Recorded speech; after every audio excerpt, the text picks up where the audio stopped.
Good morning, everybody. On behalf of the Bengal Chamber of Commerce and Industry, we welcome you all to the second edition of BCCI CSR Conclave and Social Leadership Awards. Without further ado, I would like to request our dignitaries of the inaugural session to be on the dais. I would request Mr. Gautam Roy, the President of the Bengal Chamber, to please come up to the dais. Mr. Jitendra Kumar, Chairperson, Corporate Governance and CSR Committee, the Bengal Chamber of Commerce and Industry, to be on the dais, please. We request Air Chief Marshal Arup Raha sir to be on the dais, please.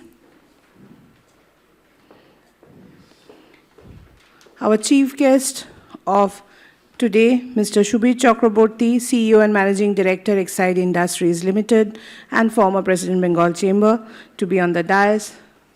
Our guest of honor, Mr. Jaideep Mukherjee, Indian tennis legend and former Davis Cup captain, member of Advisory Board, Government of West Bengal, Director of Jaideep Mukherjee Tennis Academy and Arjuna Award, to be on the dais. Mr. Ravindra Chamaria, the mentor of the Corporate Governance and CSR Committee of Bengal Chamber and Group Chairman of Infinity Infotech Parks Limited. We invite our very special mentor, advisor, guest of honor, Dr. Bhaskar Chatterjee, to be on the dais, without whom this entire award would be incomplete.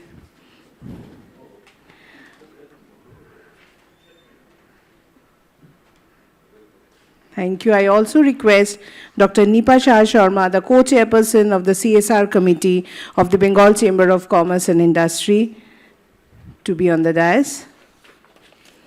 While we start our today's session, we would like to thank all our partners who have come up and helped us in curating this program.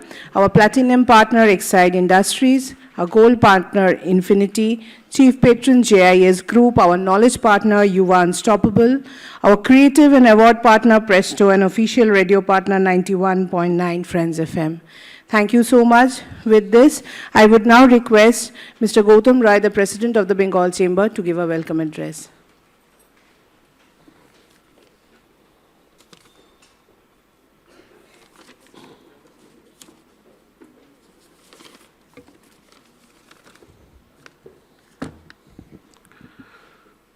Good morning to all of you. I welcome you all to this second edition of Social Leadership Conclave and Award.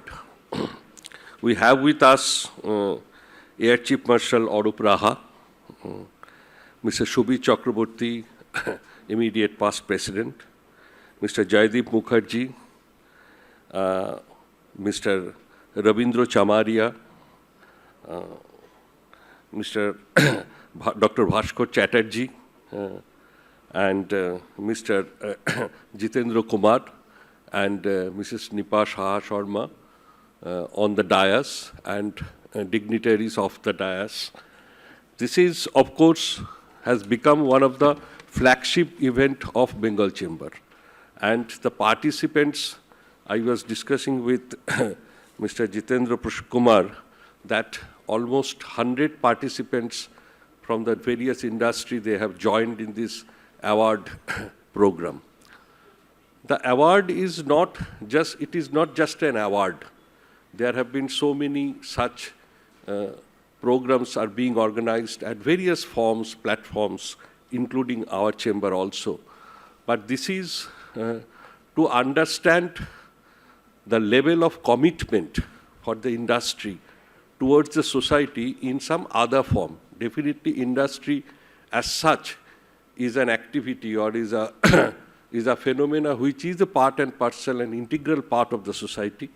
But also in this form, paying back to the society, when we talk so much about people, planet, of course profit also, but what are the forms, what are the framework in which we can work, that is very important. And we have seen the very, very deep commitment from the industry that is happening through this framework. Basically, it's not only speaking about, in my view, it's speaking about a particular project or a particular initiative. It speaks about, it is a very, very large canvas we are discussing. It speaks about innovation. It speaks about technology. It speaks about the delivery mechanism. And more importantly, it speaks about the collaboration and the partnership, which is probably in the world where sustainability is the writing on the wall, where sustainability is the primary agenda. Definitely this collaboration and partnership with the stakeholders are most important aspect in today's world, and that is applicable for each industry also. So basically, what I would like to say, that this CSR activity or the social responsibility which is being conceived by the industry as one of the compliance type of thing, it has gone much beyond that. Internally, I have seen through my experience that it's not only an activity and function in an organization, it also helps an organization the culture build-up process. Why? There is a huge scope of employees to participate. And I have seen the level of enthusiasm, level of commitment and dedication in the part of the employees while participating. It brings the sense of collaborativeness. It brings the sense of something paying back to the society. Because today's business, if we consider, definitely profit is one of the driving factor. Definitely other aspects of commerce is there. But the morality or paying back, something going beyond that scope of only profit, that is completely evident today, and that has been accepted as a part and parcel of the business today. What we call as a purpose. Every business has got a purpose, and that purpose is something beyond the immediate aspect of commerce. So I think in today, it is not only, I would not say this event or this organization, the CSR committee of Bengal Chamber, which is a very, very active committee. It is very, very well designed, and I would say most contextual. And it is not only, I would not say this is a CSR only, this is much above that. It is a social program, social activity, what we are conducting. With this, I welcome you all again, and definitely we acknowledge the contribution of various organizations, including the participants, including the distinguished speakers who will be speaking on various sessions today. And I hope that it will be a very, very meaningful and thought-provoking deliberation. Thank you, and welcome you all again.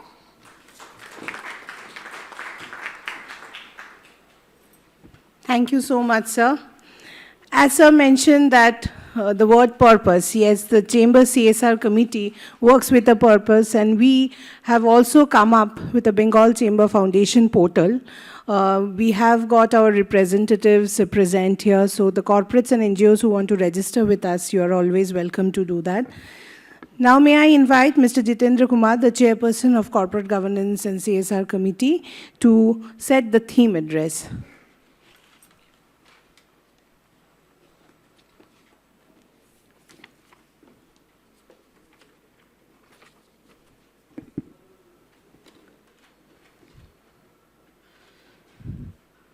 Honorable guest of honors, Air Chief Master Arup Rahaji, Indian tennis legend Mr. Joydeep Mukherjee, our chief guest Mr. Subhi Chakravarti, Managing Director and CEO of Exide Industries Limited, Mr. Gautam Ray, President Bengal Chambers, Mr. Bhaskar Chatterjee, lead jury members of this event, Mr. Ravindra Chamaria ji, mentor of our CSR committee, Dr.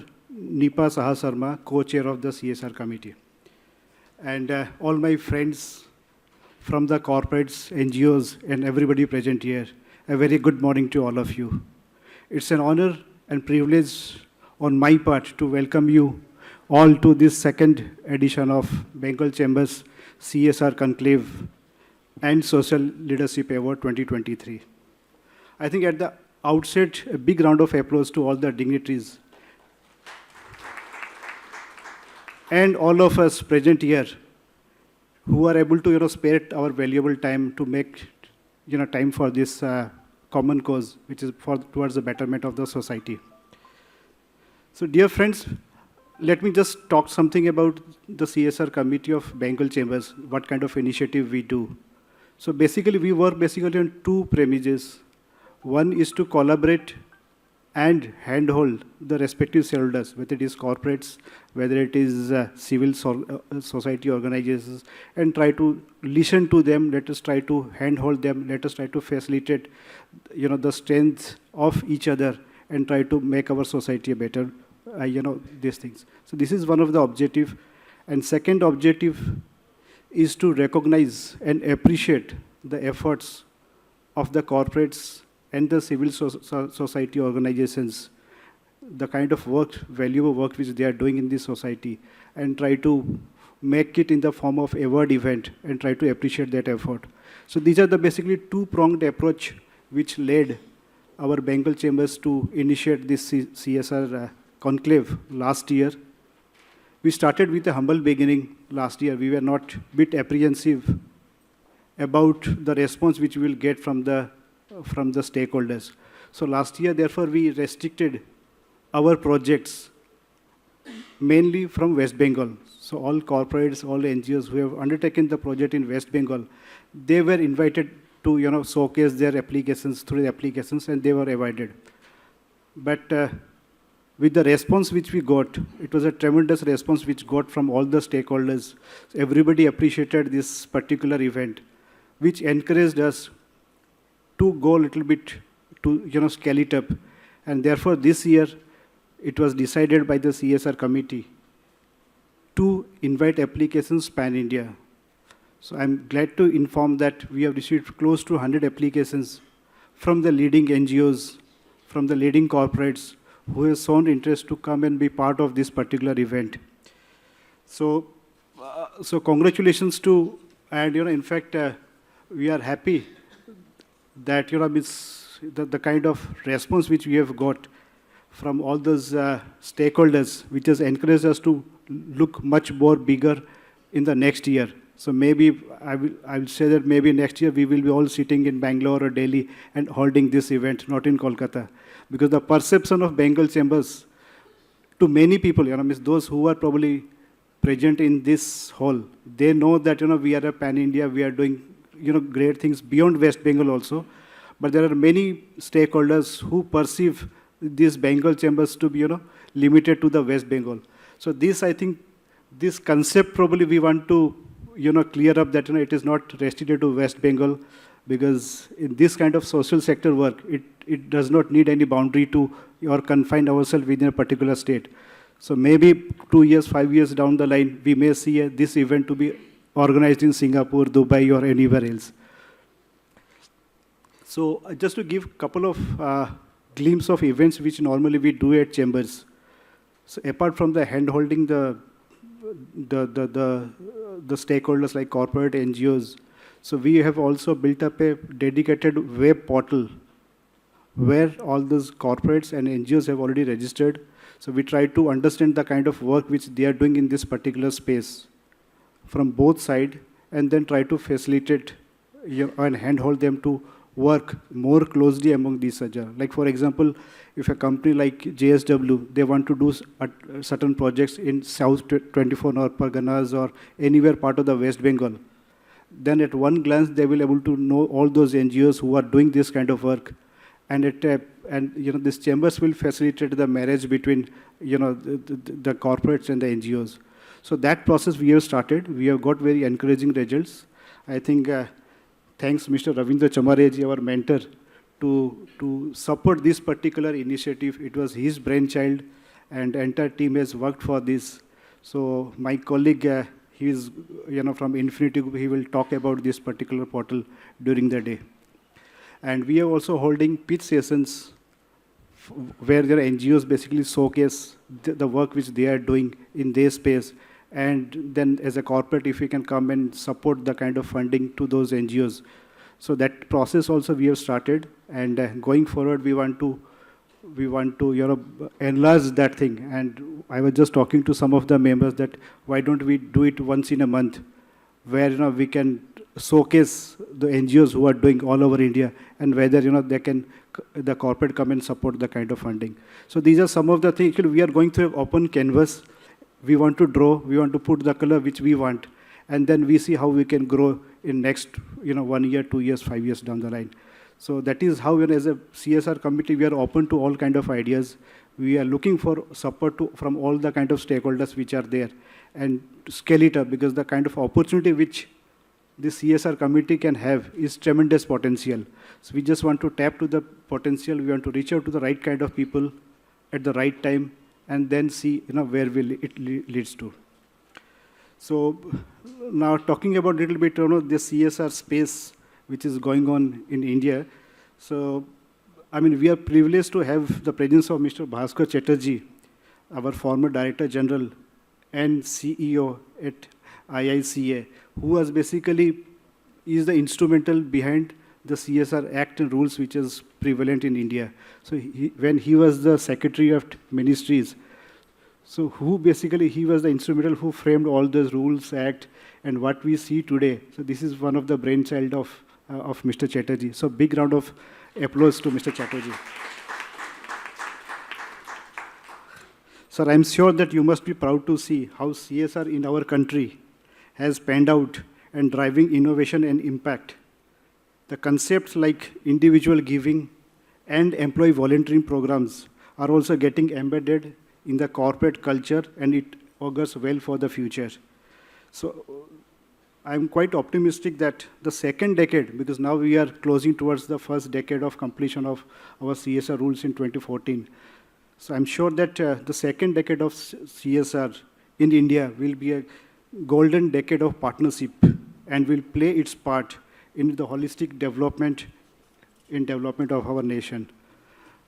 I would like to share with you that the CSR committee of the chambers is geared up to play its part in this exciting journey by facilitating more knowledge-sharing events by partnering with various stakeholders.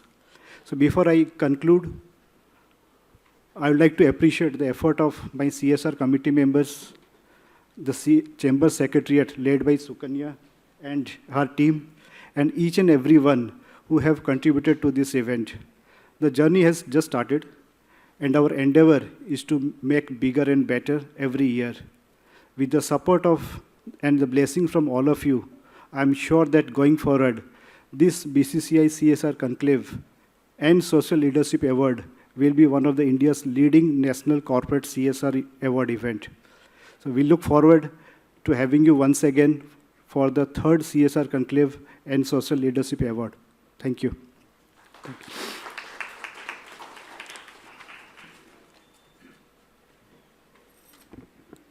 Thank you so much, sir.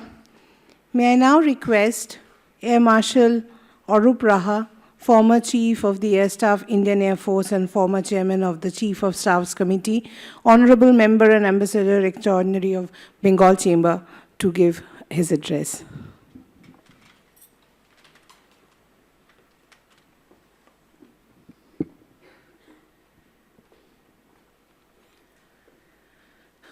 Good morning, everyone. My special greetings to the esteemed President of Bengal Chamber of Commerce and Industry, the former presidents and other distinguished members of the Chamber, and special mention of the CSR committee who have been working very hard, working on various plans and projects to get a lot of industry, business houses, commercial houses, and institutions into CSR activity.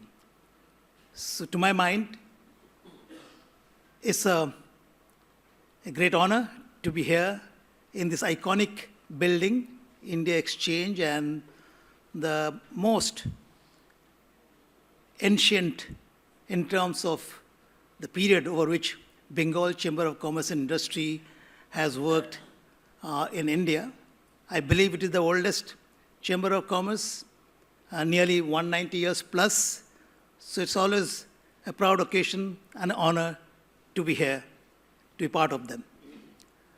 So as far as CSR is concerned, I think Bengal Chamber of Commerce and Industry has been is a catalyst in getting a lot of participation from the business houses, commercial entrepreneurs, institutions to do something for the society, as was brought out by the President, as also social activities to contribute towards overall upliftment of the nation and its society.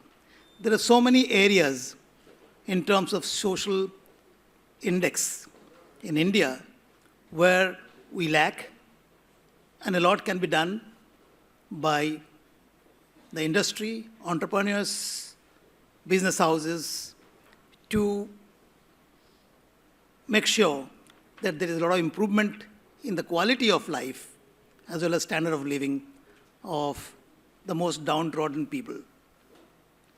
I remember last year in December, one of the important activity that was organized by BCCI was called the Wellness Warriors Project, and a program held in Delhi. So it had 3-4 objectives. Firstly, to look after the veteran soldiers. Normally, they retire very early in life, between 35 and 40 years, when there is maximum need in terms of financial abilities to look after their families, their children, etc. So that is the time they require a second career. So Bengal Chamber took the initiative to organize an event both in Calcutta, in these premises, as well as in Delhi, to understand the requirements of the armed forces veterans in terms of jobs. So BCCI was greatly involved in finding out what are the jobs available in the industry. And these jobs, how these veterans could be retrained, reskilled, not that they didn't have the skills, but it was directed towards something else, some other operational capabilities. So that was also undertaken by BCCI. A lot of industries got involved, business houses got involved, and a job fair was conducted here. I remember more than about 100 odd people were selected to be inducted into the industry and other institutions. So that was a very big step. And in Delhi itself, there was a program which was attended by many, many business houses, industries, armed forces, and the naval chief was the chief guest. A lot of veterans who had served the armed forces with honor, with a lot of bravery. Their acts of bravery were recognized by the BCCI in terms of various kinds of rewards, especially financial rewards for their betterment. And most importantly, a lot of CSR activities are undertaken. So Bengal Chamber was instrumental and a catalyst in organizing that event and bringing into fold a lot of industries, business houses to do CSR activity, and the armed forces, various institutions have benefited from that activity. So I'm sure such activities will go on in the future as well. Looking forward to the next round of such a conclave in Delhi or elsewhere in the country. In addition, I think the Bengal Chamber also benefited because it would establish a strategic footprint in Delhi. As was being mentioned, that people have an idea that Bengal Chamber of Commerce and Industry is meant for this region, especially Bengal. Well, the name is Bengal, but it is the oldest Chamber of Commerce, and it has got all India appeal. So I would like to congratulate the CSR committee for organizing this event, this conclave, and I'm sure people will be enthused to participate in this. Thank you. Jai Hind.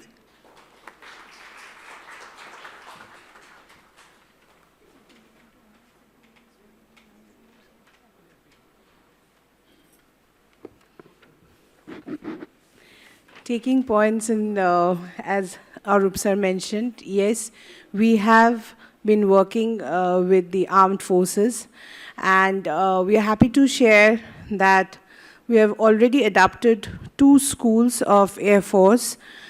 Our member company, Exide Industries, have, through their CSR fund, have adopted 2 schools where the entire laboratories are being changed, and our implementing partner, Yuva Unstoppable, is working on it. Apart from that, we also have tied up Air Force with Byju's, where also a hefty amount of funding has been created.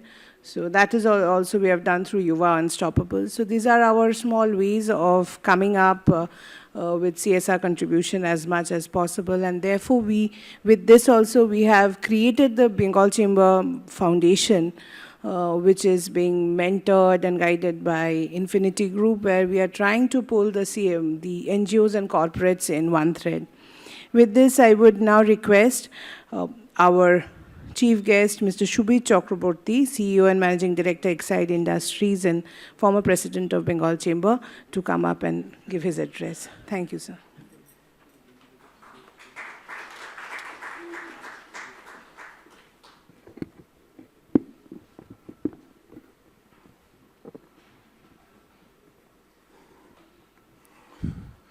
Mr. President, sir,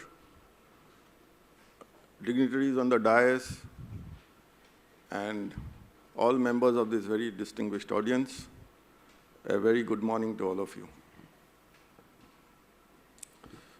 At the outset, I would like to thank Bengal Chamber for inviting me today. They say that you may leave Bengal Chamber, but Bengal Chamber never leaves you. So I'm back here to share my thoughts. Before I start, I'd like to commend the chairperson of the CSR committee and all the members of this committee for doing such a wonderful job and working tirelessly to take this event from being as a startup idea to a flagship event, which our president just informed you today. And I'm sure they are destined to climb greater heights in the future. I've always been known to speak my mind, so now since I'm not the president, it gives me more of freedom to do so. So there is no doubting the fact that CSR is all about giving back to society. However, what is important is how do we make it more effective, more meaningful for all the stakeholders. I think that is one area which I would like to touch upon in my address today. If you look at CSR projects which are being undertaken by various corporates, I would like to classify them in 3 categories. First comes the pet projects. What are these pet projects? Pet projects are those projects which influential members within the corporate body suggest for various reasons. I am not for once saying that these projects are not meaningful. They are meaningful in their own way. However, it doesn't come about because of a strategic focus in a certain area, but comes about because of the nearness of that particular project to some influential member within the corporate body, sometimes within the government as well. Next comes projects which either veer towards philanthropy or veer towards propaganda. Now, we must understand one thing, that CSR projects are projects which have to be meaningful for both the corporate house as well as for the NGO. If it veers too much towards philanthropy, then perhaps it loses sense for the corporate. And if it involves a lot of propaganda, then perhaps it is no longer meaningful for the NGO. And the third segment, which I'm going to talk about, is true partnership. If we really want to make CSR projects meaningful, then one has to look at these projects from the spirit of true partnership, where it becomes a win-win situation for both the corporate house as well as for the NGO. Now, what could be some of the guiding principles while deciding on CSR projects? First and foremost, one must recognize and realize that management time and resources, they are limited. It is not that any corporate house can devote 100% of its time to CSR projects. So therefore, I think it is important to internally discuss and decide which are the sectors, which are the areas the corporate house is going to address. This is very important because you can take any number of projects, from sanitation to schooling to, any number of ways in which you can benefit the society. But it is important for the corporate house to decide on a core level strategy as to which are the sectors it will address so that it can make a meaningful contribution. Because if you scatter your resources across a wide variety of projects, perhaps the meaningful change that you are wanting, that doesn't happen. So concentrate your CSR efforts. Number two, whichever sector you have chosen based on your internal deliberations, the next step is to build a deep understanding of that sector. If you are thinking about schooling, then it makes ample sense for the management of that company to visit a few schools that they think they will uplift. Talk to the teachers, talk to the students, find out what is it that they really value, what is it that they really require. You might be providing something which they don't require. So what is it that you are going to contribute which will make a lot of sense for your clientele? I think that is very important. There has to be mutual value creation. Next point, which I touched upon earlier, find the right partners. This is very important. Now, some research must be done on who are the partners you're going to choose. There are partners who allocate 10 or 11% of the costs for administrative purposes.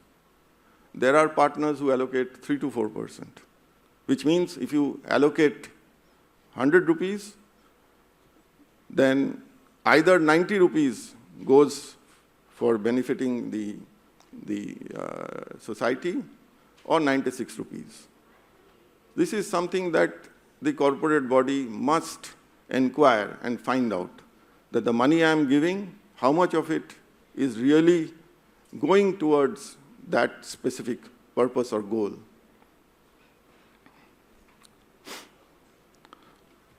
Next point is there has to be a very long-term commitment to that area.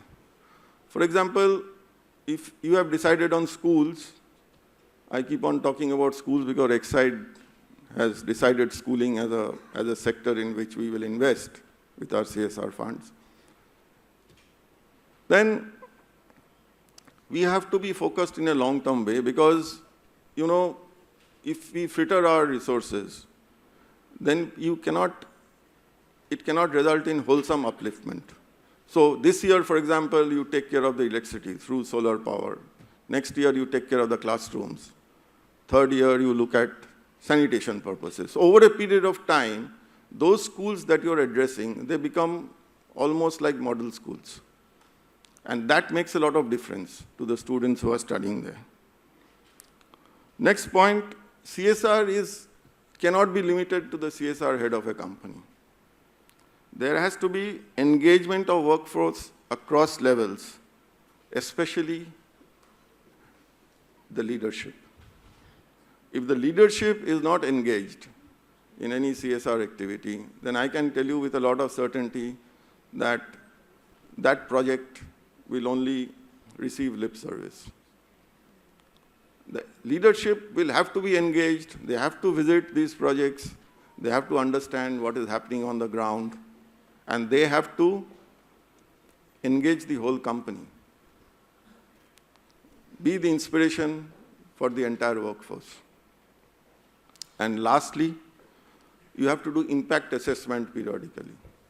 Whatever you are doing, you must get a third agency, not ask your audit team to do it, but get an independent agency to tell you whether you have made meaningful impact or not.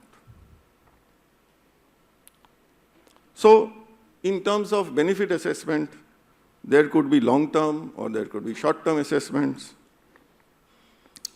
In terms of benefits, it could be tangible or intangible. For example, Exide is today contributing to schools in and around our factories. Whereas the effort we are putting in certainly is helping the students. Company has also got, this is what I was trying to tell you earlier, it has to be a win-win situation. The company also is having then an educated workforce, educated people available who are employable in the vicinity of the factory from which to pick and choose their employees at a later stage. So the company also gains. It is not that only the students gain. So this is very important. And lastly, I have a suggestion for the NGOs per se, because today we are discussing about the loneliness economy. What is loneliness economy? It is basically people who have attained the age of 60 or 62 or 65, they have retired from the workforce, but they are otherwise healthy and fit, and they can contribute to society, but they do not know how. Many of them do not require any remuneration. They do not require any money for their services, but they don't know whom to approach, what to do, and they would be more than happy to help out any NGO or any kind of institution like this with their expertise, whatever it is that they have got. So there is a whole array of people, vast pool of resources, which today the economy is ignoring because they have attained the retirement age, but which the NGOs can tap into and get those resources for a minimal cost. And I'm sure many of them would be happy to help.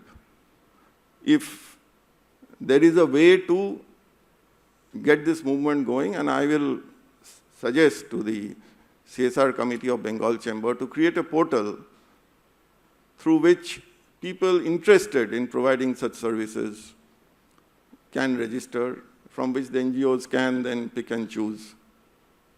And this, I think, will be a win-win situation for everyone. So thank you again, ladies and gentlemen, for your patient hearing. I wish you a very engaging morning ahead.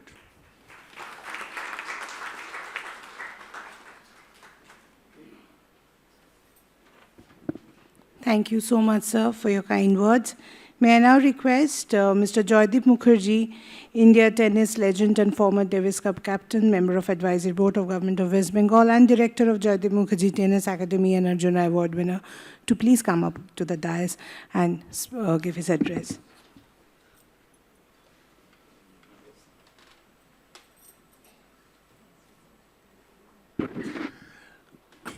Good morning, ladies and gentlemen, members in the dais. What do I have to say? Being a tennis player or ex-tennis player, it's very difficult to follow the stalwarts of industry to speak. So please bear with me if I make some mistakes and whatever.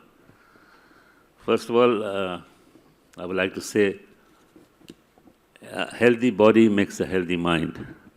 For that, sports come in a big way.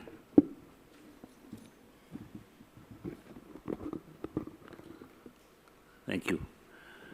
In 1996, when I was the coach of the Davis Cup team, and I was with Leander Paes in Atlanta when he won the bronze medal, and I saw the facilities they have even then in Atlanta and in the US. It really made me think about, at that time, when India, why we were lacking in sports, why we didn't produce more sportsmen like they do in the West or in Australia, etc. But I'm glad to say now it has changed a lot, but can change much more. This year in the Asian Games, we won over 100 medals. Amazing feat. Especially the armed forces did their bit by producing 30 or 40 medals. But this has to improve, you know. India is a huge country, it's a subcontinent, and we can produce, we have the talent to make great sports active again and take it to the highest level. And it's been proven by Neeraj Chopra, Avinav Bindra, Leander Paes, Sachin, and Virat Kohli, etc. But where do we lack? How does one identify talent, groom them, and how do they become that class of player? Because you need a few things you need. First, you need to identify great talent by having good scouts in different sports. I can talk about tennis because I'm really involved with tennis. So we'll stick with tennis. Tennis is a sport which it's universal sport. It's the number 1, number 2 sport in the world compared. It's played all over the world, wherever, every continent, everywhere in the world you go. And the federations, the International Tennis Federation, has made it much easier to play tennis because it's a family sport. You just play tennis, you go camping, take your tennis racket, small racket, and play with the ball and bat and whatever. But we in India, we just have, sports is not, still has not, it's not an industry as yet. It's a huge industry otherwise, outside. Apart from being a player, there's a mental side of it, physical side, psychiatric side, everything is there. But we haven't tapped that as yet. And that's where we need help from corporates, CSR projects, because these are people, this is a new area of development. And I think we can all get together and support sports in a big way, and through corporates financing sports, identifying academies in different areas of different states, then I'm sure in the near future we will have more champions. As far as tennis is concerned, you know, in the 60s, India did very well. I was in the team. In 1966, we got to the Davis Cup final for the first time, which is like the World Cup of tennis. And then again in 73, Vijay Amritraj and his team got to the final and gave a walkover to South Africa. And then we lost to Sweden then a few years later.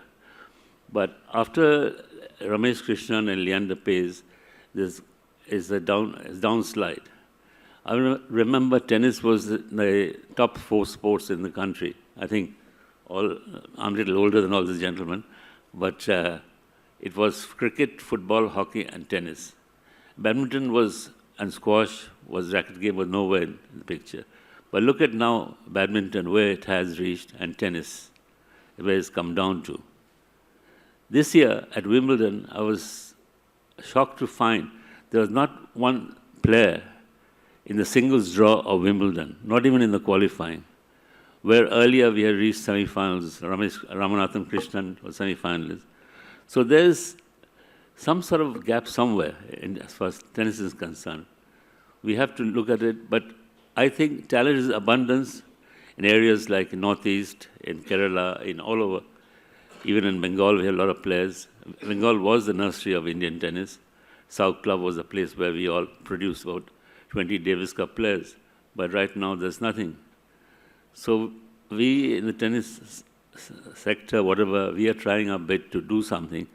But as I said earlier, it is the corporates who can help out by sponsoring big tennis academies in association with associations all over. Not one in Delhi or one in Chennai.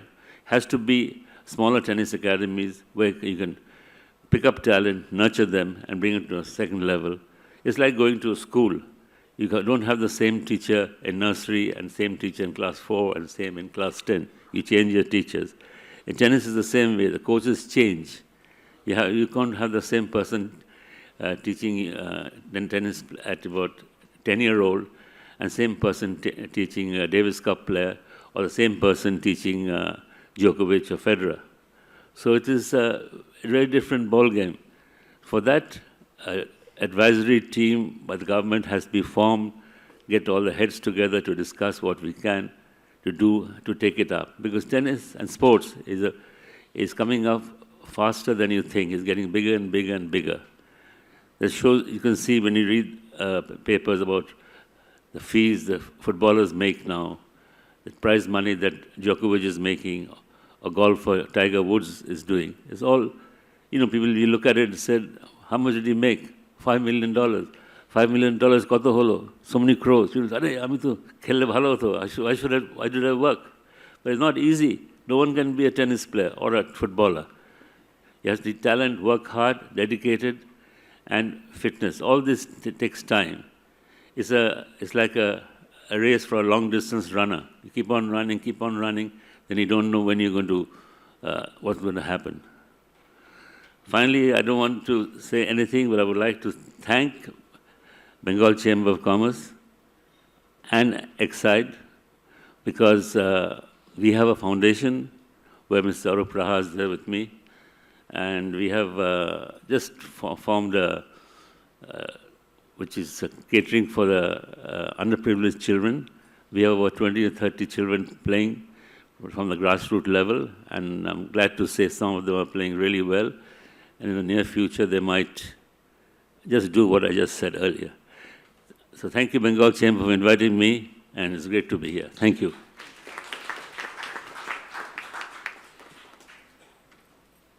Thank you so much, sir. Now may I invite our mentor of the CSR and Corporate Governance Committee, Mr. Ravindra Chamaria, to give his inspirations thoughts. Thank you, sir.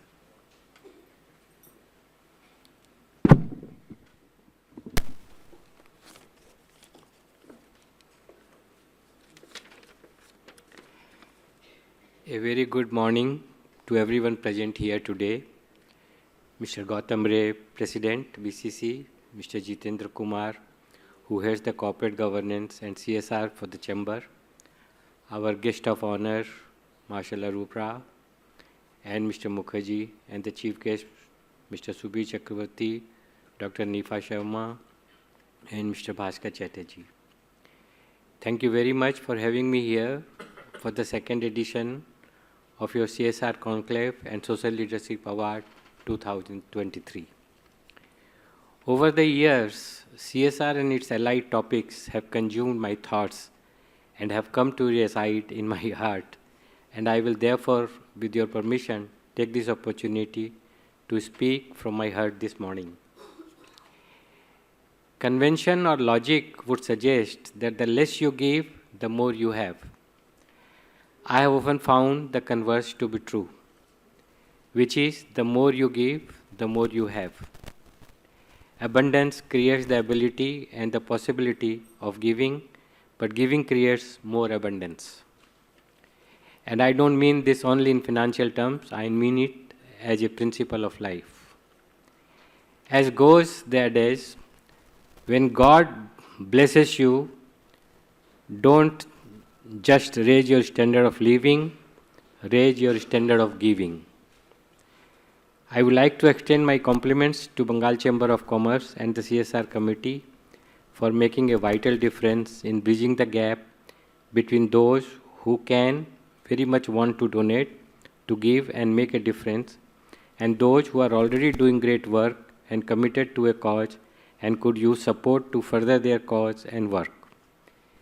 It is this matchmaking and that makes the platform a win-win situation for those corporate houses interested in contributing towards a cause and NGOs who are committed to a given cause and can make optimum use of the contribution and donation received.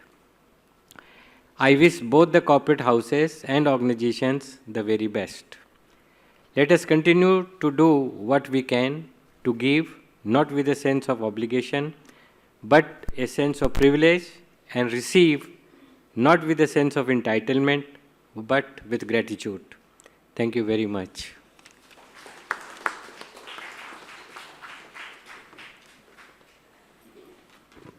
Thank you so much, sir. As we proceed towards today's proceeding, we would like to thank the entire jury panel who have really come up, held our hands, and have helped us in curating this entire show. The jury panel was led by Dr. Bhaskar Chatterjee. We also had Mr. Shumit Dasgupta, the founder and director of All Caps Communication Private Limited, Ms. Sujata Sen, Chief Executive Officer, Future Hope, Mr. Partho Sharuti Bhattacharya, former chairperson of Coal India Limited, CS Manish Gupta, President, the Institute of Company Secretaries of India. We are so thankful to each of them for working with us for last 2.5 months and helping us in curating our today's show. As we are standing here to celebrate India's corporates and NGOs' contribution towards societal development, sustainability, we are fortunate that we have the man with us who have led this joining of hands possible, Dr. Bhaskar Chatterjee. I would request, sir, to say a few words before we start with our today's proceedings.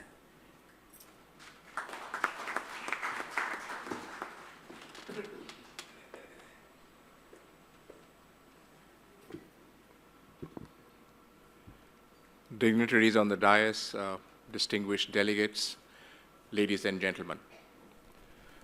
First of all, let me thank the Bengal Chamber for giving me this opportunity to be here today and to share with you perhaps a few thoughts. On the one side, what we try to do in the jury, and on the other, what CSR looks like today.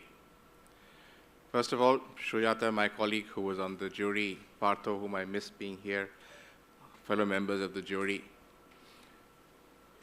This time, our task was made far more difficult, and happily so. And I would like to congratulate the Bengal Chamber for having multiplied the number of entries several times. But more than that, numbers do count, and they do tell a story. But the intrinsic value of the projects, the merit of the projects that came before us was something that was deeply satisfying to all the members of the jury. There was a qualitative leap between what we saw last year and what we saw this year. And as we heard Mr. Jitendra Kumar speak, I feel very happy that the Bengal Chamber has now plans to gravitate towards not just Bengal itself, but to go pan-India. And this time the entries were not from Bengal necessarily, but also from many parts outside of our state. And because of the pan-India vision that Bengal Chamber now has, the entire CSR community is understanding that the Bengal Chamber is now not just in Bengal, but all across our country. Of course, it was a hard task to select the winners ultimately. So from the bottom of my heart, many congratulations to those who are victorious and who are here today, but also very warm congratulations to those who did actually participate and whom I wish all the very best for the future projects that they do. I was delighted to hear some very nice perspectives from the person who heads up Excite, Mr. Chakravarti. He said that being free from the presidency of the chamber, he now has the leeway to speak with more freedom. And I'm very glad he did. And the way he categorized the projects into three, I have not heard anyone say that before. So particularly PET and propaganda. Yeah, we have to be careful. They will exist. Any field for that matter has these two in abundance.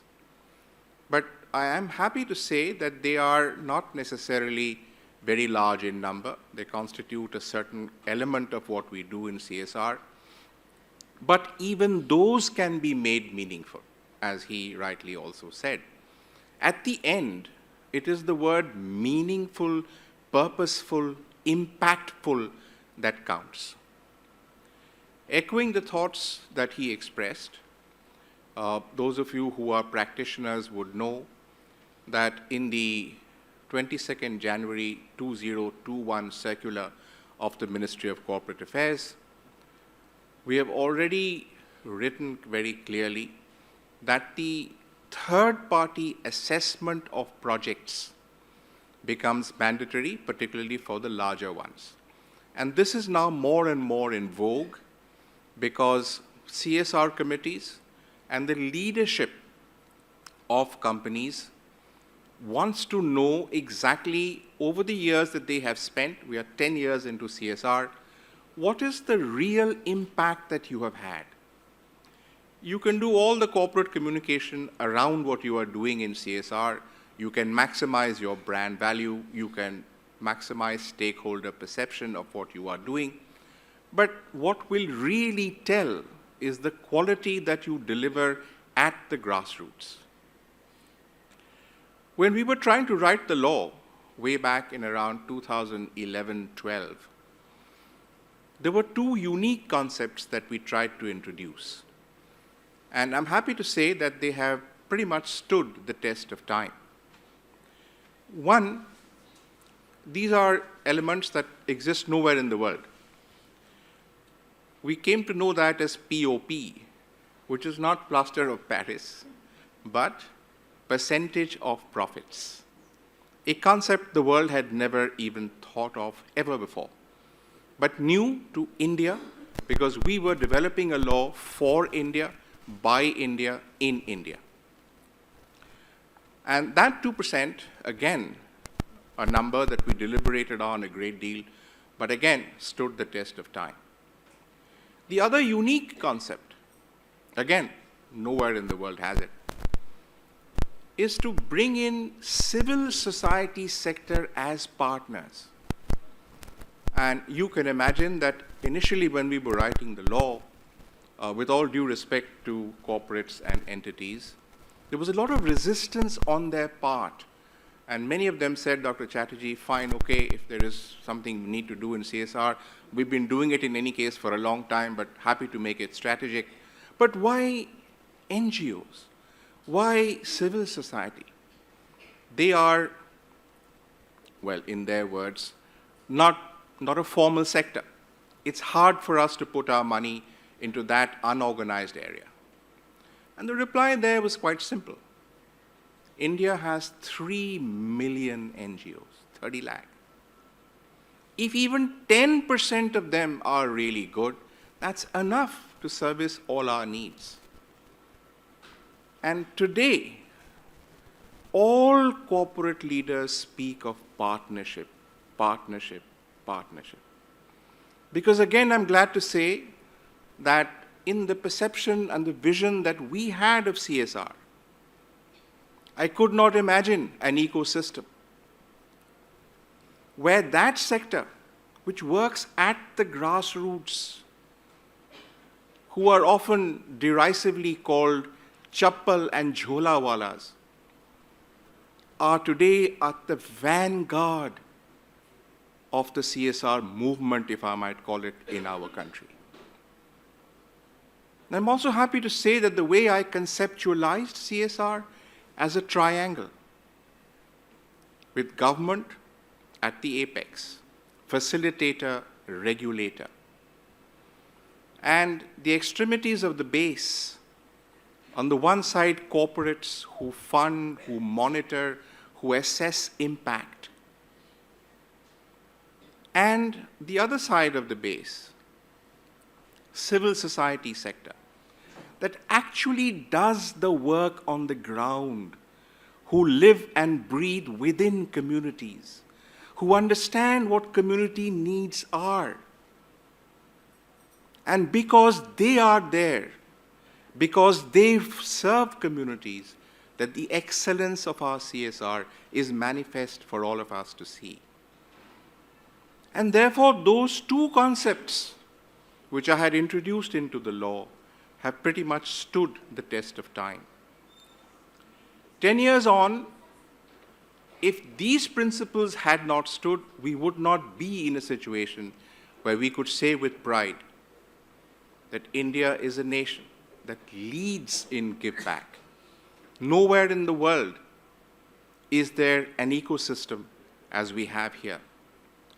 There is one other country, though, which very recently has adopted our Indian law pretty much as it is, but reduced 2%, I suppose under corporate pressure, to 1%. Can anyone name that country? Just one.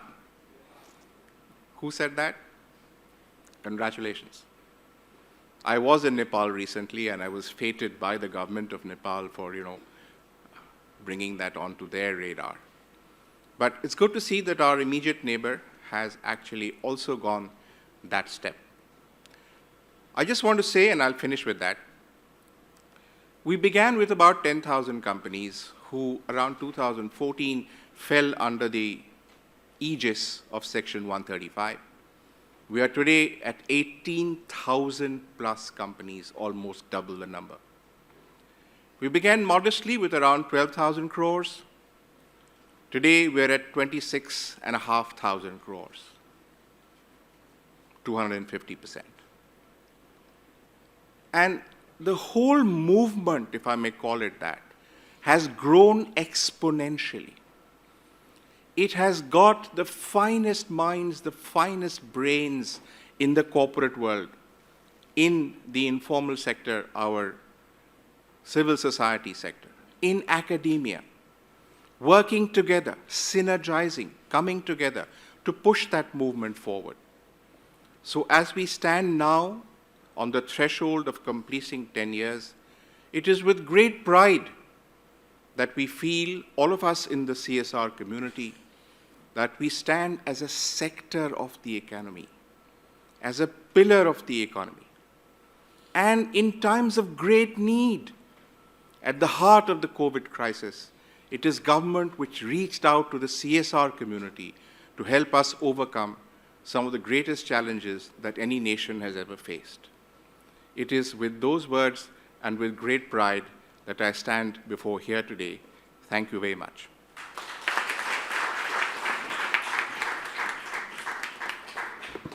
Thank you so much. We now request Dr. Nipa to give the formal vote of thanks.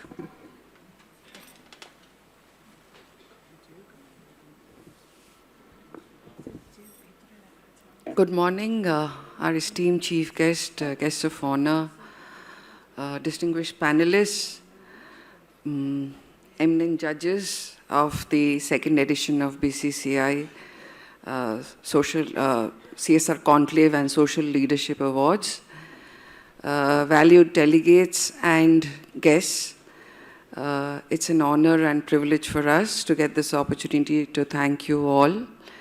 The Chamber is delighted and happy to have received such an overwhelming response to the Leadership Awards from both corporates and NGOs. And it just shows how important CSR is in today's India. As everybody has already said, that we are approaching at the completion of a decade of the implementation of the CSR legislation in India. And it's no longer an optional item for corporates, just a compliance requirement. In fact, the legislation has changed the paradigm of corporate discourse. So, I mean, the corporate leadership has widely recognized the potential social and ethical value that meaningful CSR initiatives can create. And meaningful CSR initiatives, we know that, corporate and civil society partnerships are very critical for meaningful CSR initiatives. That's why we are here together. Both of them, both corporates and NGOs, have to build on each other's strengths and weaknesses, on complementing each other. And there was a time when, corporates and NGOs were skeptical of each other, a lot of skepticism. And in a lot of forums, we have seen that. But, there has to be more awareness, mutual appreciation. NGOs have to understand the operations, the requirements, the constraints of corporates. And corporates also have to understand the operations, the ideologies of NGOs, and not just treat them as vendors, but as equal partners in a social movement that we are leading today. Last but not the least, I would like to thank our sponsors for your support, for your generous support. Without your support, we would not have been able to organize a conclave of this magnitude. So I request you all to please stay tuned to the end of this conclave and the award ceremony. Thank you so much. Thank you. We now have a pleasant task to perform. For that, I would request our President, Mr. Gautam Rai, our Chairman of the committee, Mr. Jitendra Kumar, and the co-chairperson to hand over the mementos to our dignitaries on the dais, please. May I request my colleagues to come up with the mementos. The first memento goes to Mr. Air Chief Marshal Arup Raha. I would request you all to please come up with the mementos of the first session all together so that we utilize the time properly. So please come up to the dais.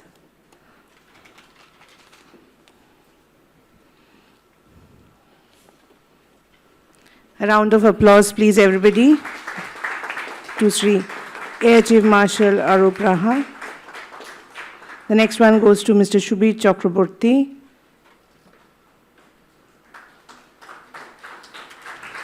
Mr. Jaideep Mukherjee.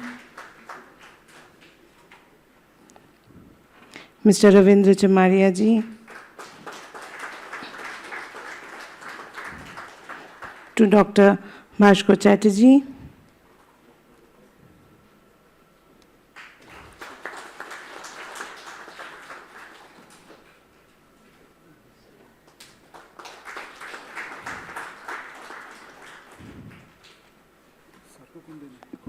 Sir, please come. I want to say something.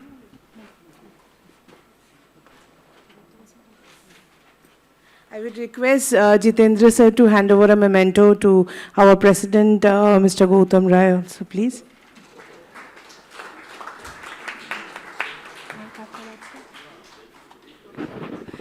Request Chairman sir. This is a task, I think, which President sir has to give to the chairman, a small memento to the chairperson of the committee. President sir, we also request you to hand over a memento to the co-chairperson of the committee. We would request our President sir also to hand over a memento to one of our judges who's right now present amongst us, Ms. Sujata Sen. Sujata Di, we would request you to come up to the dais because your support means a lot.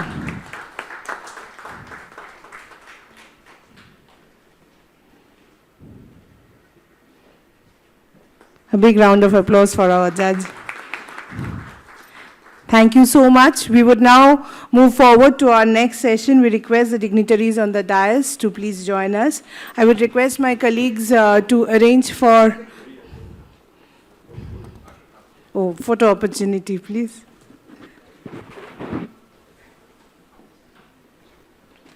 Abhishek, if you can arrange some chairs here. Shubho, please arrange some chairs.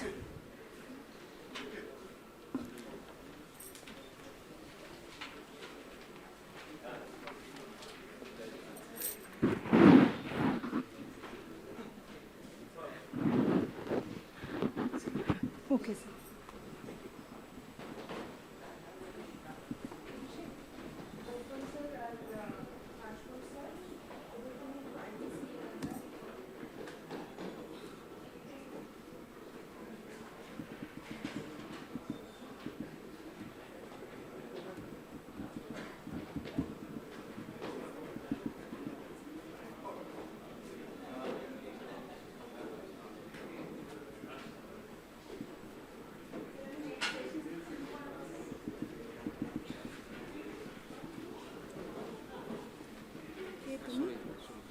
তোমার টিমের হ্যাঁ করে নাও তাহলে কি করতে চাও ওকে করে নাও আমি এখান দিয়ে বলছি With this, we move on to our technical sessions. The first technical session will be discussion on CSR as business strategy. We would request the panelists, Mr. Anurag Pratap, Vice President, CSR Leader, Capgemini India Private Limited, to come up to the dais, please. Thank you so much, sir. Ms. Medha Oka, Executive Director, India Sponsorship Committee. While we are calling up our speakers, please put the profiles on. Ms. Meera Shenoy, Founder, CEO, Youth for Jobs. Mr. Amit Vatsayan, Partner, Ernst & Young. Ms. Madhupi Bhaumik, a young student from Indus Valley World School, because Bengal Chamber always feels that in every forum, youth representation is very much important.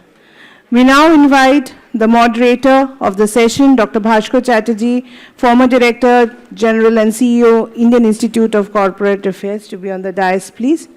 I think Bhaskar sir has just moved out of the room for an interview. I'm just... Nishanji, if you can help me with Bhaskar sir. Bhaskar sir, I think, has just gone out.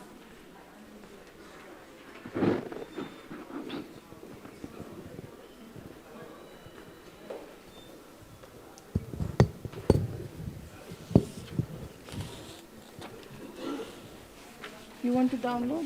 তোমারটা আমি করিয়ে দিচ্ছি. Is it downloaded? No.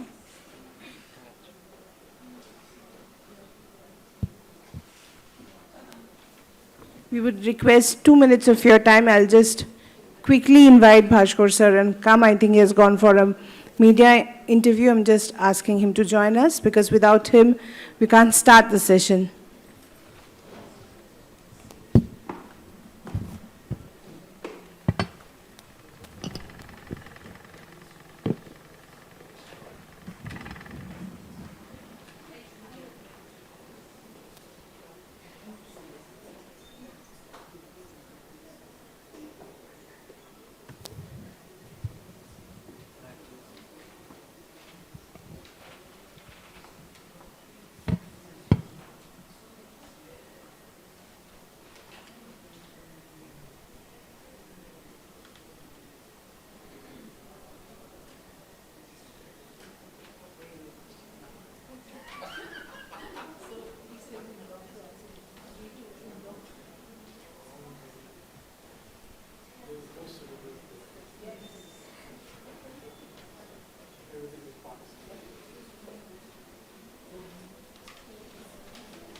দুটো ছিল তো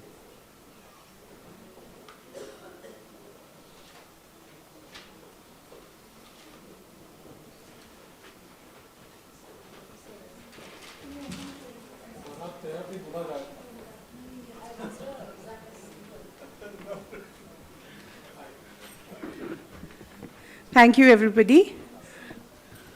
Thank you, sir.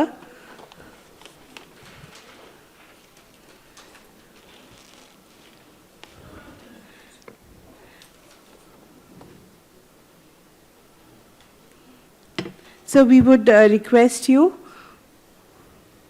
to please carry forward with the technical session 1, that is discussion on CSR as a business strategy. Over to Bhaskar sir.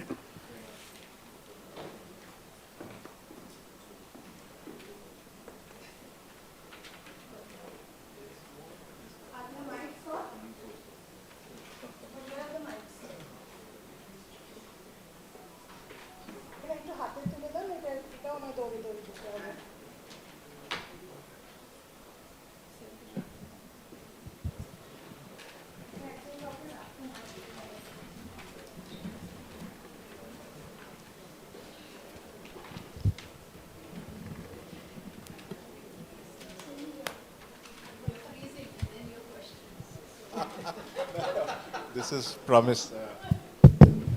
No questions as such. The issue is before all of us, and happy to get all your feedback. We have such a distinguished panel here with us today. I hope we will have a very fruitful session, and we'll be happy also to, at the end of it, hear from you in the audience what your views or thoughts or questions might well be. So, linking profit with purpose is the subject of our discussion today. And this has, in fact, been the topic of discussion for a long, long time amongst many of the finest brains in the world. John Elkington, who was writing the concept of the 3 Ps, planet, profit, and people, 1998. If you remember the topic or the title of his book, which is quite telling and which is worth recalling,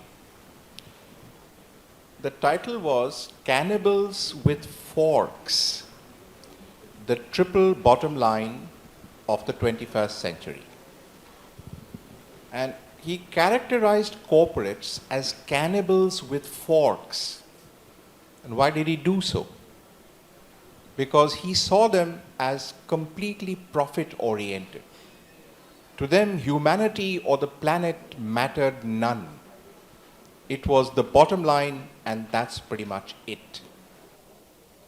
We've moved a long way from 1998, and Elkington's concept of inverting profit, planet, and people to people, planet, and then profit has again stood the test of time.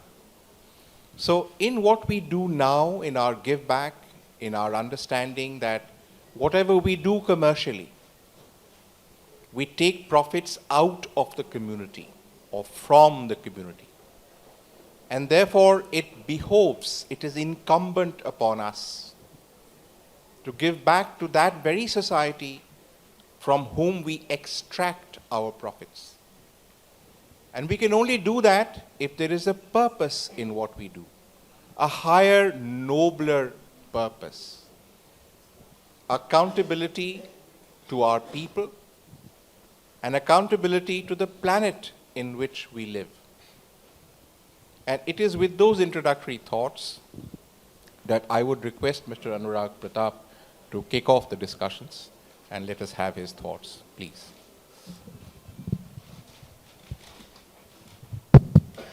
You said it in so many ways. One is, thank you for giving me this opportunity.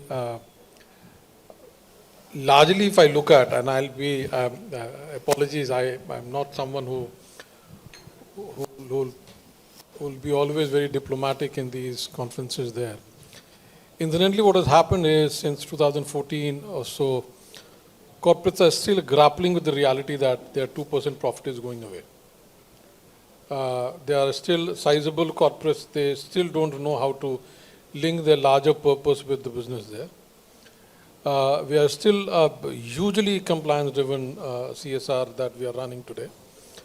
And there is a need to, in so many ways, bring in the shared values, bring in the purpose, bring in the larger goal of why we are doing CSR at the center stage of our strategic direction there. As you rightly pointed out, some of the numbers have increased manifold there. 12,000 became 26,000, but if we look at 2014 when it was spend or report, to spend if you don't report, and then if you don't spend it, give me the money. From there, the money has increased there. If I look at the larger canvas of the CSR spending there, we still feel that there is a huge chunk of, I'll say, our wisdom need to get deployed in how we are strategizing our CSR spend. That's one. If we look at various states and their CSR share on and the CSR expenditure on development ambition on those states, you'll find it very different picture there. You'll have Northeast completely blacked out. You'll have Bihar completely blacked out. You'll have some of the state completely blacked out as far as the CSR expenditures are concerned. We are not deploying our wisdom there. We are not linking the CSR with the development indices and to say that somewhere we need to ensure that our CSR is not limited to where we are. That's one. The second dimension is, which is another strange one these days, that the state is becoming too forceful in making corporates deploy their CSR in their respective states there. So you'll have number of state government calling CSR heads saying that, and having CSR conclave and giving you in a very subtle messaging, saying that you spend the money in the state where you are operating.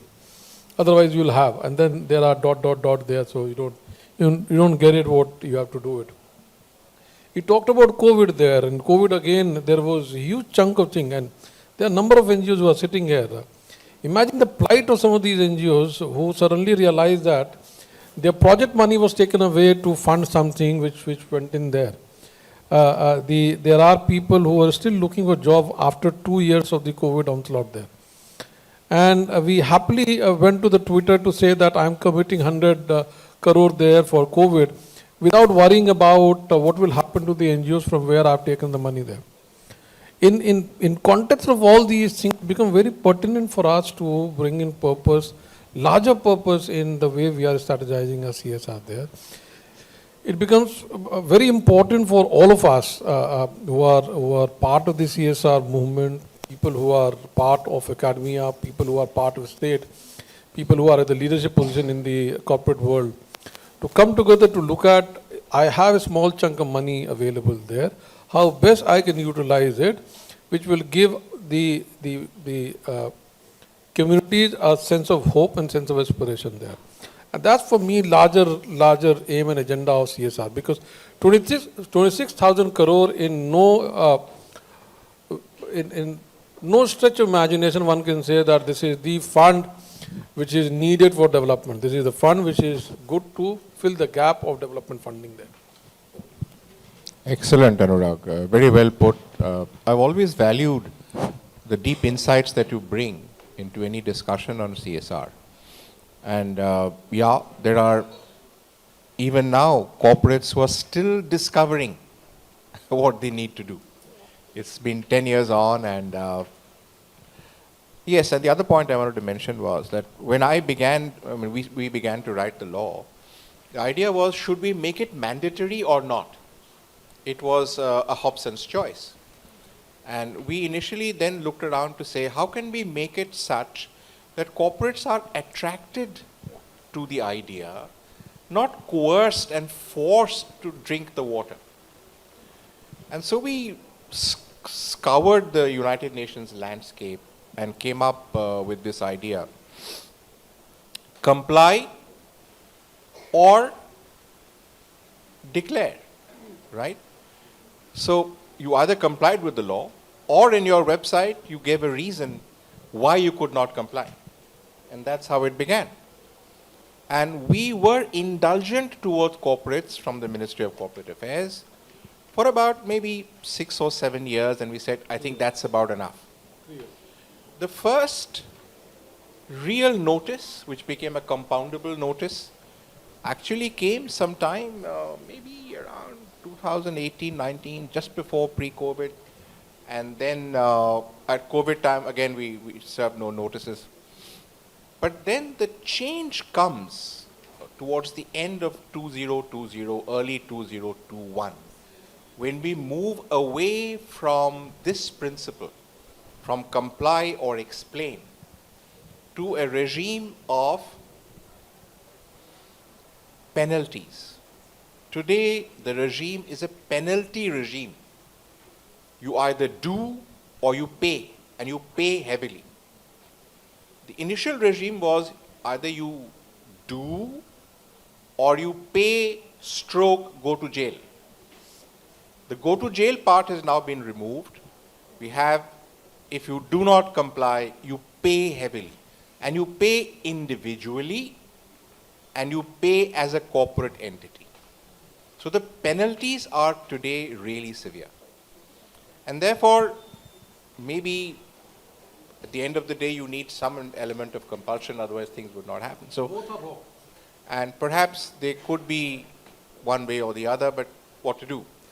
Now, Meera, in your Indian Sponsorship Association, you have a pretty, broad spectrum view of things that are happening on the ground. Look at this 10 years of CSR and say that, profit and purpose, how do we link them and how do we look at the immediate future? Sure, thank you. First of all, it's a privilege sitting alongside with you, Bhaskarji, and my co-panelists. Well, I represent a non-profit India Sponsorship Committee, which is into its 56th year. Now, something has gone right, I guess. And I want to believe a lot has gone right. We've seen the pattern of our support or funding coming from one single person who had a kind heart to 8, to 80, to 8,000, to so on and so forth. The heart of our organization is sponsorship. It's not donation. And in India, it was very important to distinguish between sponsorship and donations. We are kind-hearted. Even at the traffic signal, we pick up money and we give that, and that's it. And we feel good and go home and have our dinner in a 5-star restaurant. A sponsorship is a commitment. It's a relationship. And that's the word that many of you in the earlier session have used, which is relationship.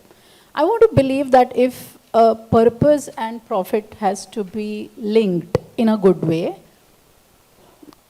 at the heart of it has to be a strategic alignment between the two parties. Strategic alignment. When I say strategic alignment, obviously common goal, which you talked about, but two parties, two people wanting to do something for one cause in a synergized way.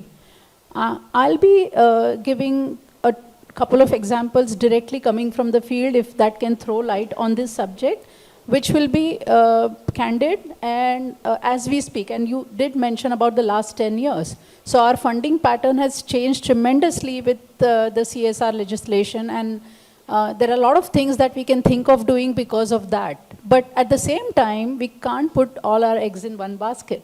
Corporates is all about profit and loss. And what if they suffer loss?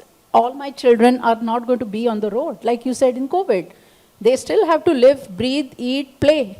And of course, we are child-centered non-profit, and so the rights of the child are at the heart. So whether it is COVID or otherwise, we cannot afford to put all our focus into our CSR funding. And therefore, we are always looking for other things, other means, to make sure that the basket looks pretty much mixed and that we don't rely so much on the CSR funds. But going back to what I was saying is about strategic alignment, and I'll give a specific example. One of our corporate partners is a tech giant and a business service provider. The other one is into power technology, and the third one is into banking and finance. Now, our work is related to children and adolescents.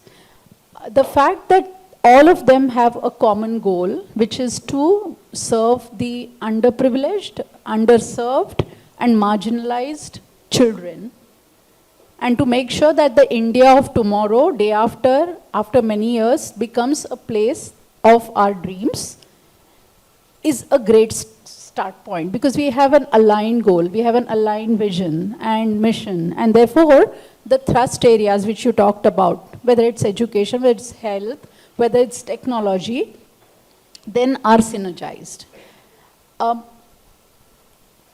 If the business of business is only making money and not making a difference, then we are missing that bus. But if the business of business is making a difference to that last mile, and business talks about bottom line and top line, but we work with bottom of the pyramid.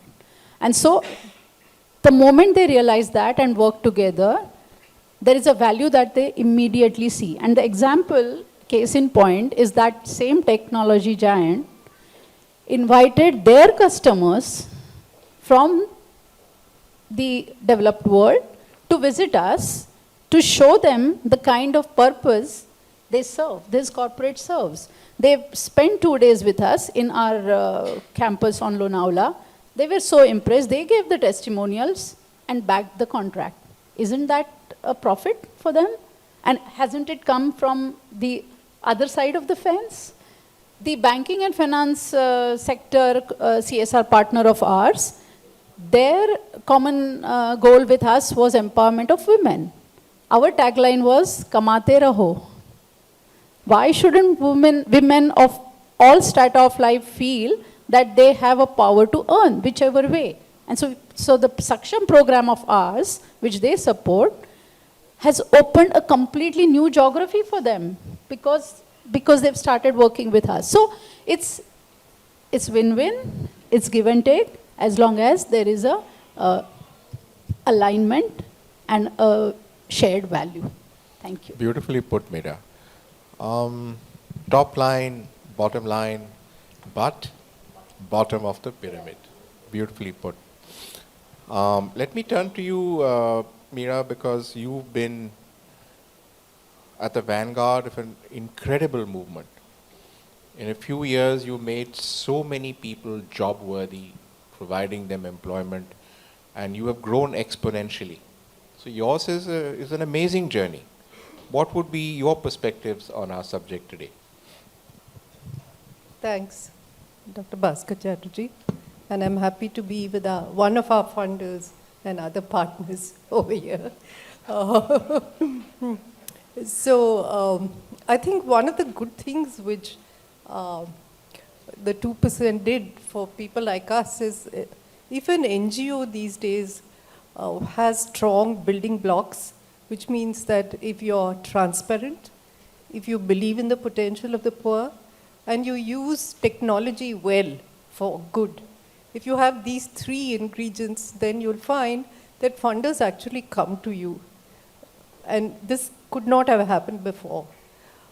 Because funders also now need to spend the 2%, they need to have outcomes, the board pressurizes them also. So there's a pressure from different sides besides the need to do good.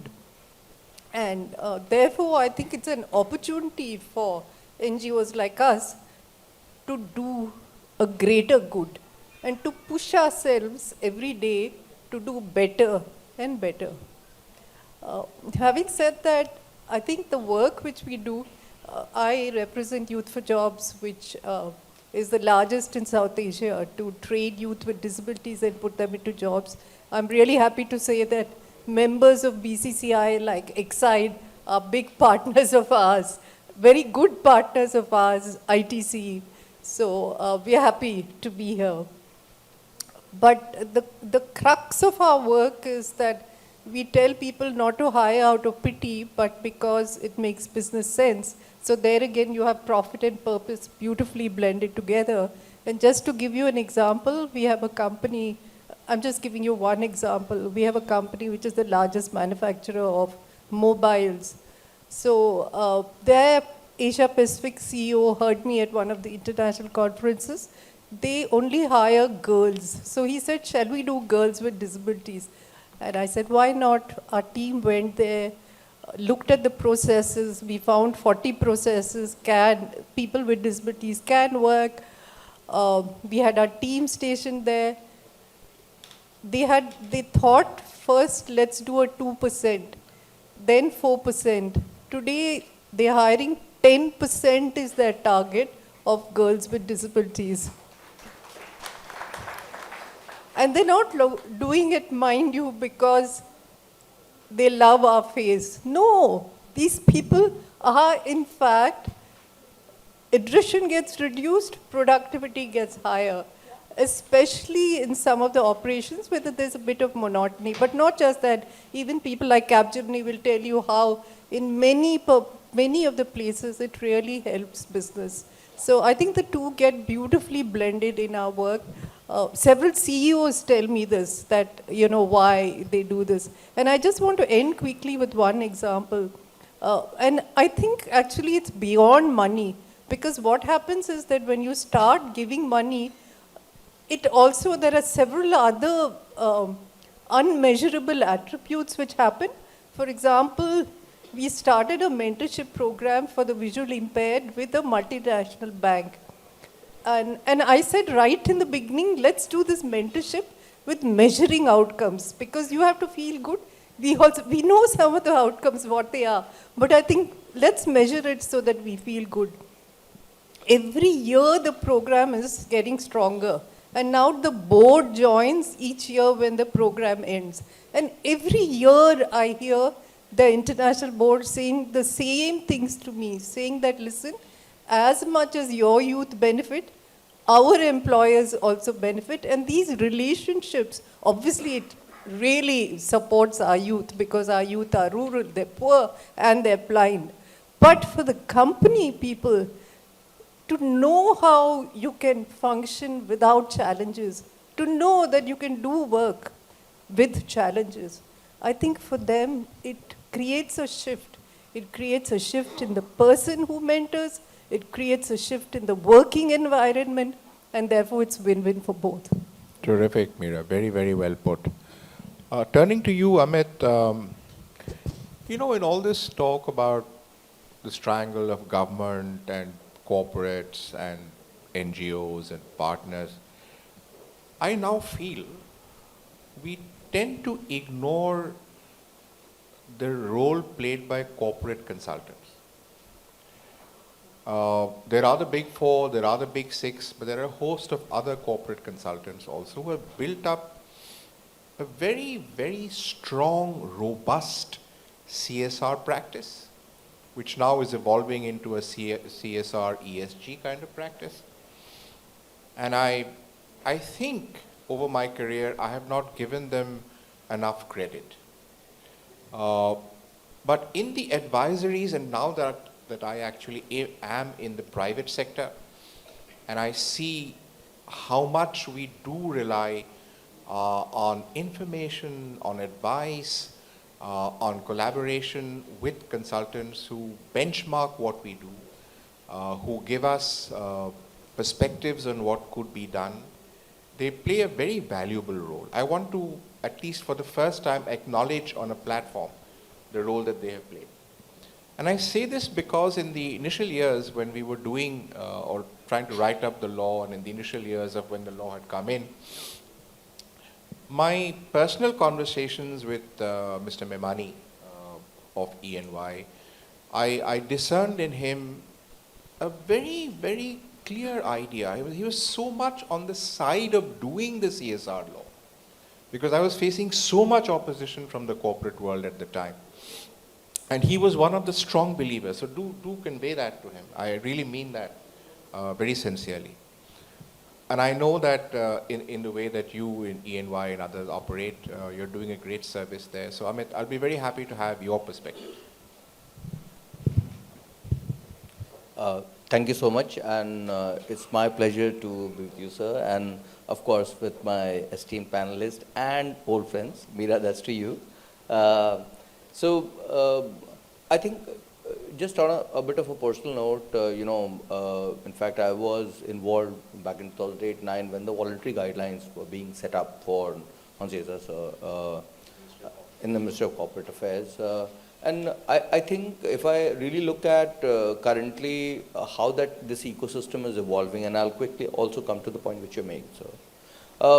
I think as you rightly said, it started off, in the last 10 years, we have seen a journey which first focused on compliance. And I think in 2019, it really started, the responsibility started sinking, and CSR committees had to be formed. The CFO became responsible, and, we went to the point of, penal actions, for example.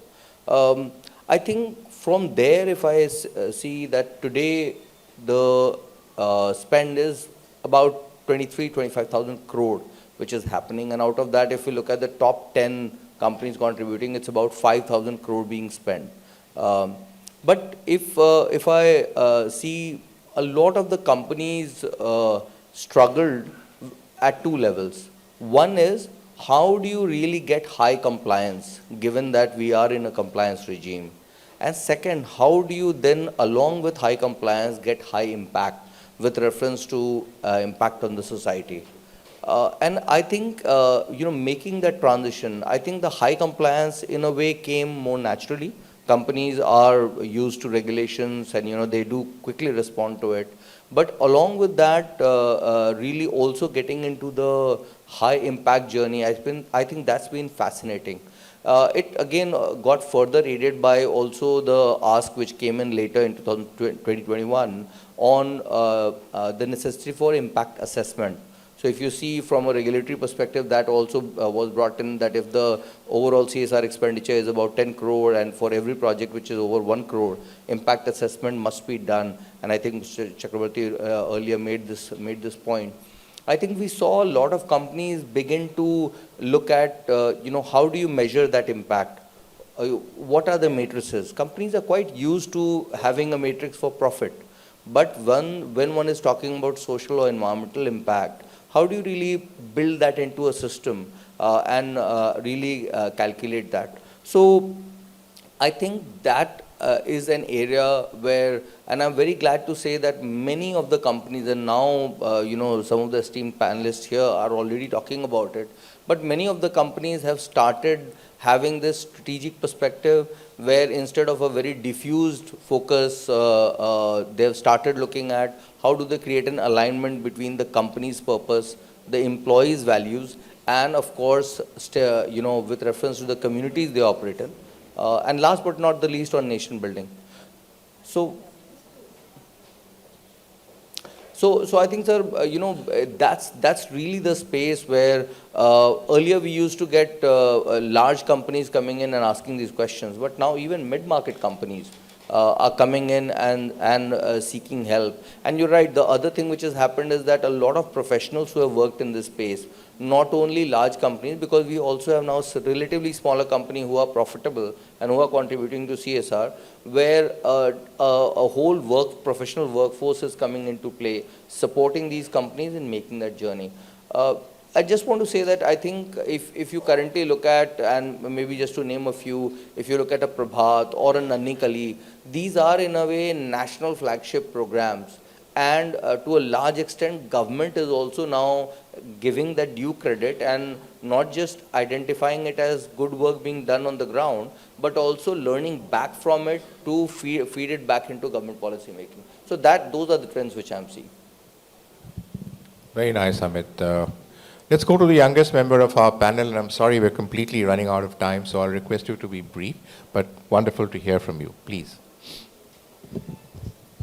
Hello. Okay, so this is new for me. I can neither speak for corporate nor for NGOs. I am 15 years old. Yes, but ma'am said, I can speak for the youth as it stands. Everyone here is accomplished. I can only dream of doing that and actually being able to help the people in the future. We were talking about linking profit with purpose. There will be no one happier than my current generation to actually be able to live in a sustainable environment. Because I will admit, our situation is sticky right now. It doesn't feel like betrayal, but I know it feels very unfair to a lot of my peers that we are now living in the golden age. We are living in such a changing and progressive environment, and all of that is heralded by climate change or global warming. And I have cousins who come up to me and they're worried whether they will be able to go out in the summer and play or not. And that is terrible, feels terrible as a child. And as a child, I would love to do a lot of things. The human urge or need to care for or to be taken care of, to help, it's very human. And as children, we don't get a lot of agency to enact on those urges. There are laws restricting your financial businesses and whatever. We can't do a lot. We don't have agency. But through companies, through CSR policies, we get to at least have a chance at maybe going forward, being an informed consumer and saying, this is where I choose to help this community. As a student, I'm sorry. No. As a student, I need to buy stationeries. As the child of my parents, I need to make sure that they're sufficient and sufficiently taken care of. I need to make purchases as just a living person, and it helps for me to know that at the future I can count for not only corporate culture that encourages helping these people in these communities, but that I can still take a step now if I wanted to. Terrific, Madhu. Fantastic.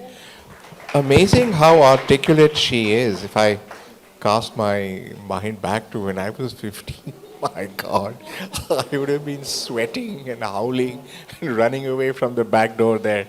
Amazing, beautifully put, wonderfully put, your confidence and the way you expressed yourself. It's a lesson for all of us, I think. Incredible. Let's give her an ovation. She richly deserves that. Fantastic. Now I'm getting some very dirty stares from the organizers, so I'll just take one very quick question if anyone has one. The mic can be passed on to anyone who has a quick question to any one of the panelists. Yes, please. Gentleman at the back there, that's the only question we can take. Right there. Please introduce yourself, and if the question is to a particular panelist, please say so.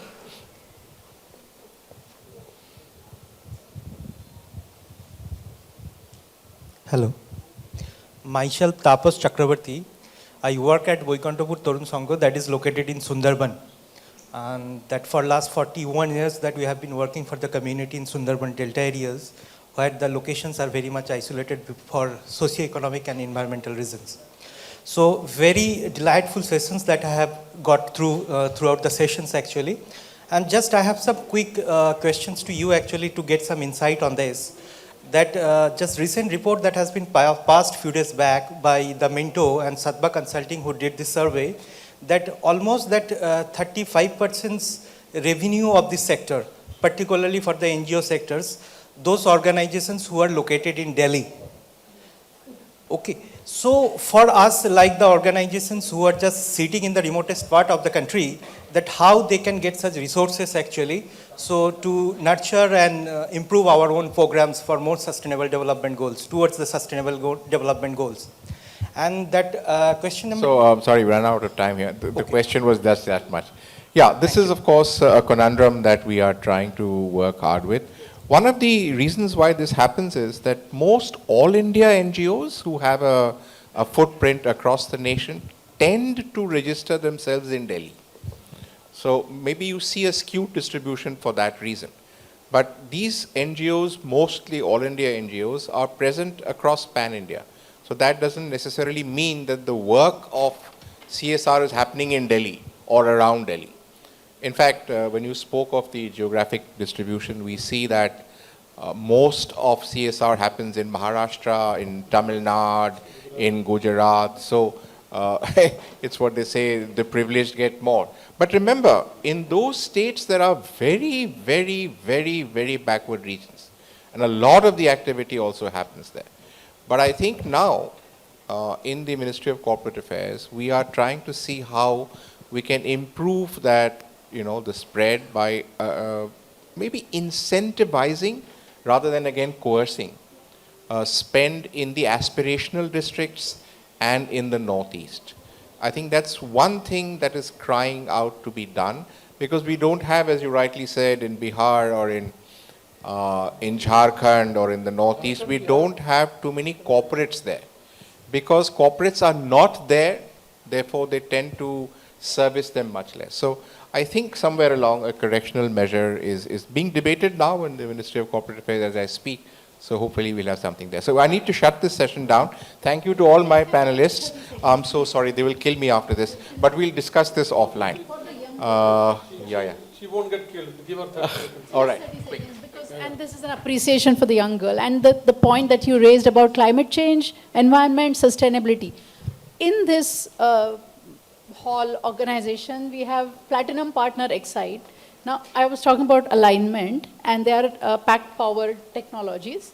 We are in the midst of a forest in Lonavala, and you know the forest cutting and the kind of advocacies that are done, they are helping us with alternate sources of energy. Here is a direct example of purpose and profit. They are the organization. We have a situation there, there's a problem, there is a challenge, and they're directly linking it to us. For all you know, they'll come up with solutions that will help so many. That's a direct example of probably you addressed climate change and environment. I thought you were going to say something more profound there. But All right. All right. Thank you, everybody. Thank you to my fellow panelists. And thank you for giving us a patient listening. Thank you so much. Before you leave the dais, sir, we have got a sweet task to perform.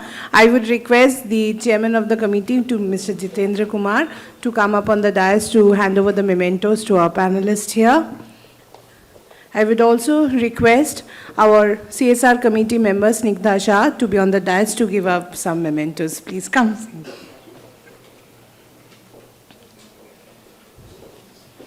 The first memento goes to Mr. Anurag Patra, Vice President and CSR Leader, Capgemini India Private Limited.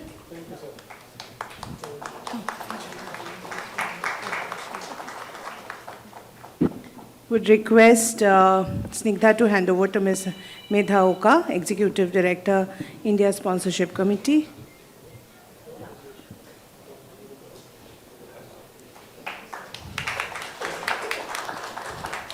Ms. Meera Shinoy, Founder, CEO, Youth for Jobs, request her to hand over it. Request Snigdha to hand over to Mr. Amit Vatsayan.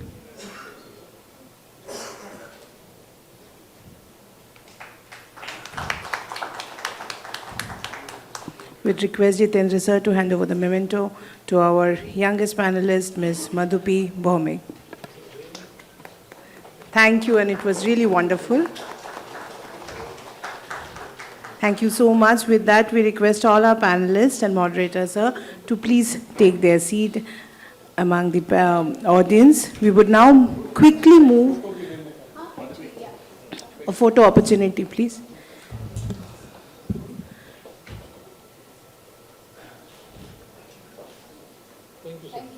We will now move on to a very interesting case study which will be presented by Mr. Sudipta Mukherjee, the Chief Advisor of Generation CESC Limited. It is a 5 to 7 minutes presentation which is really inspiring.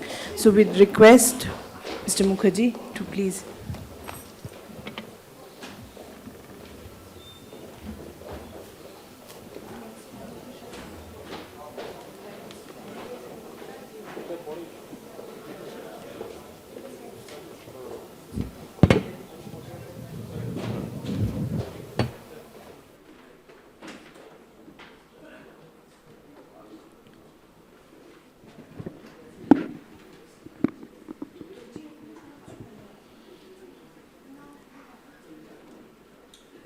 Good afternoon, and I, at the outset, thank the chambers for giving me this opportunity to stand before this august gathering here.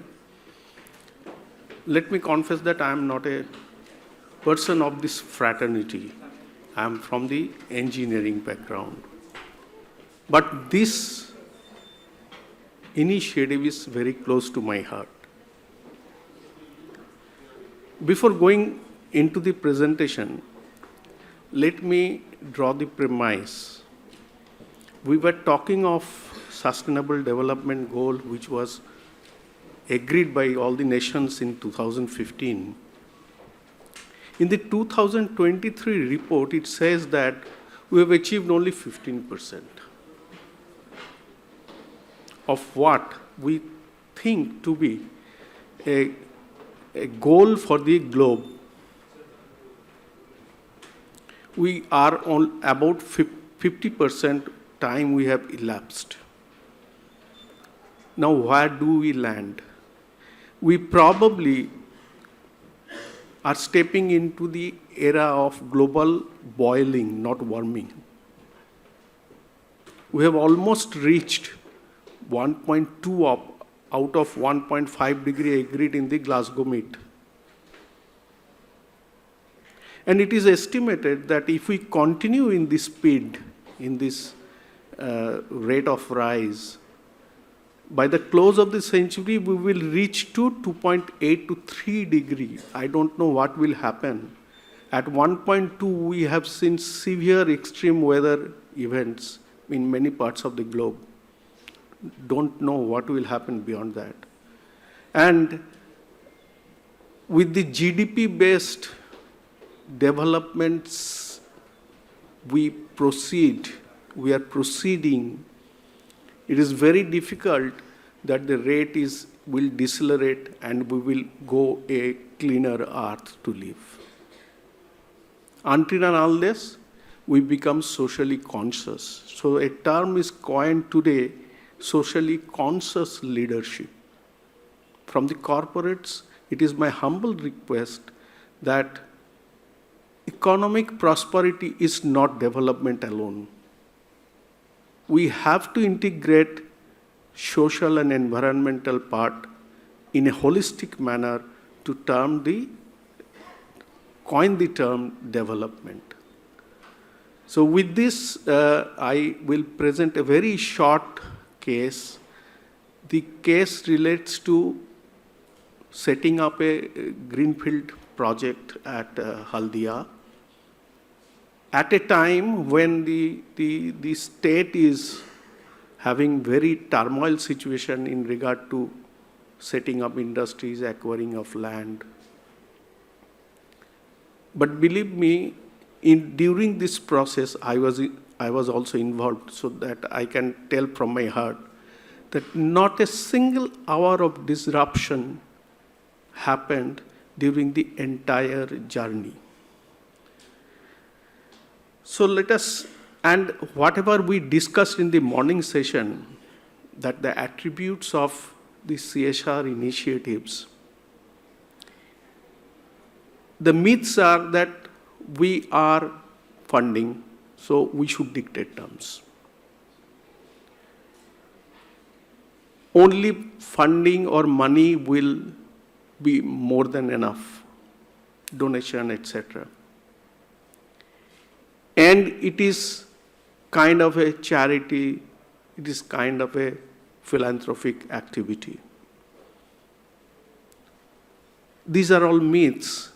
Today, CSR is considered as a management initiative, management approach to integrate the holistically all the stakeholders into the business operation. We were talking about the purpose. It is that purpose. So let us come to the case. This is just a brief of the project that is 600 megawatt thermal power project was set up at Haldia and at a fringe village in Baneshwar Chowk.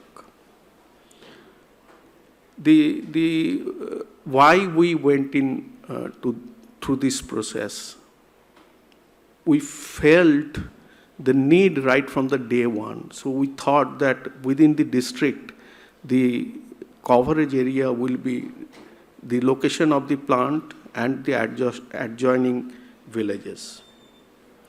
Before starting, in the morning session, we have discussed that we need to understand their need, not our need imposed on them. So we did a demographic study of what is the situation there. The situation is not very congenial, 73% immunization, very poor health status of the senior citizen. There were school dropouts, the adolescent girl, etc. They do not understand anything. And locational disease, seasonal disease are very common there. Education level was not up to the mark, school dropout, and going to the field, as most of them are farmers. A sizable portion did not have any education beyond 8th standard. A sizable unemployment, and the family income is very less. Now, after having a study on the entire demographic situation, we tried to intervene in 4 areas of intervention. One is education, the other is health and hygiene, third one is environment, the adjoining their areas, and the livelihood means capacity building and avenues for alternate income generation. This is a glimpse of the rehabilitation, because we had almost 300 plus families had to be rehabilitated and resettled in a new location. So with this facility, we had to create that the internal roads, ponds, the drainage system,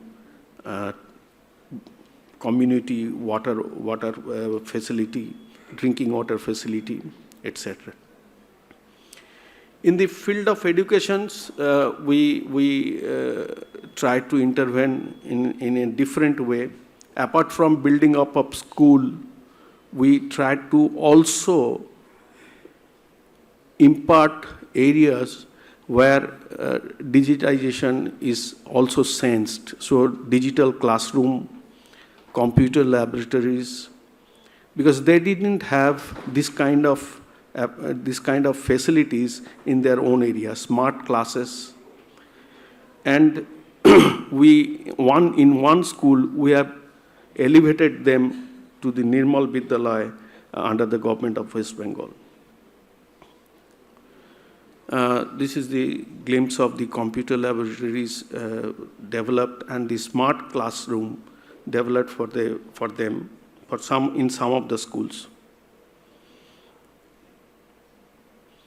And also with the help of the district police authorities, we had a project of Unmesh for protecting the child abuse, and this was spread across the entire district. In the livelihood area, we engaged a lot. The women's were trained to form SAGs, and about 350 women were mobilized into 37 SAGs, and for poultry, goat rearing, tailoring, jerry works, and masala grinding, puff rice. So all this income generation, and we did a study also that what are the groups and how many groups have done exceedingly well and have increased their turnover from a paltry of 2,000 to 4,500 rupees per month. So these are the pictures of some of the activities there. In the healthcare, the position was very poor, and from institutional delivery to health camps, etc. And we have a continuous project of doctors visiting the villages every day. So these are the specialized camps for eye checkup, etc. Ambulance were donated to the district hospital, and we also have a CR machine donated to the district hospital for facilitating the orthopedic surgeries. For the adolescent girls, we had programs for sanitary napkin vending machines, etc. During the COVID period, we had a lot of activities there to support the vaccinations and sanitization drives. As far as the environment protections, we organized a lot of initiatives, from awareness campaigning to distribution of trees, distribution of saplings, and we also have medicinal plant garden, medicinal plant distribution to different schools, training their environmental part by our own officers and own people. And we also engaged in adaptive home concept, Swadhar Griha, Government of India's project, with the destitutes for developing their livelihood by making envelopes, etc. This is the envelope machine. And also for tailoring. And this is very interesting. See the results. In the morning session, we understood that it is not the money we spend, we need to see the result on ground. Before our interventions, the study shows that the toilet availability is 36%, the literacy level is very poor, illiterate percentage is 46%, primary education is 25%, completed middle to higher secondary education is 27%, school dropouts 9%, and in the midway we had a study by GFK Mode in 2019 that shows that the marked improvement in their performance parameters, the illiterate level down from 46% to 4%. The availability of toilet is up from 36% to 90%. The institutional delivery is 12% to 87%. The average family income from 2,900 to 4,558. And again, by continuing this kind of initiatives, we did the study by Kolkata University in 2022 and found that it is not decelerating, it is going in the upper side. And many projects, what we started, they have taken up themselves, and it is a concurrently developing mechanism by their own people. And that probably creates a forum where they can do the betterment themselves. So what we have discussed in the morning, it is not the interventions or giving funds, giving donations, etc. It is based on their need, their requirement, and after interventions, what is the benefit? We have to get a study to find out the real benefit on ground from the initiatives. So that precisely is given in this chart. Some of the awards and accolades we have received from these initiatives. And of course, their appreciations and media coverage, what we have received from the different medias and different bodies. So that's it, a very small and precise case, but the objective is that it is not only the fund, it is the human touch or human resources that is needed for the development of the society. So that precisely is the effectiveness of the CSR initiative by corporates. Thank you.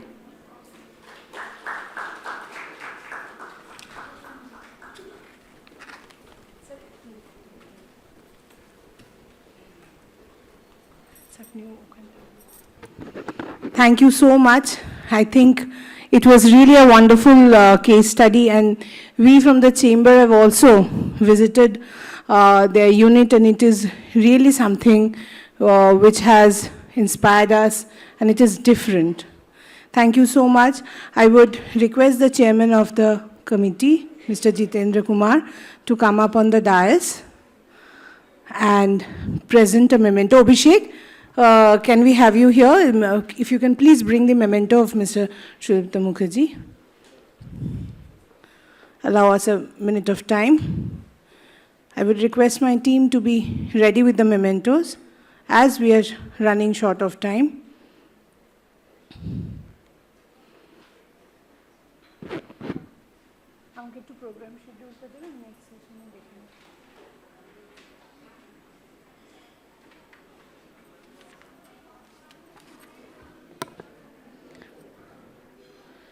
Not this one. Oh, come on.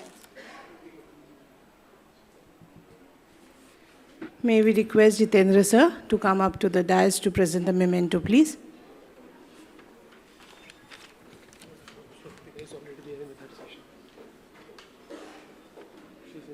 She's in the third panel, that's why I got it.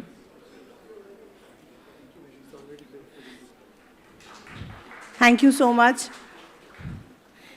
We would now move to our technical session 2, discussion on impact funding with focus on social stock exchange. And we request Dr. C.S. Mamta Binani, National Past President, Institute of Company Secretaries of India, to be on the dais. We request Mr. Ambarish Dashgupta, Senior Partner, Inturi Consulting, LLP, and former President of Bengal Chamber, to be on the dais.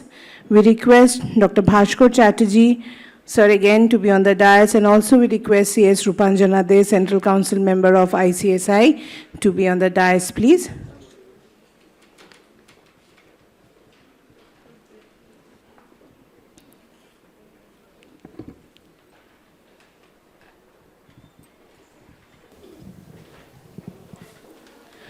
From the technical team, if we can have the presentation of Ms. Binani here, ready.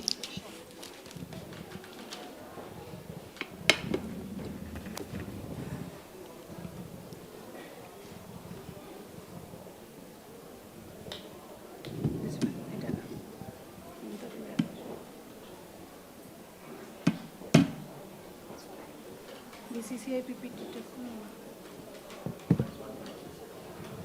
No, sorry, sorry.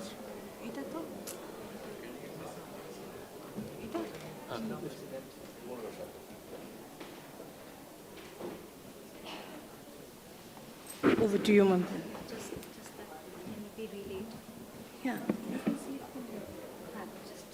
Yeah. Yeah. It's coming on screen?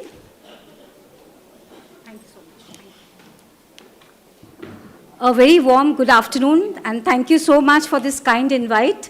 I know we don't have much time, so much for the doables and for giving the honors, but definitely a big thank you and shout out to BCCI for organizing this event on such a valuable subject. I owe my thanks to Ravindra Chamaria ji, who actually thought it appropriate to me getting invited here. Thank you so much, sir. We've been an ardent follower of yours and the good work that you do for the society. For a long time, I have been observing and I've drawn many inspirations from your work. Thank you so much for your kind presence here. I also owe a big thank you to Jitendra ji, who's been coordinating this session day in and day out. And so much seriousness towards curating a session is seldom seen. So thank you so much. A warm good afternoon to my co-panelists. So let me just straight away get into the subject. Friends, this social stock exchange is it's a very novel concept.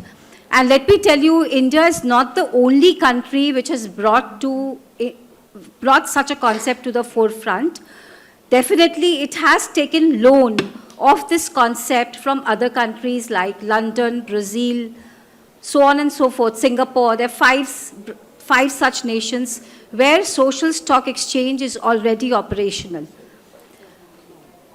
It doesn't make us small when we say that we've taken a loan of this concept. In fact, I always have felt that when something is already there and you're bringing it to your country, you're actually tailoring it as per your needs, then it's much a robust concept than anything else. Because then you know what are the pitfalls and challenges that this concept has faced in other countries and what is best in your country as such.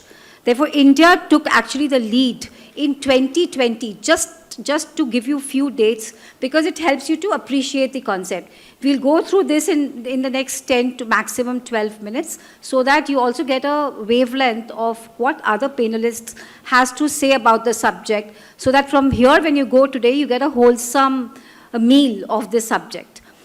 So, as I was mentioning, that this concept is therefore not new. Now, what is the concept all about? Just lend me your ears for some few minutes so that I give you the concept and the synopsis of it.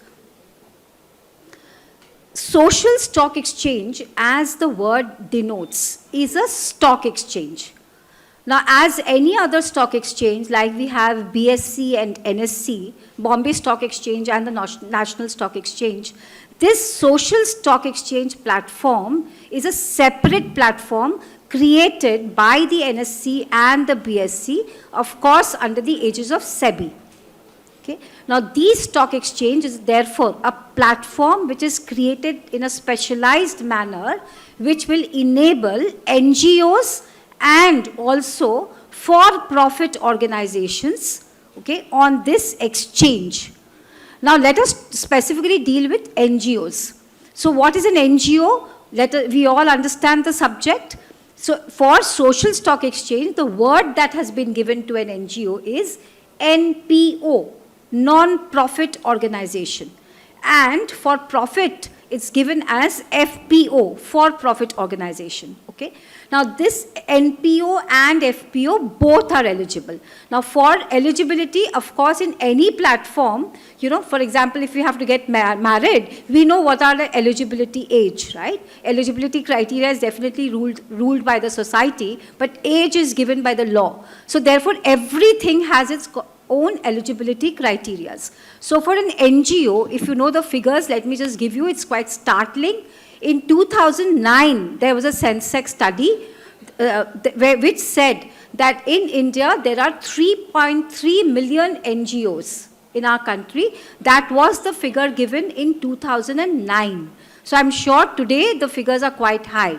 This is the written figures beyond which we don't have certain big numbers, but 2009 actually gave us the correct figures of 3.3 million by a study made by the government. So therefore, the number of companies today in India are maybe close to 14 to 15 lakhs. But look at the number of NGOs. Today it must be 45 lakhs, if not more. So to them, this is open. Now, what is the eligibility criteria? 2-3 things which we have to understand. There will be a size criteria and there will be a criteria of what you actually do.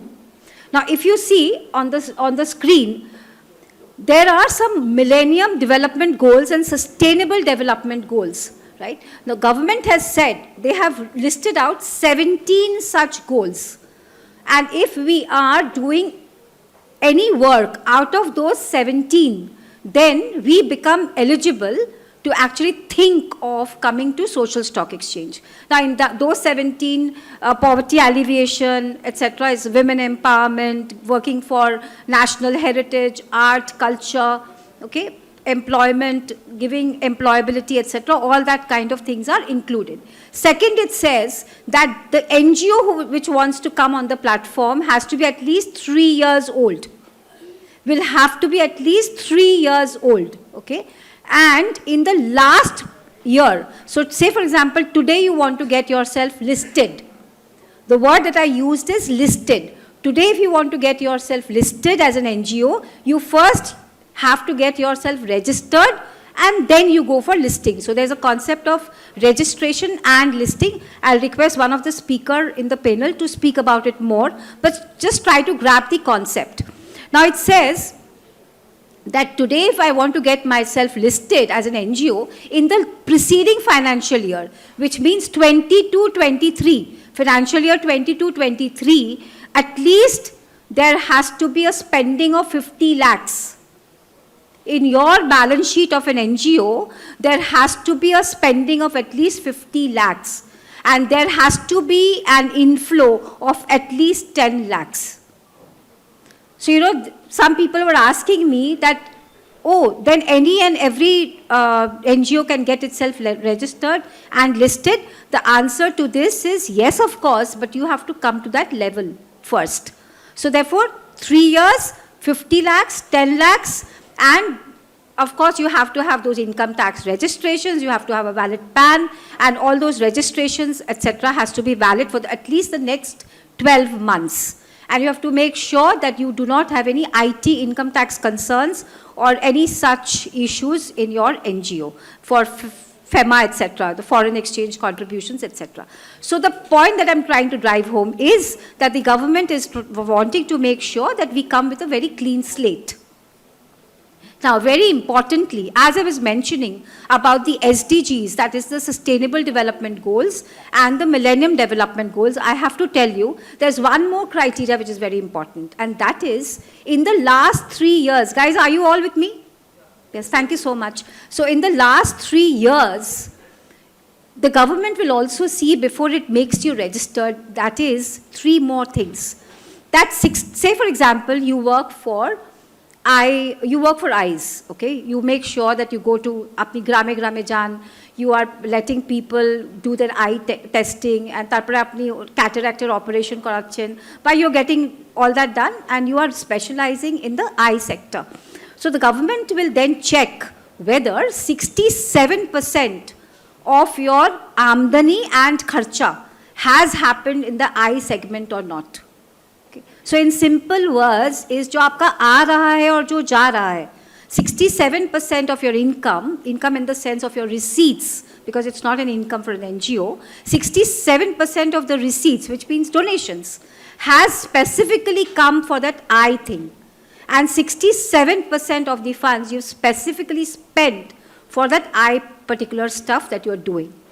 Okay? So that's very important, and it also says that at least 67% of the beneficiaries should also be those which has taken the benefit of those eye surgeries or eye checkups, etc. So this 67% criteria, you have to remember, of course, that's 2/3, okay, of the last preceding 3 years, and of course on an average. So what is it trying to tell you? It's trying to just tell you that it is an actual work, it is focusing, and it is not doing everything. So the concept of jack of all and master of none is not going to work here. That NGO should be doing some mastery in at least one segment that listed out amongst the 17 goals that I was just mentioning about. So SSE aims to tackle the problem, etc. I'm not going on all of this because I've been told that I need to wrap up at least my preliminary thing in max 10 to 12 minutes. I'm starved of time, but let me tell you, NGOs will never be starved of funds because of this concept of social stock exchange. If I can gently and humbly tell you, this social stock exchange is going to be a matching platform. It's going to be a matchmaking platform, and you will ask me how and why. It is because today there is so much of, please lend me your ears, today there is so much of information asymmetry. For example, if Chamariaji today wants to, come out with his CSR funds and wants to give somebody, it actually has to, with lens, has to look for that right NGO which is actually doing work in which area he is passionate about.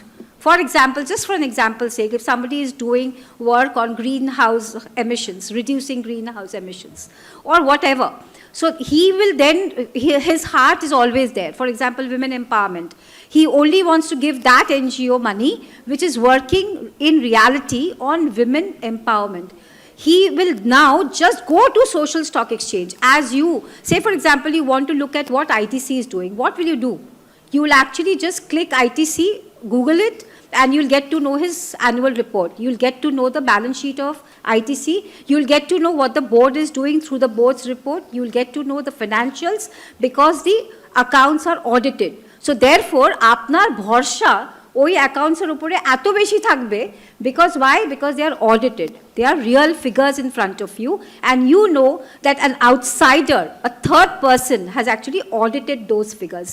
Social stock exchange is nothing but a platform where these NGOs, even if not listed but registered, will be putting up their balance sheets, will be putting up their impact assessment reports, and what they are actually doing, who are the beneficiaries, etc. Everything like a biodata will be available on the social stock exchange.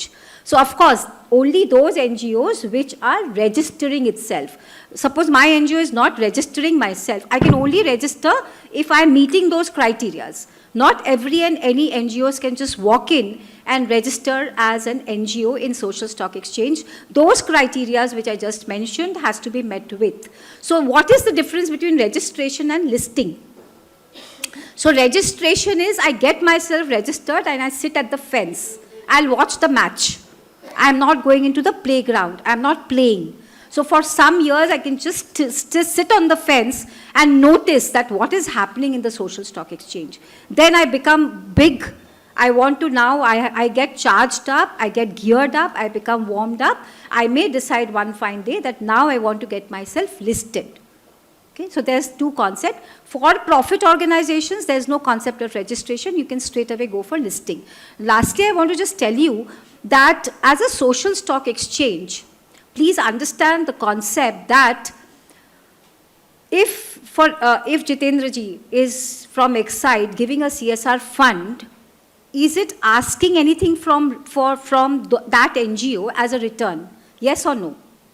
Is he asking any money back as a return? No, right? Yes or no? No. Why? Because he's donating. He's given a donation. A donation never comes back in the format of money. So do you think in social stock exchange this will happen? Because what is an exchange? What is trading? You buy shares, right? In badle mein aapko kuch milta hai. You get dividend, you get a better share price, etc. So here in social stock exchange, say for example, I as an individual want to invest. I like the work what Akshay Patra is doing, and I also want to put in my money there. If Akshay Patra is listed, okay, which it can, then what will happen? Akshay Patra, please listen carefully, Akshay Patra will issue ZCZP bonds, zero coupon, zero principal bonds. Now what do you mean by zero coupon, zero principal? Coupon का मतलब होता है कि आपको ब्याज मिलेगा, आपको interest मिलेगा, right? So it's zero coupon, which means you're not going to get any interest, no dividend. What is zero principal? Which means this money is going to go in the format of donation. This money, that principal money that you've given, will also not come back to you. Understood? So therefore, Akshay Patra is going to issue zero coupon, zero principal bonds to me. So I will buy. Now if he issues one, say for example, he issues 1 lakh bonds. Each bond is rupees 1,000. I as an individual, now SEBI has allowed that retail investors can also participate with a minimum size of 10,000, which previously was 2 lakh.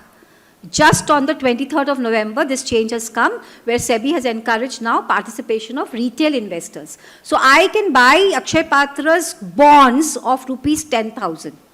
तो मुझे कितना देना पड़ेगा? मैंने 10,000 रुपया अक्षय पात्र को दे दिया. So zero coupon, zero principal bonds. Out of that 10,000, I, for example, get 1,000 bonds. I can keep those bonds. उसके बदले में I will not get any money back. Why? Because it is zero principal. It is a donation. So what will I get, gentlemen and ladies? I will get the social satisfaction.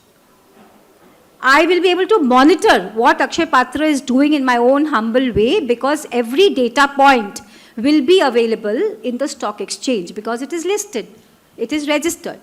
So therefore, the best part about social stock exchange is improvisation in terms of governance, transparency, and every such thing which enables me to actually go out in the market and look for those NGOs which are doing good.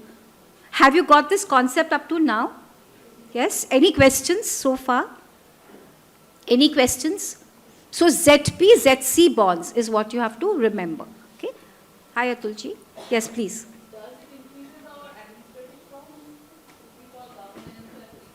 Yes, a bit. But the trade-off is very less. But the trade-off, ma'am, is very, very less. Believe you me, sometimes when we talk about NGOs, people start thinking, पता नहीं यार जो मैं पैसे दे, सबके मन में एक ही प्रश्न रहता है, हर आदमी देना चाहता है, हर आदमी, क्योंकि हर आदमी हाथ ऐसे ही रखना चाहता है, उसको एक ही चीज़ का डर लगता है, वाकई ये पैसा जिसके लिए मैं दे रहा हूँ, वहाँ लग पाएगा कि नहीं. That's the only thing that the person wants. तो जब when you are putting money in such kind of organizations where you are able to monitor everything, then you feel actually very comfortable. I don't know whether I have too much of time or not, so I'll just quickly rush in just next 2 minutes. SEBI regulations are applicable now, okay, for when you get into a social stock exchange. So don't worry and don't feel jittery about the compliances. There will be ample and more people who will be able to guide you. Okay, so just I have to tell you that when we feel fearful to drive, But when you learn driving, the fear psychosis is no more there because you know how to drive and how to sit in the driving seat. You just have to get yourself acquainted with some laws, rules, and regulations, and laws are made by human beings. So it is nothing which actually kills you. It just enables you to grow better and bigger.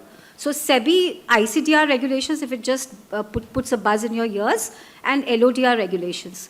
So as I was telling you, so minimum requirements are very important. Let me tell you, SEBI by a change on 23rd November has also now said that even educational institutes can get themselves listed on social stock exchange. Of course, the criteria is that it has to be government funded, right? And even as I was mentioning, that for-profit organizations can also get itself listed. Which entities cannot be registered as social enterprise? Corporate foundations, religious or political organizations, and trade and professional organizations. Can BCCI, if it thinks it wants to get itself registered as a social stock in the social stock exchange, do it? The answer is not really. Okay. So let me now take the discourse forward with our very eminent personalities who are sitting on the dais, and let us take few perspectives from them. Only one thing I wish to tell you, that gone are the days when you actually never paid much heed to your documentation. It's now very important. We are living in an era where every bit that you are doing needs to be well recorded. And not only that, what is the impact that you are doing for the society is very important. You even have to actually jot that down. So sometimes, just somebody asked me that, ma'am, if I'm empowering a woman, how will I actually study the impact in the next 1 year? That impact will unfold itself, maybe it will take 2, 3, 4 years. Then do you think that the work that I've done in that front is actually good for nothing? No, not really. You just have to learn how to actually measure that impact. There are umpteen and more ways of measuring every impact, and everything has an impact, be it negative, positive, or neutral. So please tie your seat belts and understand that everything that you do needs to be kept well. Okay? Let's go back to the panel. Thank you so much for your patience.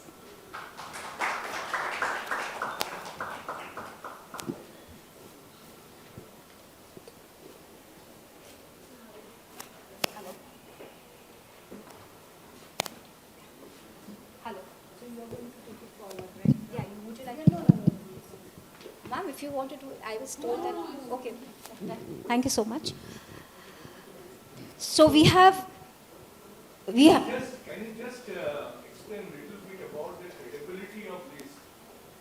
Credibility or tradability? Trade. Okay, tradability. Nice question. For an NGO, there is no tradability. Okay. If I get those zero coupon, zero principal bonds for investing in Akshay Patra, then those bonds remain with me for my lifetime, and I can just gift it to my son or whatever. But it has got zero tradability. Okay, there is no tradability. Fine. As of today, but for profit organizations, there is definitely a tradability. Why? Because for profit organizations, there will be no zero coupon, zero principal. There will be social ventures, funds, etc., which is tradable. So that is for profit. Okay. Zero coupon, zero principal bonds is the concept which is actually just not sinking in. So I'll be candid to say that there is no tradability. Okay. You will be. Yes, I'll tell you. The great. Thank you for the question. The greatest benefit is that I, as an investor, will be able to know and see with my own eyes যে এই একটা ভরসা থাকে না যে আমরা টাকাটা দিয়েছি জানি না কি করছে টাকাটা নিয়ে, ওই ভয়টা কিন্তু আপনার একদম কেটে যাবে। আপনি নিজে মনিটর করতে পারবেন, নিজের সিএসআর ফান্ডটাকে মনিটর করতে পারবেন, নিজের যে ইন্ডিভিজুয়াল ফান্ড দিচ্ছেন ওটাকেও মনিটর করতে পারবেন যে ওই এনজিওটা কি করছে, আদৌ করছে কি না, আর যেটাও প্রমিস করেছে সেটাই করছে না অন্য কিছু করে বেড়াচ্ছে। তাছাড়া প্রত্যেক বছর you will actually get social impact assessors who will follow the social audit guidelines and standards to actually give you reports every year. In fact, every half year, reports will be given. যে টাকাটা সবাই দিয়েছে সে টাকাতে উনি কি করছে, and these balance sheets will be also audited. So that's the very big concept. I'll just, can we have the questions later? Yeah, we'll just have the questions a bit later.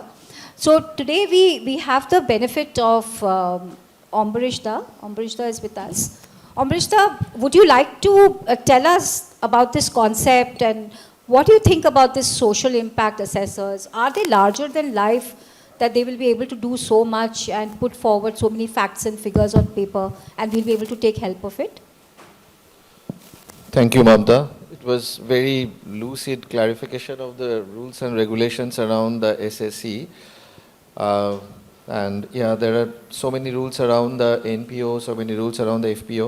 But one point which I would like to place in front of the corporates who are here, that this will have no impact on the CSR fund that you have. I mean, the CSR fund which is there, the percentage, that you will anyway have to spend even if you put in money into the SSE. So that will be an additional thing, because if actually the CSR fund is being diverted to the SSE, then the purpose of raising more money will not be served. Now, to your question on whether this impact economy or the impact investor coming through the SSE or coming directly, whether this will have an impact or not, now, I don't know. I mean, time will prove, but we'll have to, because some of the numbers show that India, to reach the 2030, the goals of whatever we have taken as our MDG or the global SDG, require around 1.2 trillion USD. And every year we are having around $560 billion shortfall. Now, this, to a large extent, will definitely get addressed through the corporate impact fund, through the high net worth individuals funding, through the various other kinds of mechanisms, through the financial institutes, through the multilateral agencies. But there also have to be another kind of avenue, for which in 2019 in the budget this SSE was announced, which now is taking some kind of a shape in 2023. That is to create another avenue for the corporates, that is to also bring in retail investors into this. Now, one of the things which the investees here, like the NPO or the FPO, they will have to be prepared with, that between the registration and the enlistment, there is like when a corporate goes to the SEBI for a listing, we all know that we have to fill up the DRHP, yes, the red herring prospectus. Now here we are not exactly calling the name as a red herring prospectus, but here also lot of strategy documents have to be filed, and which will require your vision, your mission, your strategy for that NPO or for that for the NPO, then the area where you are going to work, how close those areas are to the SDG goals and targets, the baseline situation, what improvements have you made so far, what improvements are you planning to make, so after that your approach, your org structure and everything, which is like a close to the red herring prospectus, but more on the qualitative side than on the quantitative side. Now, I think many of the NPOs will require help there. Yes. And that might have been one of the reasons for which, I don't know, there could be other reasons also. Only 16 to 18 or maybe 20, 22 now who have got. So 69, the correct figure as on 5th is 69 NGOs have got themselves registered, and 4 NGOs have already filed documents for listing. Right, and that is with the, and we have now BSc and NSc are the two which are actually having that, and mainly most of those have been possibly with the BSc. Yes. Now, impact economy therefore will have to have a role, but the other thing is we also have to keep in mind that when we are measuring an economy, the present measure today we use is GDP. And GDP is called an output economy. It's basically on the output. And politicians of all countries and everybody will be using GDP as to show that how successful their government has been. Now, if we are very much focusing on the GDP-driven economy, then the other two components, GDP could be linked with the P part of the profit, planet and people. The other two components, the planet and the people part, is not exactly getting a reflection in the country's development, but we usually, even from a child to an adult, we only saying the GDP and GDP. So at a very aggregated level also, the orientation needs to be changed, and a kind of an similar measure, not exactly focusing on GDP, a quantifiable measure appealing to the human minds, common minds, will have to be brought in to give a measure to the impact economy. With education criteria, health criteria, employment criteria, all those things coming together, will have to give a measure. So that will be, to some extent, maybe compared against the GDP, and then only possibly the impact economy will get, it will be actually considered as an economy. Absolutely. And it will get its proper push from the corporates and from all the people also. A very, very valuable point brought forward of profit, people and planet. Thank you so much. That was an eye-opener, if I may say. That thought process needs to be aligned gradually. Rupanjana, may I request you to, you've been in the social audit standards drafting committees. So maybe request you to kindly enlighten us as to what is it all about and how it's going to help the economy and the NGOs. Okay, thanks, Mamtadi. I would like to start by giving a brief, understanding of CSR vis-a-vis social stock exchange, because even till date it seems when it comes to social stock exchange, people seem to find it Greek. It's very difficult concept, but CSR has sunk in so well with us. We understand CSR so well. So it's pretty simple actually, if you think like that. CSR is being done by, it's a mandate on the companies, and the companies are required to do all the compliances, and the regulator is the Ministry of Corporate Affairs. MCA is looking into the compliance and non-compliance of CSR by the corporates. But so in the entire ecosystem of CSR, there are actually two sides.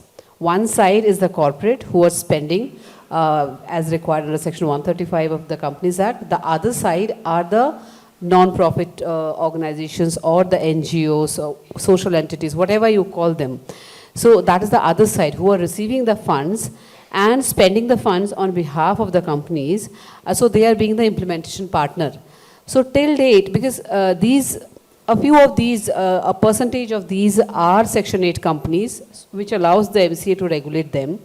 But a substantial number of these companies are either trusts or societies, which are in no way regulated by anybody at all, not even MCA. So it was difficult for regulation of these organizations. Now, if you see from the corporate perspective, they are giving the money for it to be properly utilized, as Mamtadi has very rightly pointed out. They would also like to see whether, to what extent that money has actually been properly utilized in the project that for which it has been given. In reality, it is not always the case. When the NGOs, many NGOs which are not doing really great work, and the CSR money actually goes to any XYZ, any NGO, so they are, not everybody is under control, even by the companies. So social stock exchange is a very good platform to provide, to bring accountability, responsibility from the social entities, from the NBOs or NGOs, so that they also have certain compliances to do. They are also responsible, and there is transparency and accountability. Transparency for the investors to see, okay, where my fund is going or whom I can fund. So even the NGOs, when they receive the CSR fund and they start a project, to run the project, sometimes they are, they lack tremendously in fund, because it is not always that they are receiving the CSR money. So they can also, if they are getting registered, even if they are not listed, and Mamtadi has, clarified it. So even if they are registered, they get the, they come to the focus, they are visible to those people who want to spend money, and they get the fund otherwise also, other than the CSR funding under Section 135 also. So that is what that keeps them going. Now coming to your question exactly, as you were already mentioning, how can we have a control over these social organizations? Now we all know, till date, NGOs, NPOs, whatever you call them, they are not used to compliances. They don't have, no, I'm not, listen, I'm talking about mandates, I'm talking about mandates. Listen, let me explain. I'm saying mandatory compliances from the government. Is there any strict? What is section 35AC? What is section 18? How do you think we are governed? You know the amount of governance in this. No, that is, I'm talking from the perspective, the MCA's compliance only. I'm a practicing company secretary. Yeah, okay. Okay, so from the corporate perspective, I'm saying that they are. Uh-huh. Well, I'm not saying there is no governance, and I'm not saying this for everybody. I'm sorry. I'm saying that, I have dealt with so many NGOs because CSR is what is my core area of practice, and I have dealt with many NGOs who don't do it. So I'm sure there are many NGOs, NPOs like that who do it, and I have high regard from them, and this is the platform to recognize them only. But there are many organizations who just who are not so serious about the work they are doing. I should put it that way. And I'm not talking about you. There's no need to be so furious. I'm just saying. We'll just take it off. We'll just take it offline. We'll take it offline. So yes. We can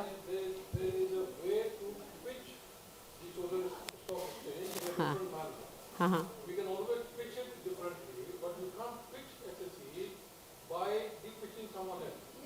I'm just saying Okay. the perspective of having that, the transparency. Yes.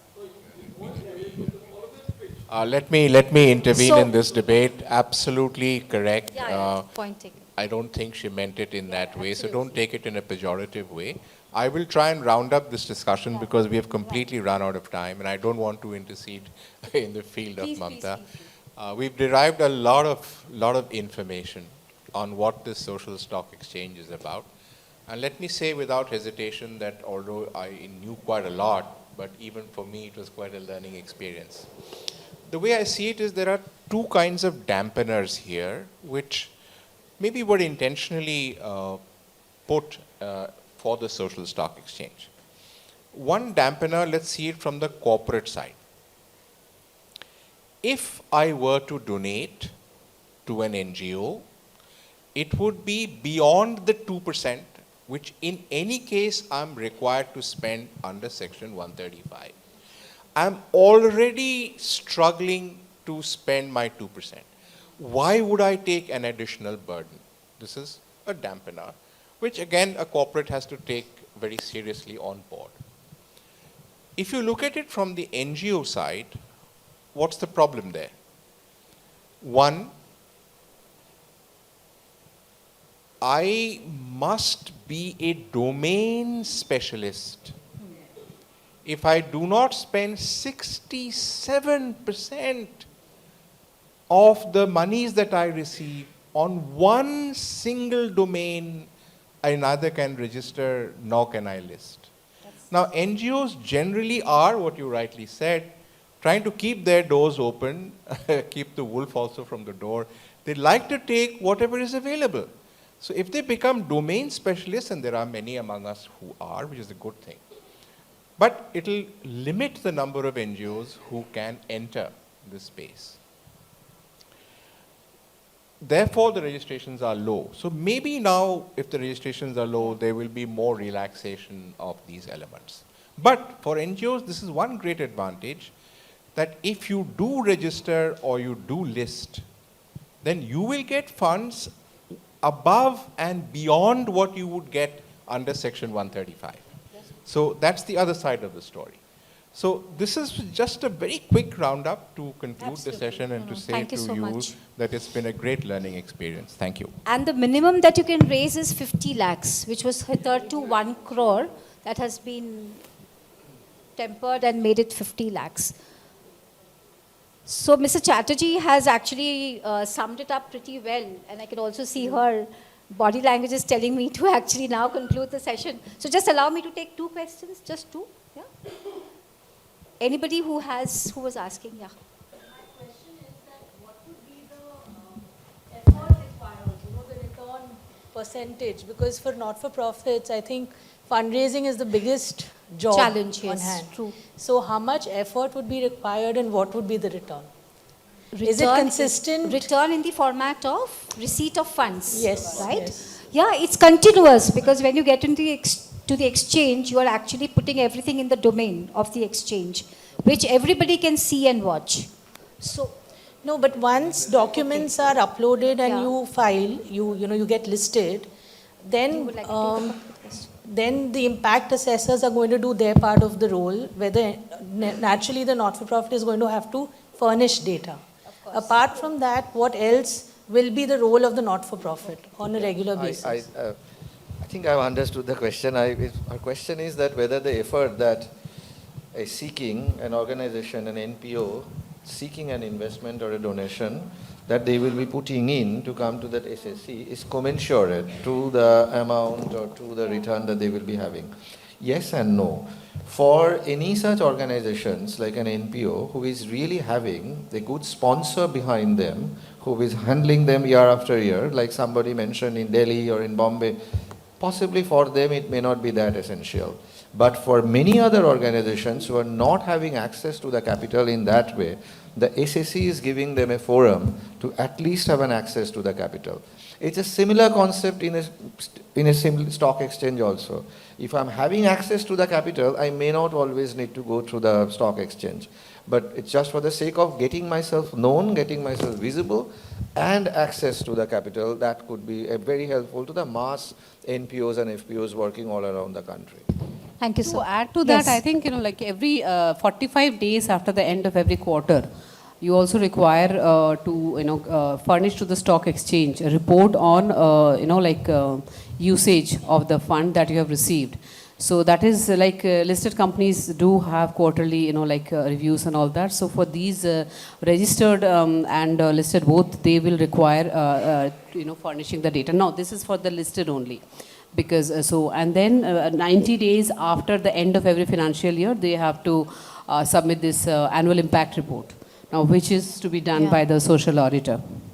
Thank you. Thank you, Rupanjana. Yes, ma'am. So, other questions, we'll take it offline, okay. please. Yes, ma'am. So, 3.5 million NGOs, maybe many more now. Many more now. Only 49 have been registered, and I'm one of them. That's why I'm saying Wow, this. that's very nice. And only 4 a big have shout been, out to you. Thank you so only much. 4 have been listed. They're And getting it listed. is such a bureaucratic process, I cannot tell you. You have to keep reminding, answering questions. I don't know how it will benefit. I'm going to ask the same question as Snigdha asked, What do you put behind it, and when do you get any sort of reply from Social Stock Exchange? I can tell you my experience offline. Ma'am, I can only just say that we are just born as a social stock exchange. Just give it some time, but grateful that you've come forward and registered yourself. The teething issues, I'm sure, will die down. But thanks a ton. Our gratitude. I think she reads a big accolade from all of us. From Calcutta, we are seeing very few names.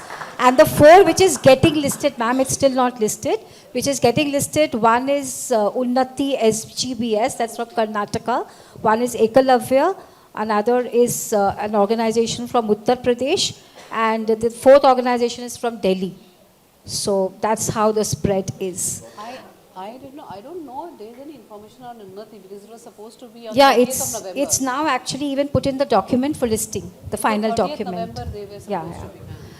So we'll take up the other questions offline. Thank you so much. Very engaging session.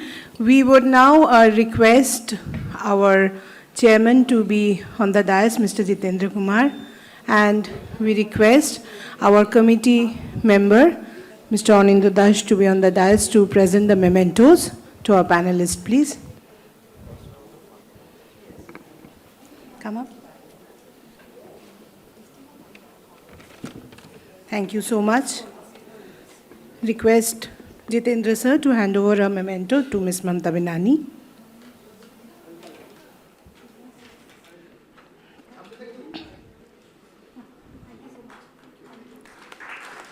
Thank you. Request Anindu to hand over to Mr. Ambaresh Das Gupta.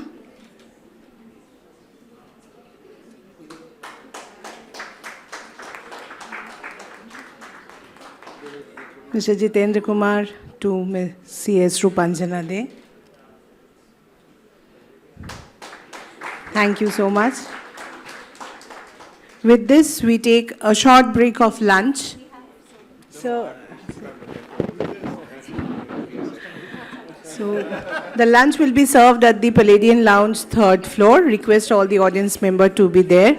For speakers and committee members, a photo opportunity here, please. For speakers and committee members, we are keeping the lunch at the JIS room, which is in the 1st floor. Presto, as our partner, is giving gift vouchers and some free mementos, like their gifting mementos. If anybody is interested, please, you can visit their counter. We also have a counter of Jagriti Dham, which is a unique senior citizen living center. So anybody who wants to visit, please visit. We will be back joining here by 2 o'clock.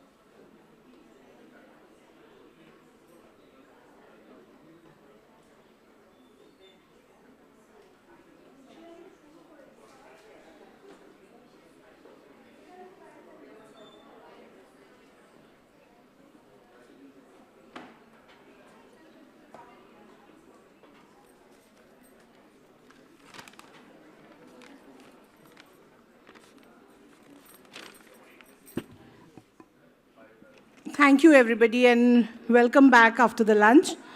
We will now straight away go to the technical session 3, because after that we have the most awaited award ceremony. So the technical session 3 will be discussion on social impact, collaboration and partnership for effective CSR. We would request the panelists one by one to come up to the dais along with our moderator. We first call upon our moderator of the session, Ms. Sujata Sen.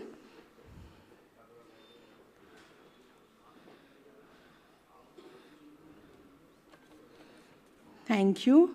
We now request Ms. Pooja Marwa, Chief Executive Officer, Child Rights Sand You CRY, from CRY, to be on the dais. Ms. Anaga Mahajani, Chief Impact Officer, Ambuja Cement Foundation. Mr. Shuparno Moitro, Public Speaker, Life Coach, Communications and Cause Advocacy Specialist. And our youth representative, Ms. Shoptika Bhattacharya from BD Memorial International School. A round of applause, please. Thank you so much. We now hand over the session to our moderator.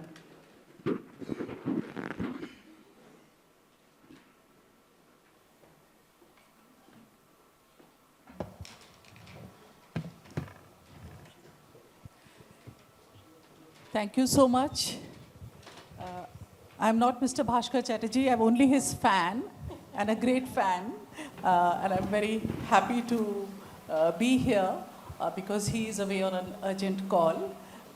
And of course, to be here on a panel of people who have such diverse experiences, and a young person who should question us, you know, because that's what you are here for, ask questions. So, collaboration and partnership for effective CSR. I think all of us are here just because of that, to understand that better. You know, CSR, and what does it mean to the corporates? What does it mean to the NGOs? How is the partnership and collaboration going? I think there's a lot to discuss, but you know, I won't keep you long to get you into the discussion. First of all, because Pooja is immediately to my left, what does effective collaboration and partnership mean to you in the context of CSR?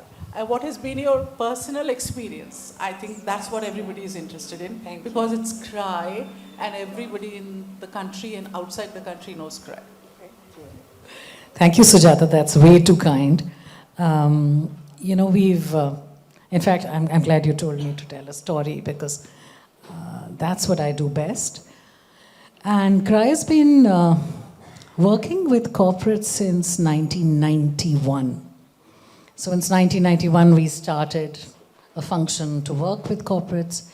And the experiences have been so varied and so interesting. And the best partnerships, I think, have been those where we have two things. You know, I mean, listening to the sessions before us as well. One is, I think, it's really important to have a win-win. You know, where both are clear about what is it that you are bringing to the party. Like, there have been corporates, I mean, I'm thinking of one particularly, because we worked with them for almost 5 or 6 years, and they saw us clearly as a source of expertise in our field. They didn't come in and try to do our job for us. You know, we would work with them, we would negotiate budgets, I mean, it was hard stuff, right? It was not just airy-fairy, but you negotiated budgets, you negotiated outcomes, and then once that was out of the way, they kind of got out of your way. And they were not coming in and saying, you know, now let me measure it or let me be distrustful. So I think trust in the other's expertise is huge. What did it bring to us? I think we were questioned, for example, on the gender composition of our board. We were questioned on, you know, there were a lot of things that CRI thought we were doing very well, right? We used to publish annual reports before even the government told us to. But the kind of financial impact indicators they wanted to see really helped us to tighten up our own governance. And so that's when it really works, I think, where both are able to trust that I'm in it for the right reasons and you are in it for the right reasons. And there were people we could go to for, I mean, let me take their name, Citibank. We could go to them for anything. You know, we could go and say, you know, we need, right now there is an emergency, there is a flood in Bengal, let's say we need money for that right now. And, you know, there was no long-winded negotiation. We'll like, take it right now and then we'll figure out. So I think trust in that the other will not come to you without an expectation. That is unfair. They saw us as a source of PR, and we were okay with it. You know, they issued a co-branded card, they talked about their association with CRI proudly, and therefore it worked for them. And the other thing, one of them once made me accompany them to institution and business school, and put down the costing of what CRI had brought to the table. The cost of the celebrities, the whatever. And then those students actually said to them, you should have given them far more money. They brought a lot. So I'm just saying that has to me been my experience, that when positive, it can sing. So CRI has been operating for many years now, but CSR now says only 1 year. What do you do about it? Terrible. So yes, the short-term projects are the most difficult for NGOs because really nothing changes in a year. So we find that if people are willing to come on to long-term running projects, so it's already been running for 5 years, and you come in with 1 year of funding, then you will see outcomes because it's already been running. But if you insist that I start something new and then give me only, sometimes people have given me 3 months' money. And nothing is going to change, right? Social outcomes will take at least 2 or 3 years, unless you do something simple like building a building or starting a class, and like I say, you know, have some children with smiles and kela choti with red ribbons. That's all you can get done in a short term. So we urge corporate partners to come in for the long term, or at best, if they do have a limited amount of money, come in and give it into a project that's already working. Because then you'll see results. So all corporates, please note this plea. Anagha. So you are a big corporate. Yeah? Foundation. Yes, foundation of a big corporate. Yeah. And there would be many NGOs and NPOs and others approaching you for support. No, actually, it's other way around. Let me clarify that we represent, I represent Ambuja Cement Foundation, which is an implementing foundation. We are not a grant-making foundation. And we started with a humble background of being a corporate-led foundation, but very slowly we have moved to a stage where Ambuja is one of our partner, but you know, majority of our partners are from the external world. So, when you say partners, what do you mean? So basically, we implement the programs. We have the skill set in terms of technical and social capabilities in our human resource team across locations. And just to give you an idea of the scale at which we work, we are in 56 districts across 12 states. And when it comes to the team with the capabilities of technical plus social, we are about 1,600 plus people on ground implementing programs for ourselves. And if I have to speak about partnerships and how it has gone, for me, I think fundamental is clarity of purpose. Commitment and the cause for which I live and the other partner is merging those two, bringing them on one platform is something that has helped us immensely to, you know, to be able to scale our effort in partnership. I also feel that we must understand and respect the fact that each organization has its own DNA. Like we have our own value system. And when we reflect upon our journey of collaboration and partnership, I think 3 values have helped us a lot. One is transparency.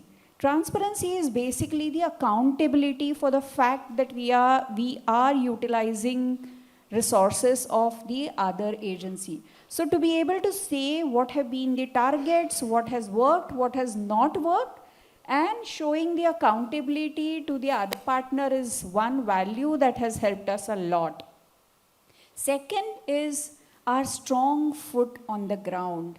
To be able to understand what is the need of the context. You know, everywhere the issues may look similar, but gravity is when you understand what is the area needing. So a water resource management effort is required across India. But when you look at the fact that West Bengal as a region has a very unique problem. I mean, it's not about harvesting water as much as it is about, you know, distribution, access. So to be able to come down to a level where we kind of identify micro areas for us to intervene into, that's the second value, and that comes only when you have your presence on ground 24/7. So that's value number 2. And the third value, which helps in partnership and collaboration, is the ability to find convergence. If I, as an organization, am able to leverage the other resources, just to stay with the same example of water resource management, government is the largest development agency. All of us have accepted that fact, and we work very closely with the government. For a partner, when we are working on a project with them, if we are able to add a layer to it, layer in terms of value by having other people join in the same, it's actually having a magnifier effect. It's a scale of operation which the partner will also feel, you know, very proud about. So I think those are 3 things that have helped us to move from wherever we were to 30 years down the line. It's wonderful to know that you have these values and you always keep that in sight. Just one question, because I'm interested in that area, which is, we all talk about successes, but have you had any failures from which we all can learn? Absolutely. I mean, if I start listing, there'll be numerous. But let me take the example of NABARD, which is a large organization, and we work across geographies with NABARD.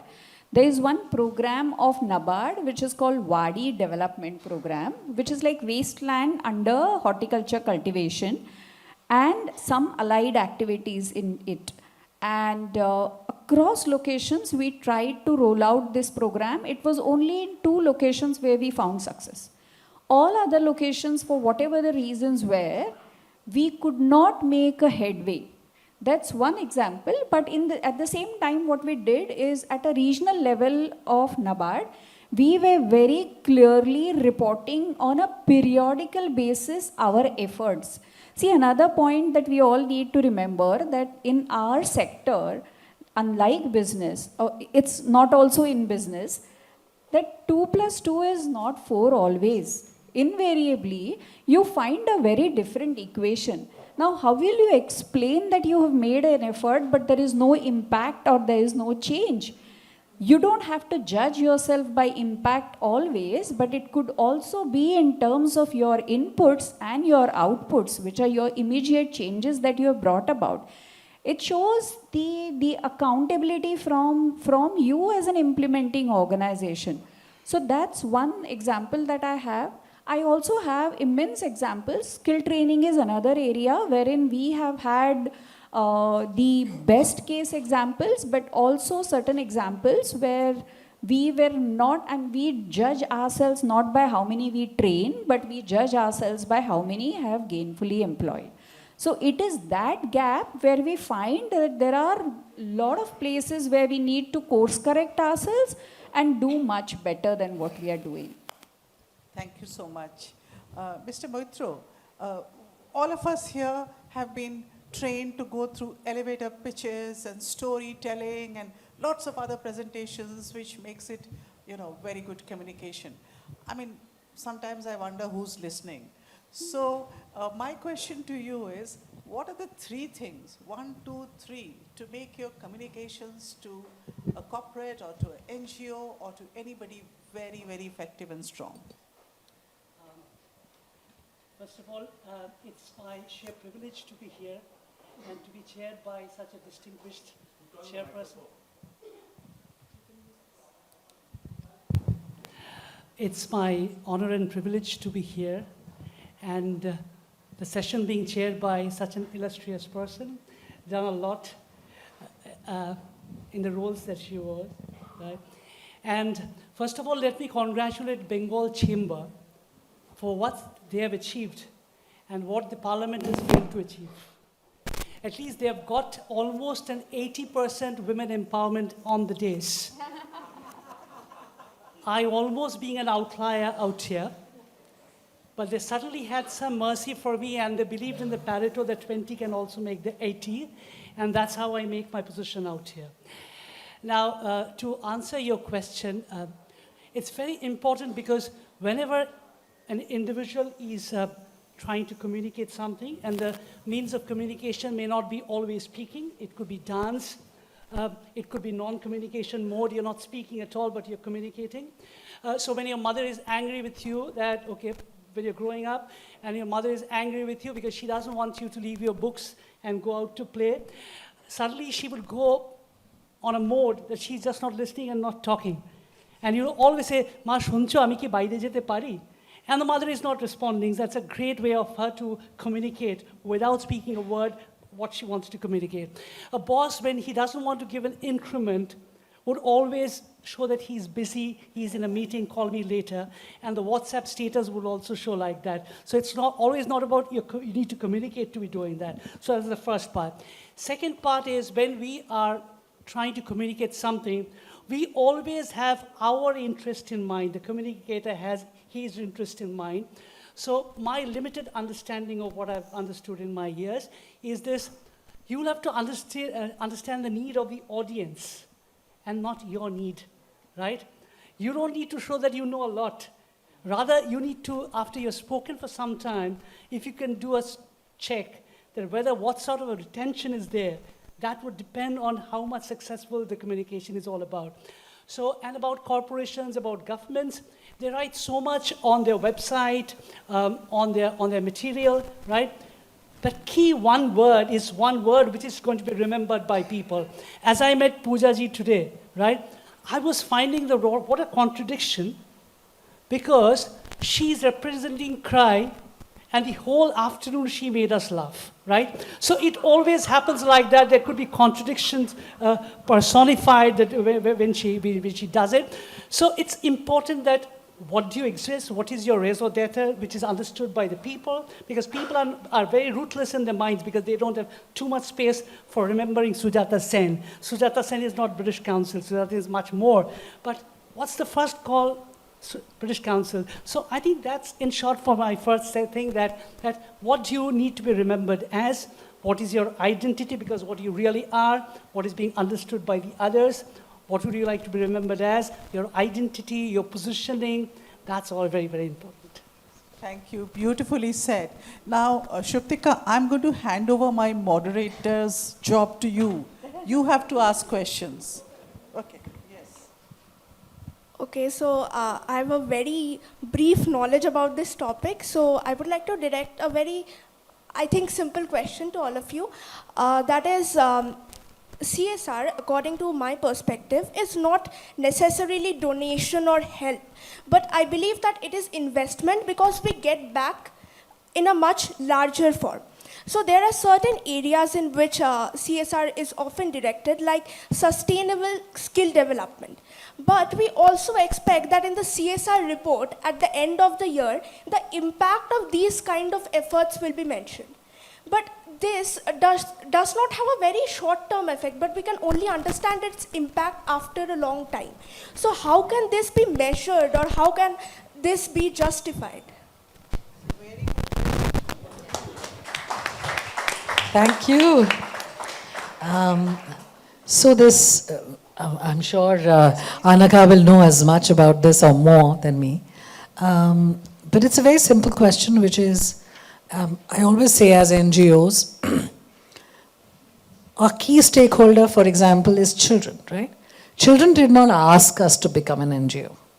And therefore, we have to hold ourselves more accountable and be more transparent than anyone else, because we are self-appointed, right? I'm doing this for children. I raise resources in their name. What I do has to be measured. It has to be transparent. So the way social measurement has happened, social change measurement, is you define long-term outcomes. So in the long term, for example, and she said that as well, I did it, in the short term, there was a skill development course held. Somebody attended, somebody got a job. So many people also tie up with organizations so that they get a job.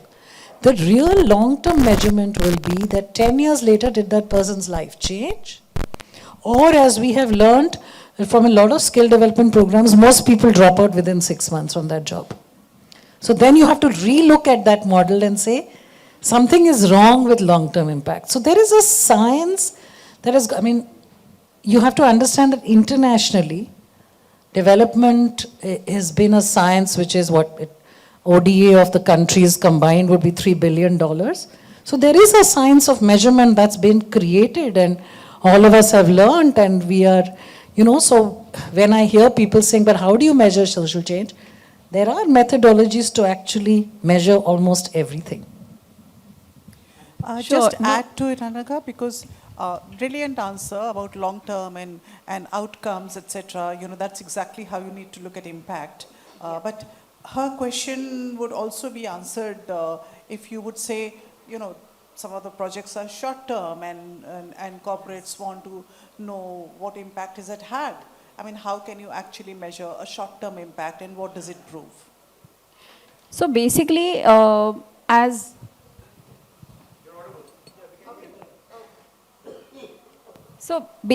would say that it all depends on each organization which is implementing programs and the approach that it takes. So just to give you an example, for us, building a school boundary wall may not be short-term project, which could be a short-term project for other organization. And why so?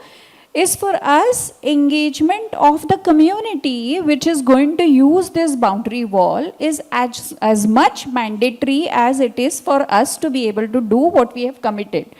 So defining the term itself will vary from the organization to organization. On the point, I'm very happy that you asked this question. What is reported is basically a need for you to be accountable, and that's what I said. That's one value that the partner organization, government is today asking for, and we don't have to go by the word per se. When we speak about impacts, as she rightly said, we could also speak about outputs. Now, if you intend to train 50 students and that's what you have committed to, did you do it? How well did you do it? How did they receive? I mean, in the whole gamut of measuring impacts, in the social space, qualitative impacts will matter a lot. The way people speak, the way they kind of project themselves, the way they respond to your question. It's not possible that everything gets captured, but there are, as she rightly said, there are particular methods with which we can measure the effectiveness even without numbers. So the whole idea is to be able to be accountable, because at no point the partner organization, which is business organization, which puts in money in anything with a proper thought in terms of how will I get 10 rupees out of 1 rupee that I invest. So the investment that they do in CSR, same amount of rigor is being expected in terms of doing best that we can. Thank you, both very, very brilliant answers. We will continue with her question to Mr. Moitro. Mr. Moitro, NGOs are busy looking after either children or old people or a school or, where is the time for measurement and who does it and who will write those reports? What should we do? A very good question. I thought that Shobdika had ended the question which she would have been satisfied, but you being the person didn't want that to end and you wanted the torment to continue. So I will be answering this. Now it's very, very important because I'm going to speak because the topic, it's a wonderfully drafted topic, that collaboration and partnership for an effective CESR. So if I break the topic into 3 halves, there are 3 parts to the entire story, which both Anaga ma'am and Pooja ma'am have done very, very well. So the first is collaboration. Now suppose if I'm a corporate and there are a lot of corporates in the audience also, it's very important for them to define 2 things. And the first thing for them to define would be their priority, and second is the scope. Now when they define their priority, it's going to be important to ask 3 basic questions. And the first question would be, why would I collaborate with Anaga ma'am, right? They will collaborate. It's just a question. I'm sure. Barbara, okay. Okay, she is very kind. Now, the second part would be that what are we going to achieve? And it's very important that we ask these questions ourselves. We don't ask ourselves questions, and that is why sometimes the marriages go sour. It's better to ask questions, not blood reports only, questions. And the third part on this is, how do you define, because Shobdika asked, how do you define the matrix of success? And I think when Pooja ma'am or Anaga ma'am was talking, they were defining about both the quantitative and the qualitative matrix. And life is always seen better on a post-mortem table. As you go the journey, you never understand. But when you look back, you understand that what was a smaller part of the story and what was the larger part of the vision. So that's one. Second, it's very important to choose partners correctly. You are a young girl, you'll choose your partner also. But 2 things which will hold good for you, and this is a complete pro bono consulting to you. You don't have to pay a penny for this consulting. So the part as far as choosing a partner is very, very important, is that you must understand, the corporate must understand that whether the organization with which you would like to partner shares the same vision and the goal as the corporate. Because if it's just a transactional relationship for a 3-month or a 6-month, it's not going to hold good, one. And second, it must also see that the perspectives of the partner, the interests of the partner, and the expertise, because ma'am is also in the Vani board, I know that. Vani network, you're a part of the Vani network. So it's very, very important also to know the expertise, because if the expertise is not there, it might go dry. And last, which already Pooja ma'am had mentioned, and Anaga ma'am, it also says, Sujata ma'am said this, two English words, two English alphabets are extremely important, and that's trust and transparency, right? If you don't trust the other person, or if you're not transparent, if you fail somewhere, you're trying to hide, if you're not being honest upfront, that also may take the relationship go sour. And keep these two things, two T's properly, is two C's. And what are the two C's? The two C's are clear communication that you need to do between the between the corporate and the partner, which is an NGO, and recognizing contribution. Because sometimes we would always like to hog all the limelight. Because I know that we are so lucky that we are being photographed today, but there are a lot of Shukonnas who have done so much of hard work and they're backstage, right? So if we don't recognize that Shukanna and our colleagues have worked so hard to put this thing in place, this wouldn't have come. So it's very, very important to not only be generous, but it's in your own interest to recognize a contribution. Then only the marriages become perfect, if not made in heaven. Thank you. Thank you. Yeah. I just want to add one thing, in the end, I think for all of us, why do we work with others, right? One is, can we multiply our efforts? Many times a corporate partner may have access to a district magistrate that I don't have, yeah? Or vice versa. I could have, so we multiplying each other's work. And the other thing that I think we often forget, especially nowadays, it just worries me when I'm, the constant focus is on, there should be a win-win, everything should be transactional, etc. Is that in the end, everything that we do is for that human being or for that child.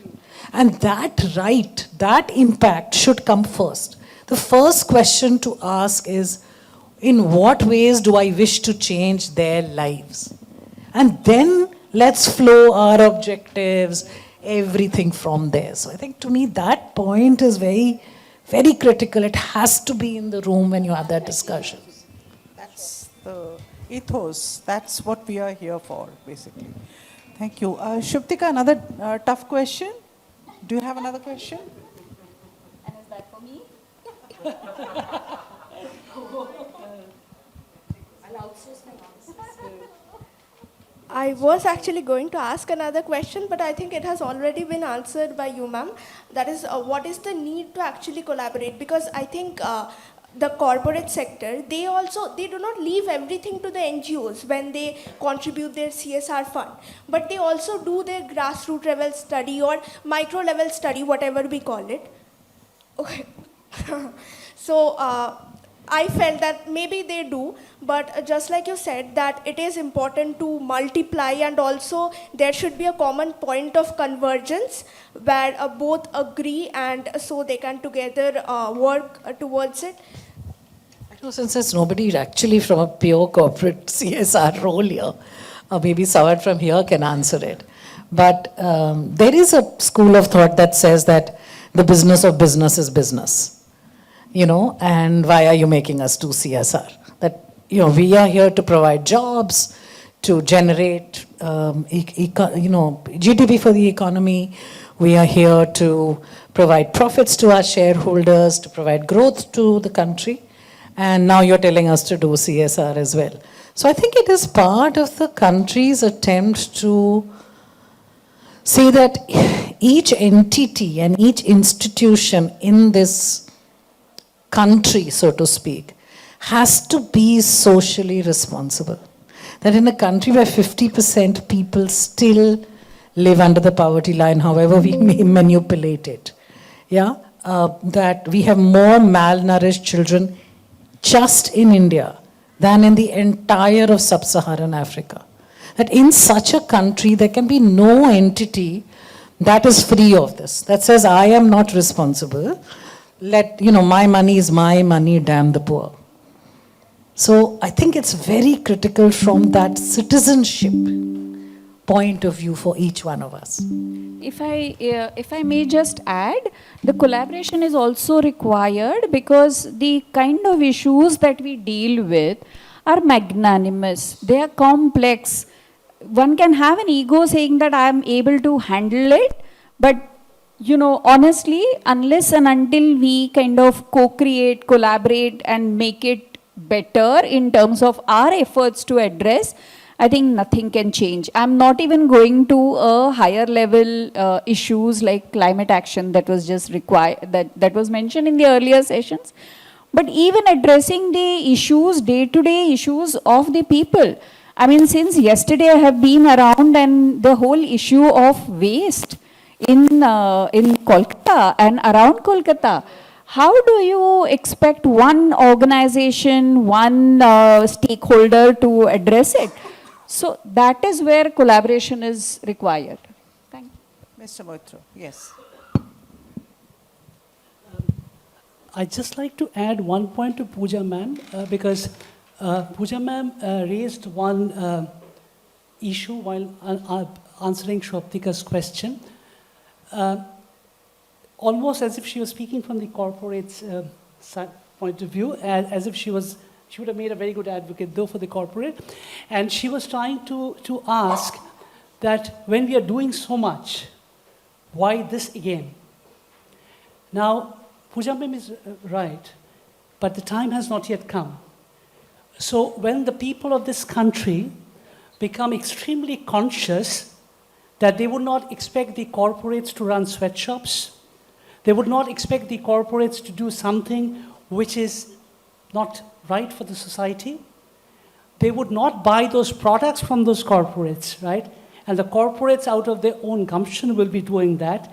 And you'll see that CSR platforms will not be there. But I don't want that to happen, Shwaptika, otherwise you and I can't meet. Thank you. Yes, that's a very good reminder, Mr. Moitra. One of my favorite books is Naomi Klein's No Logo. And she says it very carefully, clearly, that if you don't support the corporate won't exist. So, so that's very, yeah. Yes. Shwaptika, should we go to the audience and say, if there are one or two questions, maybe we can take one or two questions. It's a hot topic. Everybody wants to know about NGO, corporate collaboration, how to make it more effective.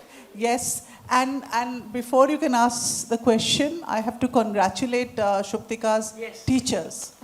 She's her teacher. Thank you. Yes, Shwaptika is from our school. Thank you. My question is to Shwaptika. As a youth representative, I think the House would like to know some of your views on the topic. Just a few sentences. Ma'am, as I mentioned earlier, for me, from my perspective, CSR is not necessarily donation or help, but it is investment.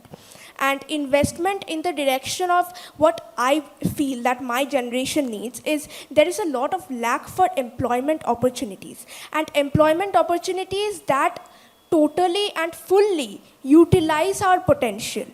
So I think I would like the CSR funds to be directed, or they should primarily focus a bit on sustainable skill development, which will be actually an investment towards human capital formation. I think from the perspective of the youth, this will be really helpful. And I also know that certain companies are working towards this, and I'm really grateful to them. So yeah, that's it. Thank you, ma'am. Any other question?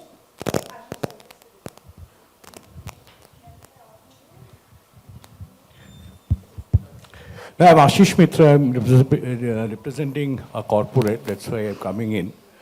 First of all, I want to answer one question of Shwaptika, that why companies will do CSR and why through collaboration, right? So one, you have stated that one is the capital formation for future. It's not only human capital, but capital in each and every form, okay? Asset creation for all the developmental goals, all the 17 developmental goals. So a company being a corporate citizen is an artificial citizen. It is not a human perspective, but it is a citizen. So they have also responsibility to give back to the society. That's number one. That's the reason why we do CSR. And why through collaboration? Because corporates have their own domain expertise.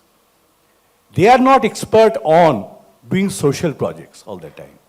Like CRY, the way CRY will deal with a children problem, a corporate cannot deal with that because they have that expertise. So unless and until this collaboration happens, things will not improve.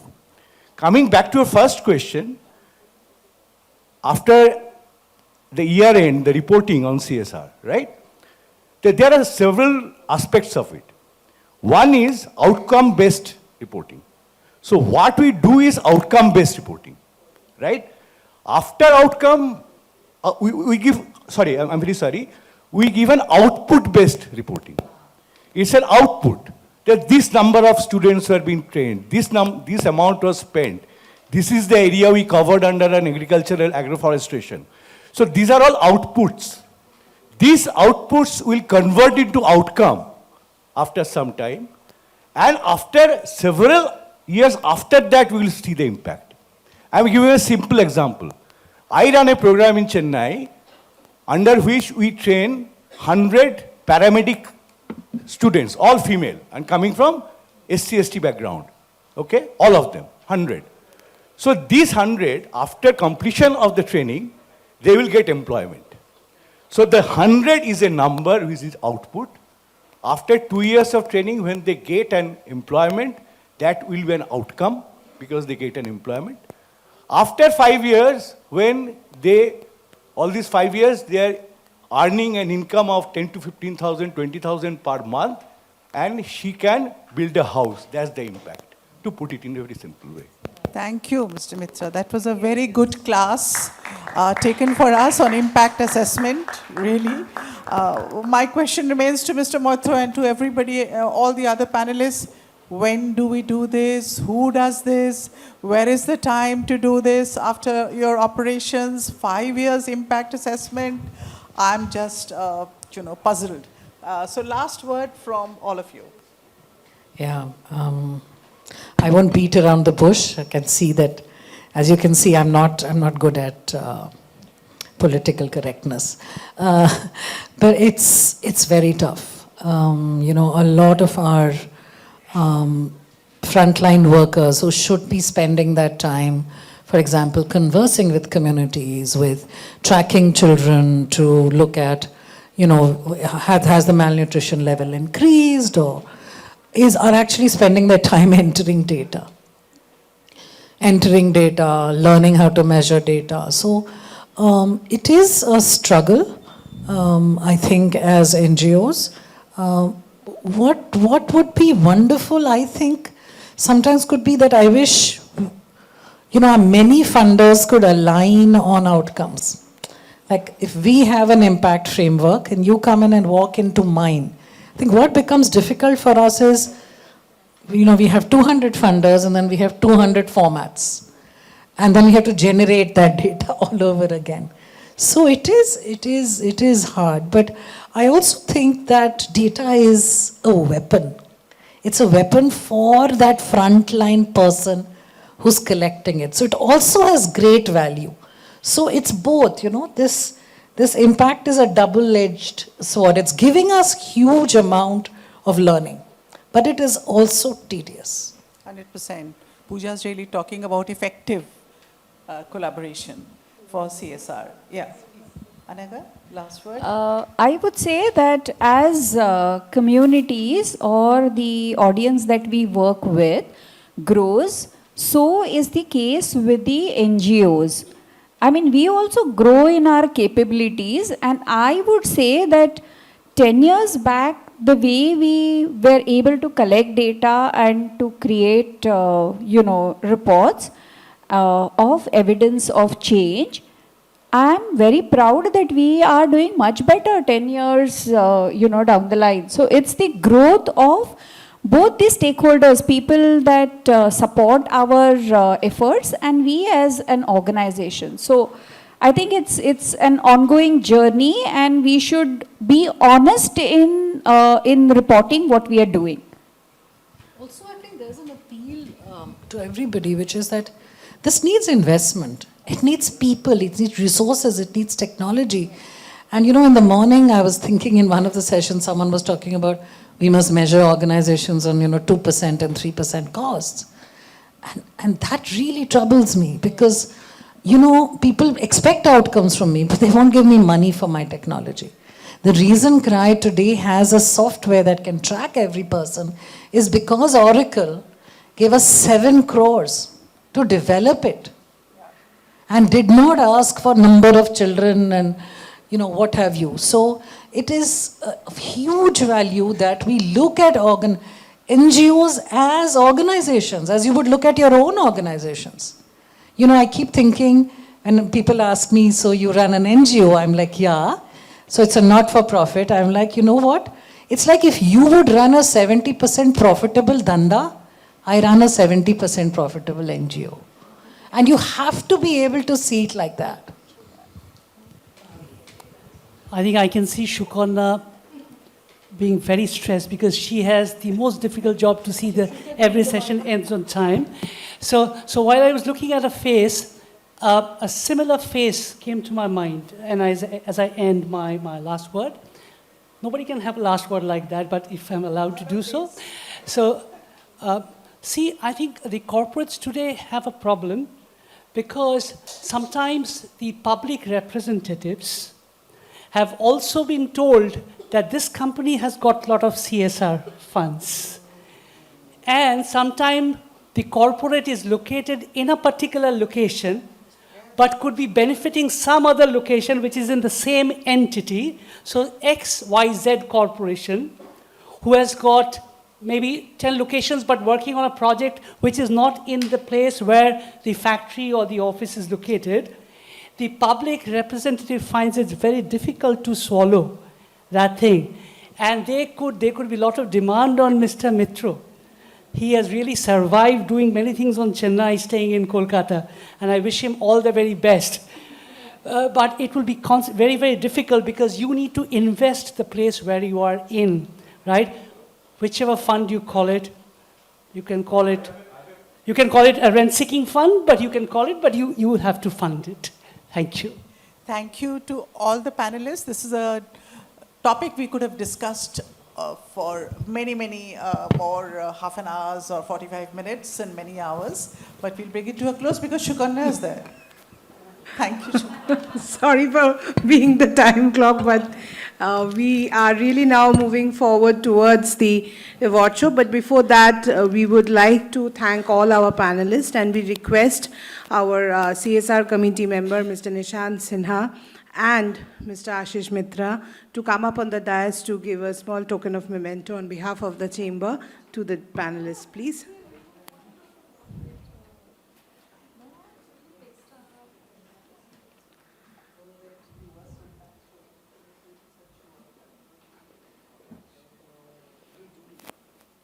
We request Ashish sir to hand over a memento to Ms. Pooja Marwa, Chief Executive Officer and Child Right and from CRY.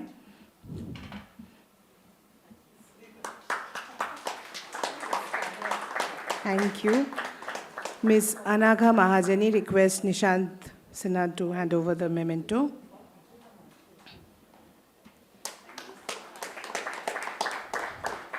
To Mr. Shuporno Moitro, Public Speaker, Life Coach Communication by Mr. Ashish Mitra, please.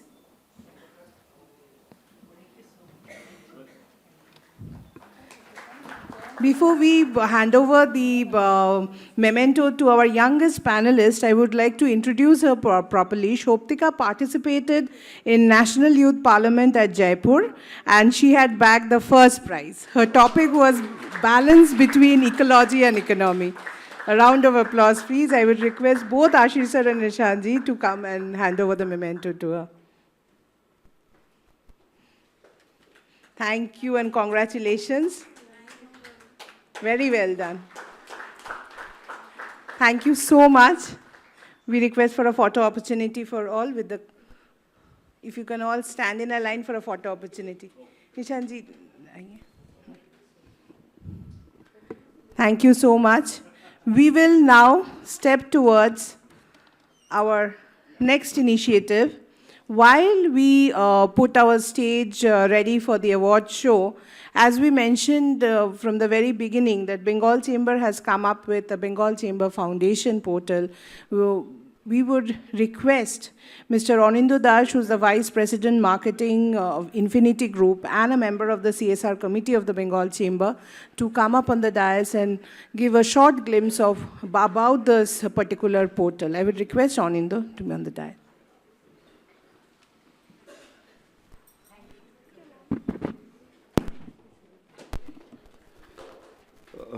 Thank you, Shukanna. Good afternoon, everybody. While the stage is getting set, I thought that I'll take 2 minutes, an opportunity to tell you that, we spoke just the last session, we spoke about partnerships and collaboration. So yes, that's a gap. And, 1 year back, Bengal Chamber, under the leadership of Mr. Chamaria and Jitendra ji, we thought that, okay, let's do something to how do we minimize the gap. So now we have a solution. We are trying to work on the solution. The solution is we have developed a portal. The URL of the portal, please note it down, bengalchamberfoundation.org.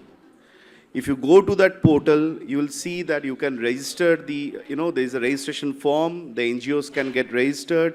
The corporates can register themselves.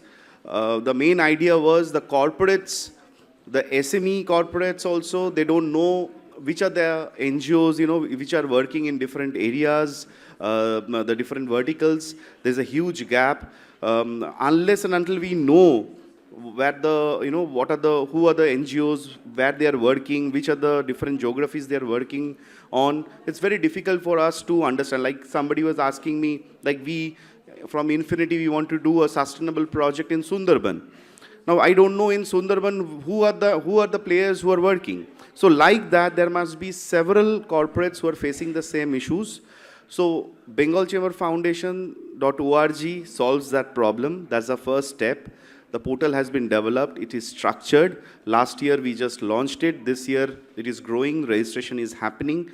I would request each and every NGO and corporates to showcase your work there. We are coming up with 2 to 3 important features. Another problem we have found that, the NGOs cannot go to traditional media, right? Everybody has budget constraint and all. How do they showcase their work? So Bengal Chamber will do it, right? We will do the coverages. Whoever is getting registered in the portal, there will be a team who will cover your work. It will get showcased. We will try to do as much of publicity we can so that the visibility factor increases. And also the corporates, they can highlight their focus areas, their programs and, interest areas, so that the NGOs also knows that it's not just only the big fours where they can approach, but there are also mid-level companies throughout. We have got 7 IT parks. We have got like more than, in Sector 5, 1,500 plus companies. And each of them doesn't have to be, big ones, but the mid-level companies, they don't know where to go. Just ad hoc basis, they're trying to do, they might not come under the CSR bracket at times, but still they want to do, yearly programs they want to do. They want to get associated with the right NGOs. So in the portal, we have something called verified by BCCI. So when you have that tick, so I know that BCCI has verified that NGO. So those are the small features. We will have every week. We are planning to do a hand-holding session. Those who are facing difficulty, we also have a help desk set up just at the entrance. So anybody who has any issues to register, there's a team, there's a phone number given. You can call us. Weekly, we can do hand-holding session. And we are thinking, me, Nishant, and the team with Bengal Chamber, we are thinking of doing, so this is a flagship event. So we don't want to wait to meet you people for the next year, We want to do it every month. We want to meet every month. So small boot camps we want to organize. so that the more the interactions, the better the solution. So I request everybody to support, to collaborate, and the registration is free, of course. There's no monetary aspect involved. Thank you so much. Shobai register korben and let's take Kolkata ahead. Thank you. Yes.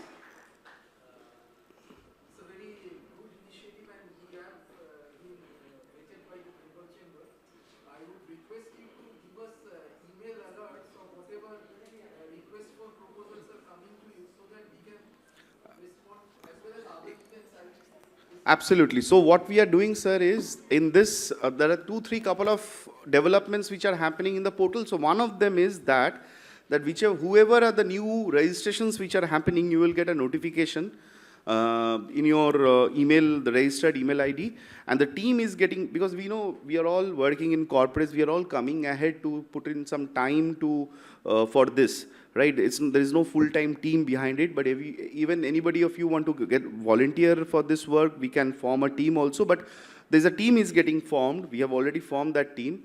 They will, weekly basis, they will try to update you apart from the email notifications and all. And the monthly meetings and the monthly meetups which we do, there the clarity will happen. You don't have to wait. So we will know each other better when we meet together. So that's it. Thank you so much, guys. Thank you.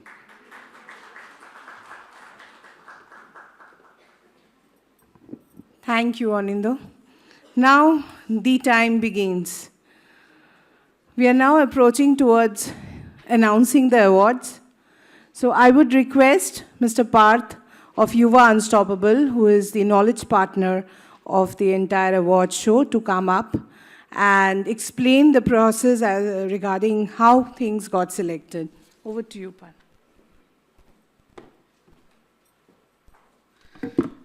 बच्चे को exam में question पूछा गया, explain the meaning of challenge.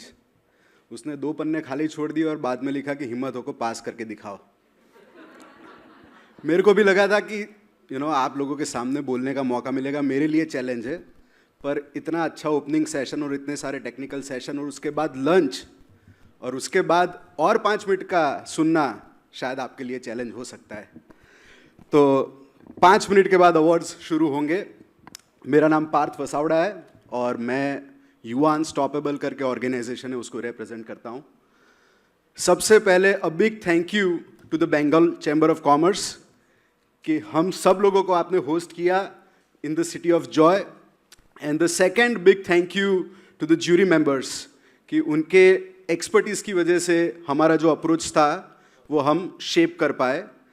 और तीसरा personal special thank you doctor Bhaskar Chatterjee साहब के लिए. वो यहाँ पे है नहीं, पर हमने युवा अनस्टॉपेबल 2005 में शुरू किया था.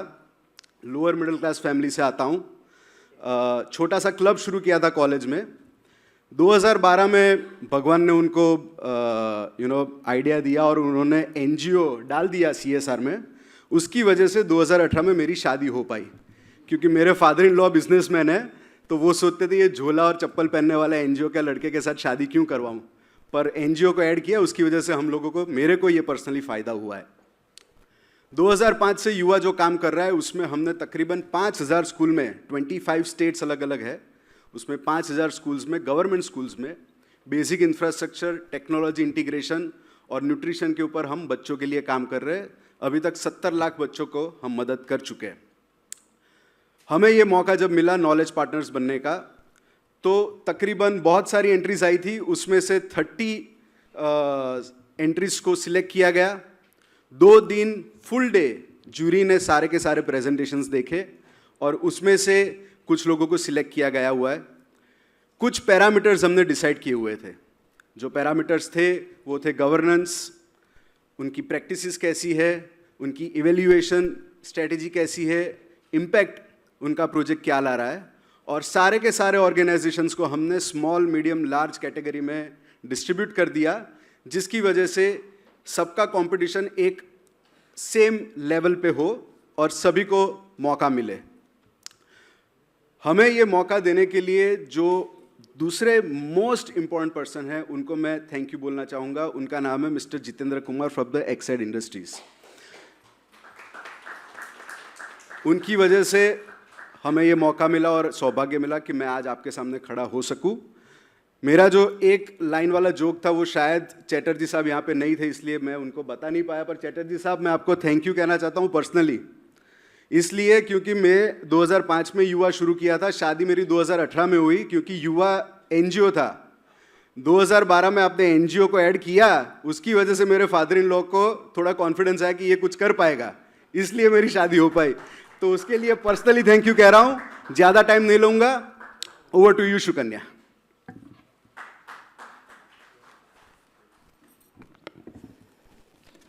Can we create the ambience for the award, please?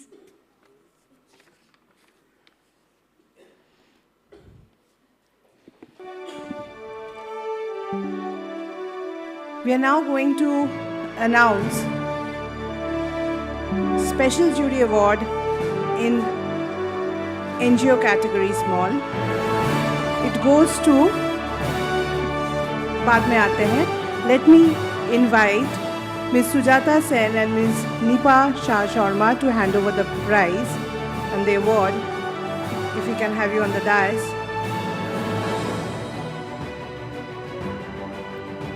I think Sujata Di must have gone outside. If we can have Ms. Nipa Shah Sharma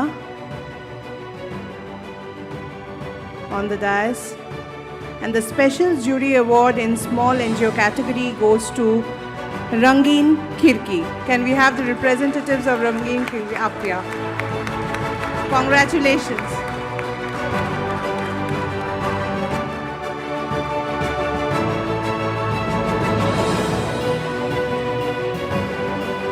One mic on the stage, please.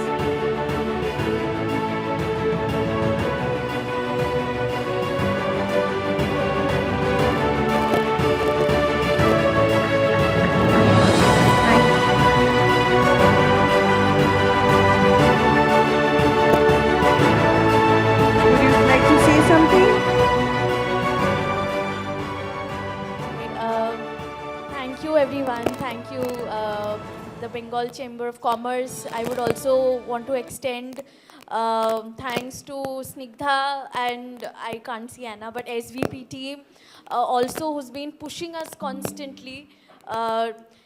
I have my mother in the hospital. I had to just rush because this is a big day, big recognition for us. So thank you so much. Thank you so much for all the guidance. I hope this is the beginning of a long journey together. We are on a very difficult path, but a fun part. So here's to the beginning of that. Thank you so much. Thank you and congratulations. We wish your mother a very speedy recovery. Thank you. Nipadi, if you can just stay on the dais, please. We now announce Special Jury Award in Medium NGO category, and the award goes to Sanjog, India. Can we have the representatives up here?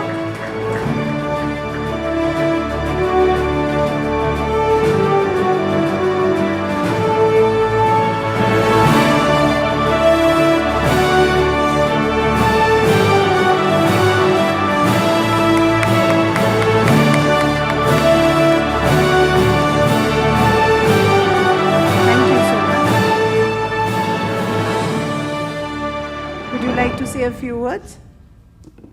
A quick but a sweet one. So I would like to first of all extend my thanks to Bengal Chamber of Commerce and Industries and all the jury members for selecting us, for looking through the good work that we are trying to do. And this has been an amazing journey. So looking forward to more collaborations. Thank you. Thank you and congratulations. Thank you, Dr. Nipa Shah Sharma. May I now invite on stage Mr. Sumit Das Gupta and Mr. Parth Vasavara to come up to give the next set of awards. Parth, are you here? Yes.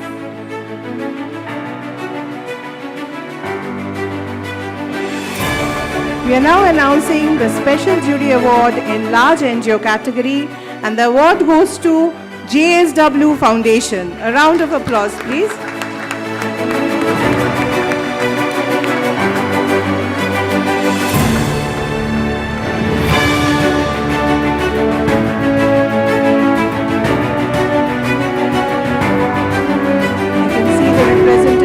Coming up from the audience. We thank all the delegates present here for sparing the whole day with us and joining us for this session. JSW Foundation.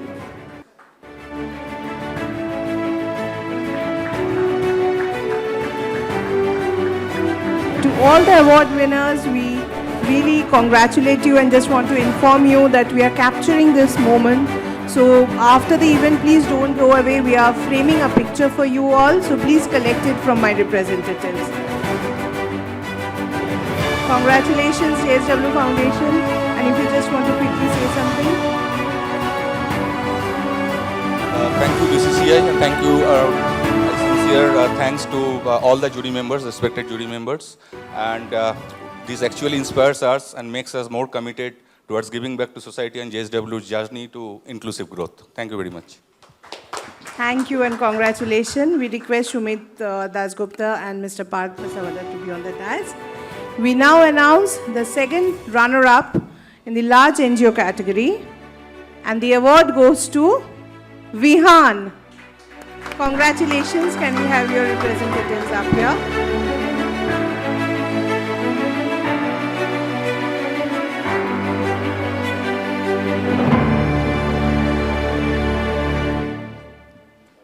Thank you for your great work you're doing. It was a wonderful presentation.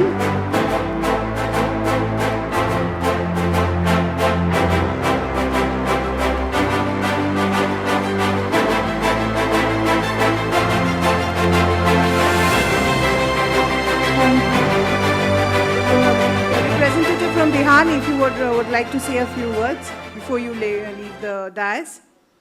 Thank you very much, BCCI, for this wonderful platform. A big thank you to the jury members and also to SVP Snigdha and Anna. I look at this award as a certificate given to one of the trainees, but we all talk about sustainable livelihood opportunities. For us, sustainability would be connect with the CSR after this certification. Thank you. Thank you. Thank you. Thank you, Parth. Sir, we would like to have you on stage, Mr. Sumit Dasgupta. We request Mr. Jitendra Kumar, the chairperson of the CSR committee, to please come up to the dais for the next set of awards.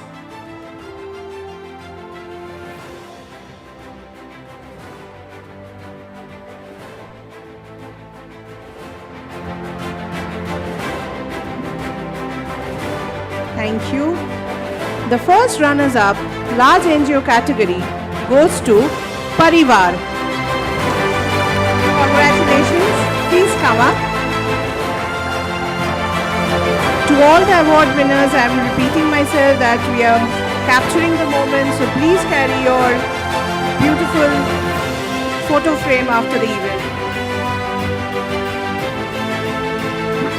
Please hand over the mic. Say a few words.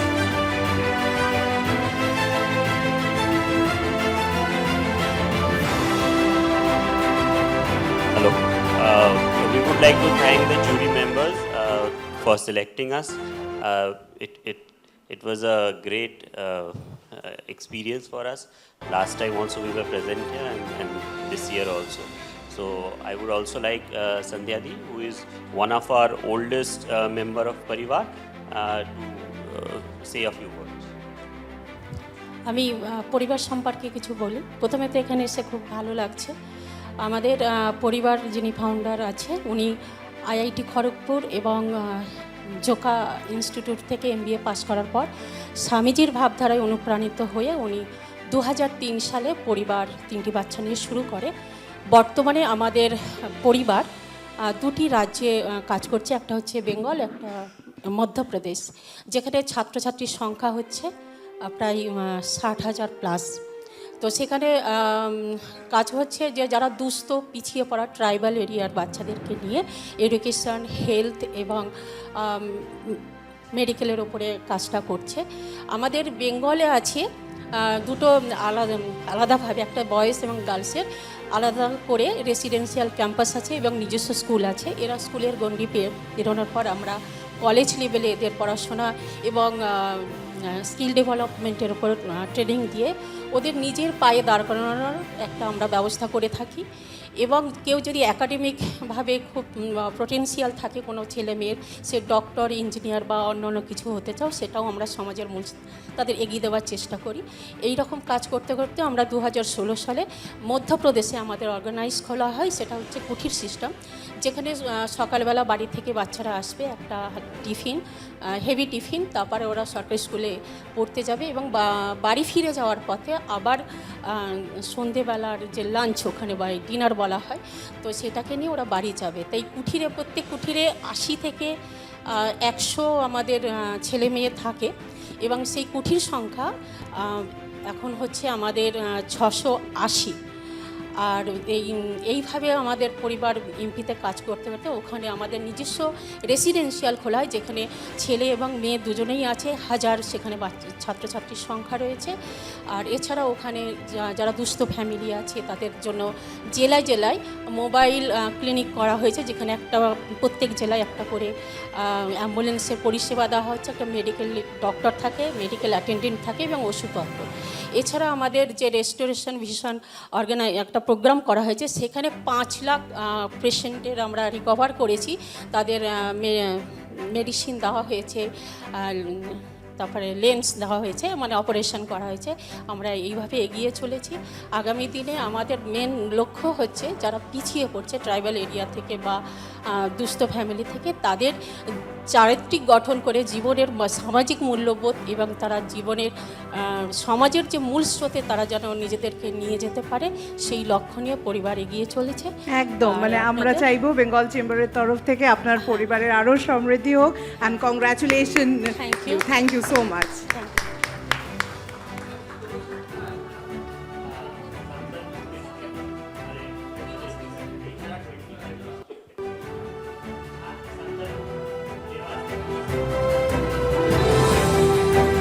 Thank you. We request sir to stay on the dais. We now declare joint winners in the small NGO category. This time, Roots Foundation and Hope Kolkata Foundation is the joint winner for small NGO category. We request their representatives to be on the dais, please. A round of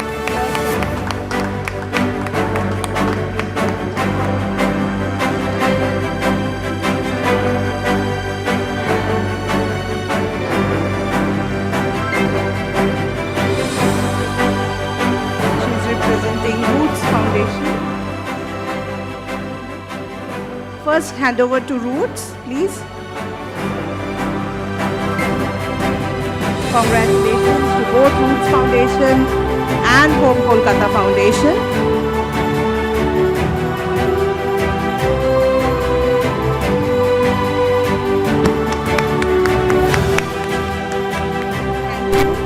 Now representatives from Hope Kolkata Foundation is requested to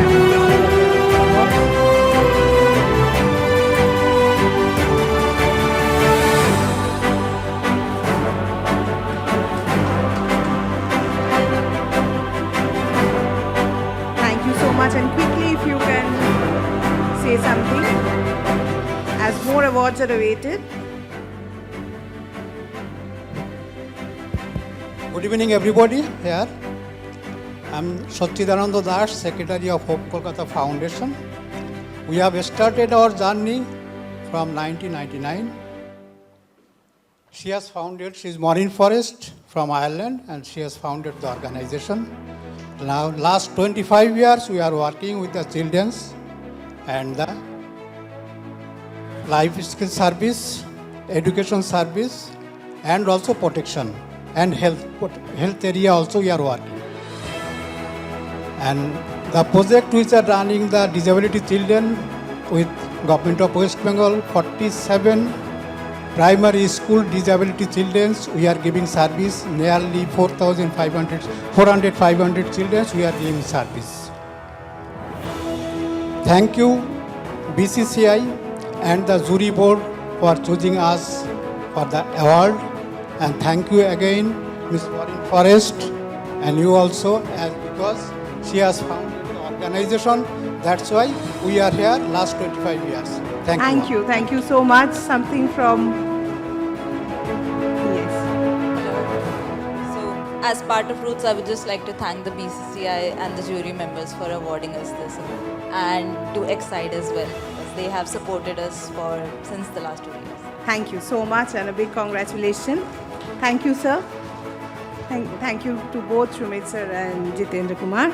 We now move on to a very interesting category, but for that we request Mr. Bhaskar Chatterjee and Mr. Gautam Roy to be on the dais to give the next set of awards.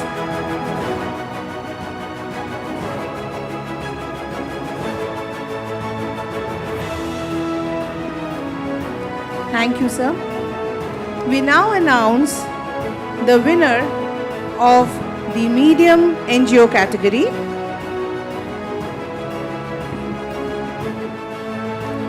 And the winner for the medium NGO category goes to Calcutta Rescue. A round of applause, please.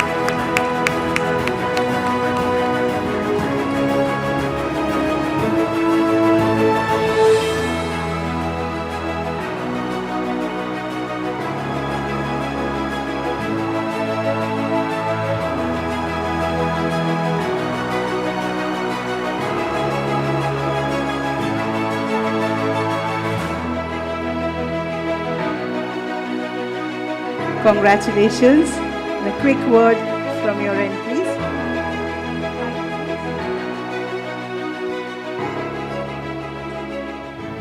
Good evening, everyone. Calcutta Rescue has been working for the last 4 decades for urban slum development, and we all know how complex urban poverty is. So thank you, BCCI. Thank you, jury members, for selecting us and keeping us motivated to continue our good work. Thank you. Thank you so much, and once again, congratulations. We now move forward to the winner in the large NGO category.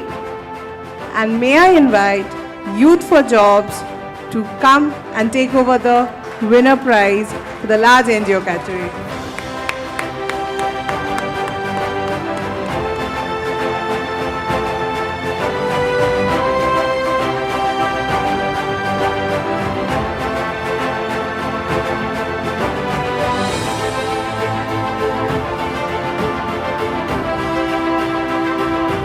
Congratulations. Excellent work. This time it was really very difficult for the entire jury and the chamber to select, but congratulations to all. Thank you. Ma'am, if we can have a quick word from your end. While thanking the BCCI for inviting us and giving us this award, I just have a request to all the members. Can we adopt a slogan, each one, hire one? I think that will make Calcutta rock. Thank you. Wonderful. Thank you, sir. Thank you, Bhaskar sir. Thank you, Gautam sir. We are now moving forward, as Parth has mentioned, that this year we have segmented, as there was many applications, and very good applications, so we have segmented it in different categories. So we are now moving to the empowerment category, the best selected project by corporates on empowerment. So I would request Mr. Sumit Dasgupta and Mr. Jitendra Kumar to be on the dais to give up the next set of awards, please.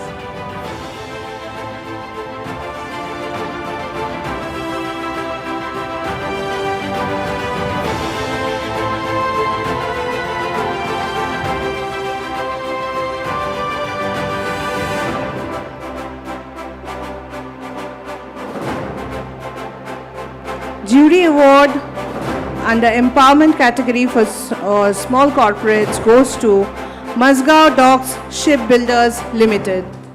Congratulations.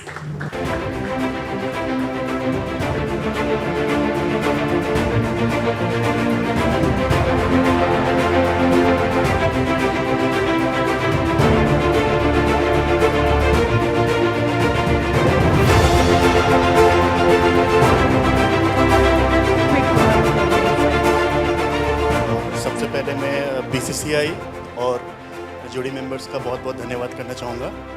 Mazagaon dock Mumbai युद्धपोत और पनडुब्बी निर्माण के साथ साथ जो समाज के सबसे गरीब वर्ग हैं उनके विकास, उनके उन्नति के लिए सदैव तत्पर है। धन्यवाद। Thank you so much. Now the runners-up under large corporate for empowerment goes to Aditya Aluminium. Can we have the representatives of Aditya Aluminium up on stage? Congratulations.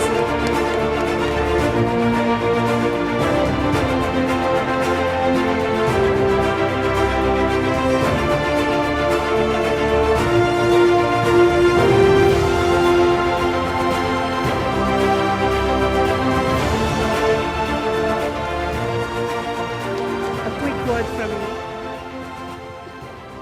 Thank you BCCI and the jury member, and on behalf of Aditya Aluminium, Hindelco Industry Limited, thanks to each and everyone for appreciating us as an individual and as a group. Thank you. Thank you so much. Thank you, sir.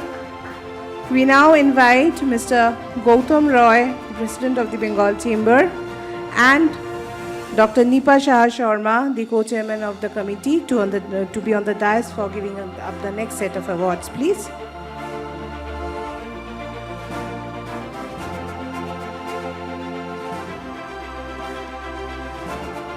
Under the category of empowerment by corporates, the winner to the small corporate goes to Minda Corporation.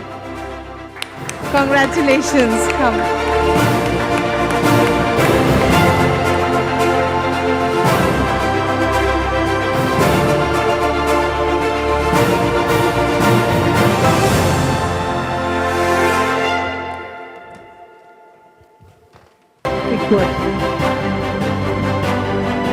Well, it's great to see that in the common platform where NGOs and corporations both are being awarded. I can see my partner Youth for Job being awarded for the common project that we are being awarded right here. We need such platforms in India. That's the first thing I'd say. Second, we just heard about the mentor-mentee relationship program which Bengal Chamber is planning to have. We have been doing this in Delhi. I come from Delhi, and such programs are very much required in places like this, West Bengal, where we have industries in Asansol, Haldia, Durgapur, and many other places. Third, I would say the portal that gentleman just talked about, a similar kind of portal is there with MCA also. If this portal can be the microsite to the major portal of Ministry of Corporate Affairs, that will be a great addition. So thank you very much to Bengal Chamber and Excite and the jury for awarding us for this. This is always an acknowledgement for us to do further value addition. Thank you very much. Thank you so much. Thank you. We now announce the winner from the large corporate, and the winner from the large corporate is ITC Limited. Can we have representative from ITC, please?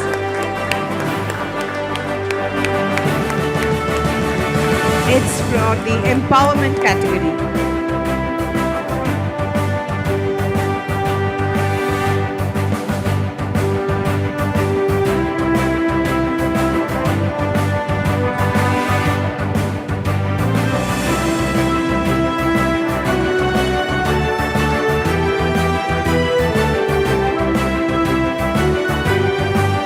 Thank you BCC for actually rewarding us. Anything we get in Bengal is more closer to our heart, and thanks a lot.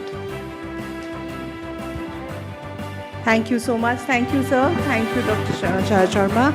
We now request Mr. Parth Vasavara and Mr. Jitendra Kumar to be on the dais for the next set of award announcements.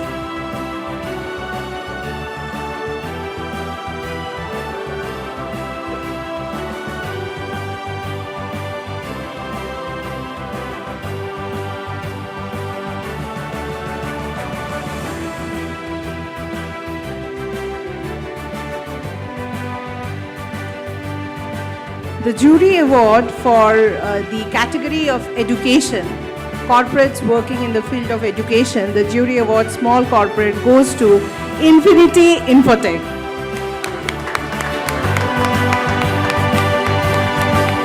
Can we have the Infinity team, please?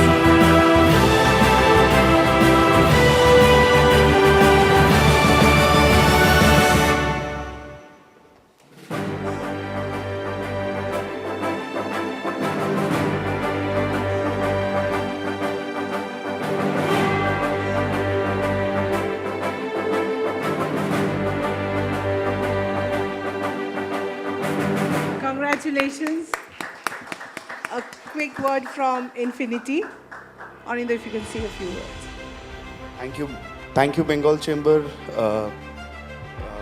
It's by divine's grace we keep working and we'll do it. And thank you so much for all the support. Thank you. Thank you, Jitendra sir. Parth, we would request you to be on the dais, please. May I request Mr. Sumit Das Gupta to be on the dais for the next set of award. In the field of education, the next set of jury award in the large corporate category goes to Exide Industries Limited. I would request the representatives of Exide to come up on the dais.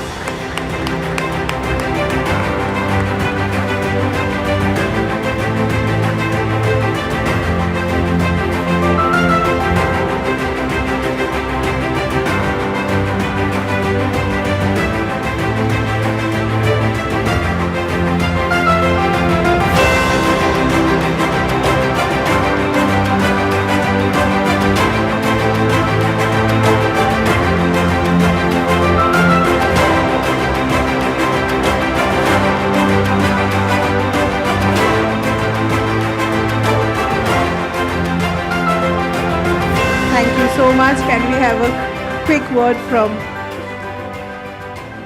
Thank you, Bengal Chamber. Thank you, jury member Bhaskar sir, for this recognition. It will motivate us to continue doing the good work. Thank you. Thank you so much and congratulations once more. We request both of our dignitaries to be on the dais for the next set of award. The next set of awards under the education category for corporates, runners-up, small corporate, goes to the Peerless General Finance. Can we have representative from Peerless General Finance to be on the dais? They are really doing some very good work.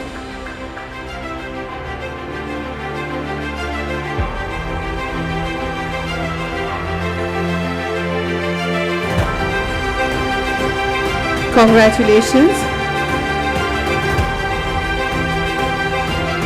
If you can say a few words.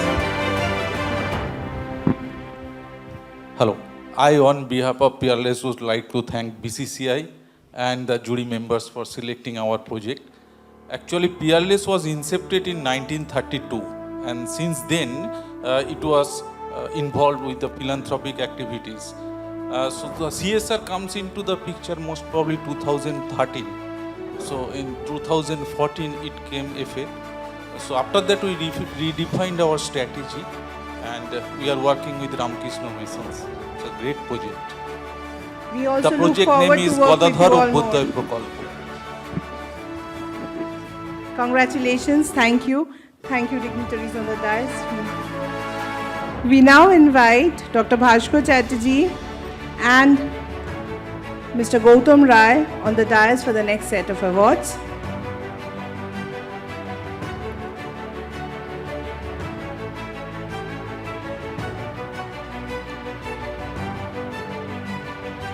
Runners-up for education under large corporate goes to Tech Mahindra Foundation. Congratulations.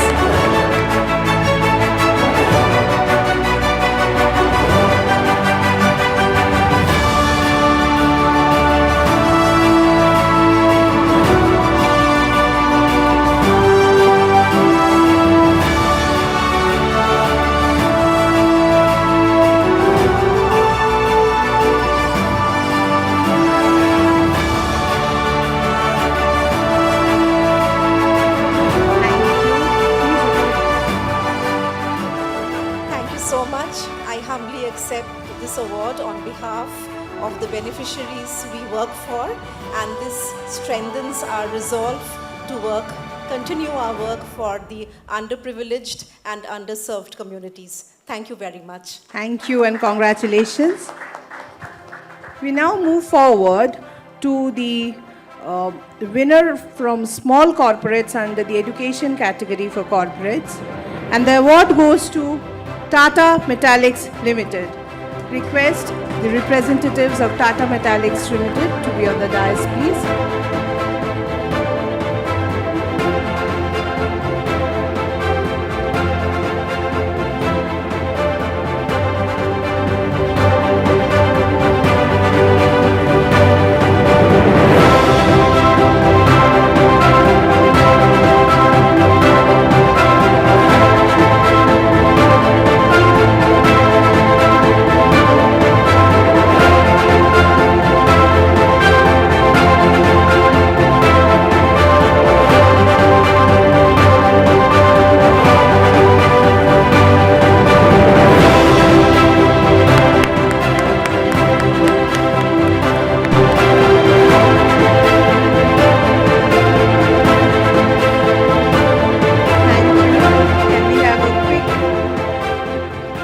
word from you all. Good evening, ladies and gentlemen. Thank you, BCCI and members of the jury, for acknowledging the employability initiative of Tata Metallics. And this program, which is being run in collaboration with the government of West Bengal and being implemented by Tata Community Initiative Trust. And special kudos to our CSR team, who put in their heart and soul, and even beyond that, in planning and execution of all the CSR initiatives that we are doing in and around our community. Thank you, everyone. Thank you and congratulations once more. We now move to the winner on the education category and the large corporates. And the winner is Capgemini Technology.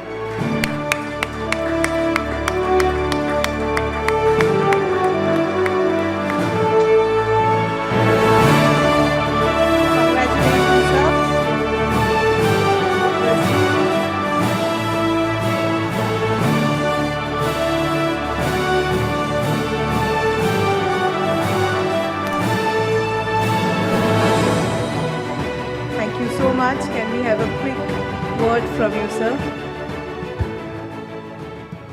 Thank you ये मैं धन्यवाद देना चाहूँगा सब लोगों को और this is coming from all the youth and kids who are part of this particular program. So my job is a lot more easier. I collect these things, but these are the guys who are really working and making sure that we provide effectiveness, efficacy for the work that we are doing. So I'm extremely proud, and we reaffirm ourselves to the work that we are doing. Thank you.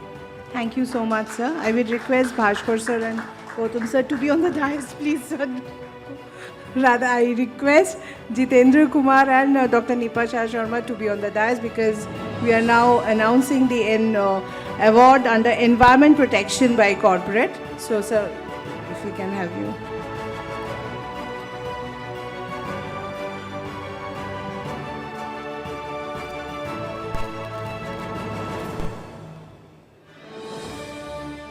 Under this category, it was really tough for us to find out the winner. So we have joint winner from both large corporate.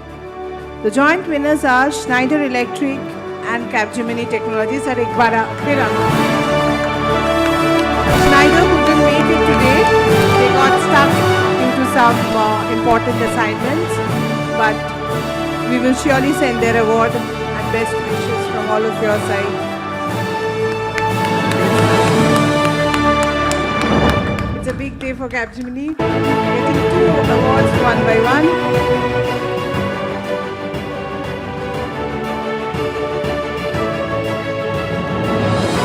Thank you and congratulations, sir. Now we are going to announce, as this year there were many applications and all were very good. So we are announcing now Certificate of Appreciation under the NGO as well as corporate category. We would request the representatives to come up on the dais and collect the certificates from our dignitaries on the dais, please.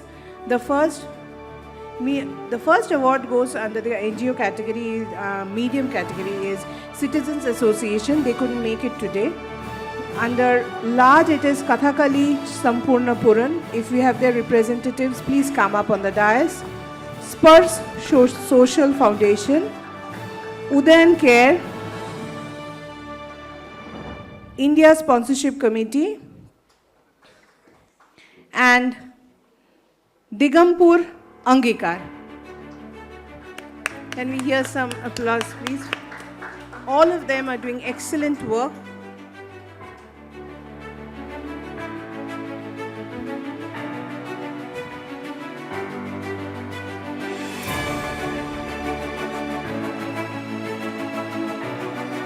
Do we have representative from Sparsh? I think they have left. Thanks and congratulations to all. Now moving on to the corporate. Under small empowerment, we have got India Power Corporation. we will send, and under large it is Ambuja Cement Foundation. Do we have representative from Ambuja Cement Foundation?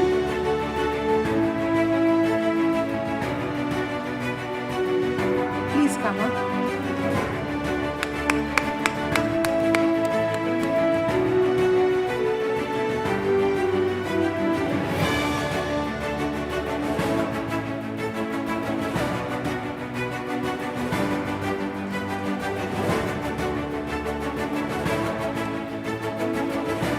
Thank you so much. With this, we come to the end of the award ceremony and our today's entire session.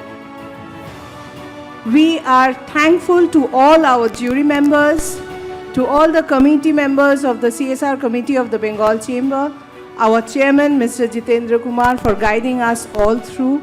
We are thankful to all our partners who have joined hands in making this event a success. And also, last but not the least, I thank my team, Amrita and Abhishek, for their continuous work. And of course, we thank Parth, Yuva Unstoppable, for being with us and going through those heavy forms and applications. Thank you all. We wish all of you all the best for all your endeavors. On behalf of the Chamber, we are now ending the day with a hope that next year we will see you all and have much more participation. Thanks and good night.